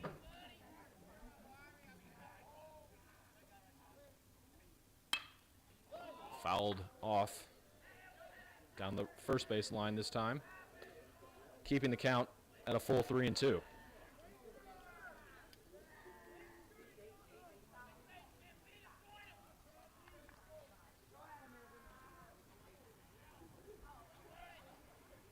Three balls, 2 strikes, 2 outs. Hit in the air to center field, head going back on it, and he'll make the play. So no runs come across for the Thunderbolts in the top of the 12th. And the Vikings, with yet another chance to win it, will bat in the bottom of the 12th. They'll send Josh Moore, Isaiah White, and Rob Tate to the plate. So we'll be back with the bottom of the 12th.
Leading things off here in the home half of the 12th, it's the catcher Josh Moore.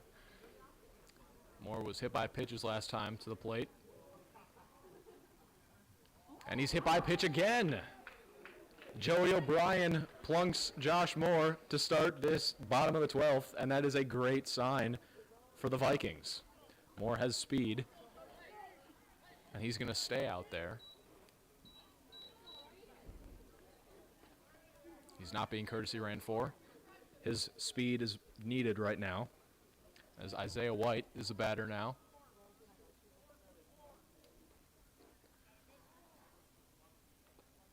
O'Brien comes set. First pitch to White. White squares bunt, pulls back, and that one was at White's head again. White struck out his last time up. He came in as a defensive replacement in the top of the 9th. already 2 innings into the extras, and this is his 3rd at bat. He squares bunt again, gets it down the first base line. That's a great one. And he is going to be safe at first base, and the ball gets away. Josh Moore is going to advance to third base, and Isaiah White is going to be safe at first with a bunt single, and both players involved in the play are down on the field, so we hope that both of them are okay. But Josh Moore standing on third, and Isaiah White hopefully will be on first.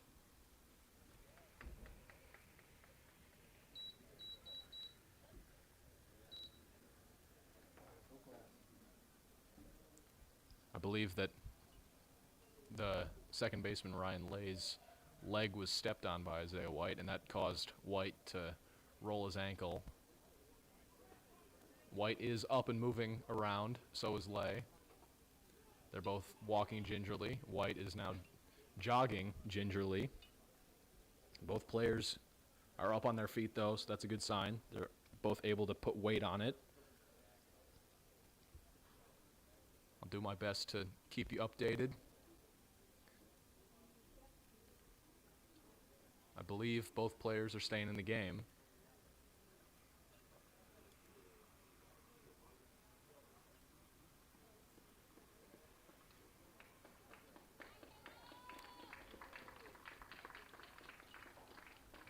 And I believe that they will.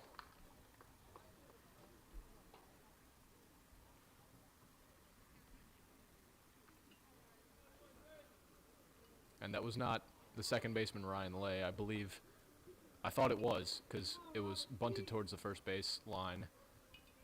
And usually the first baseman charges on that play, but it was not. It was the first baseman, Caleb Alexander. But he's up.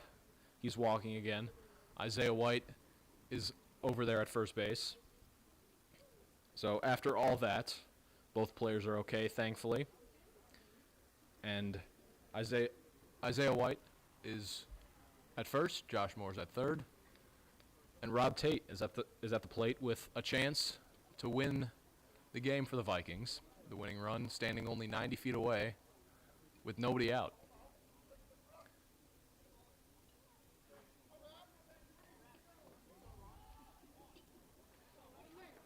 So now Tate will face Joey O'Brien with runners on the corners and nobody out. Thunderbolts going infield in.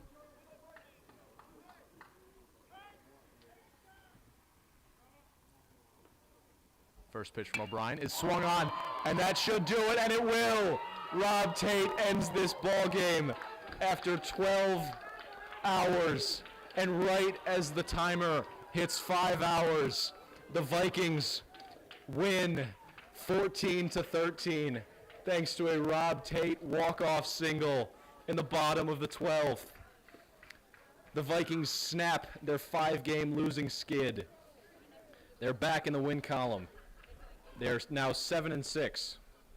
Their next game will be tomorrow versus Brother Rice. This loss puts Andrew at 6 wins, 3 losses, and 1 tie.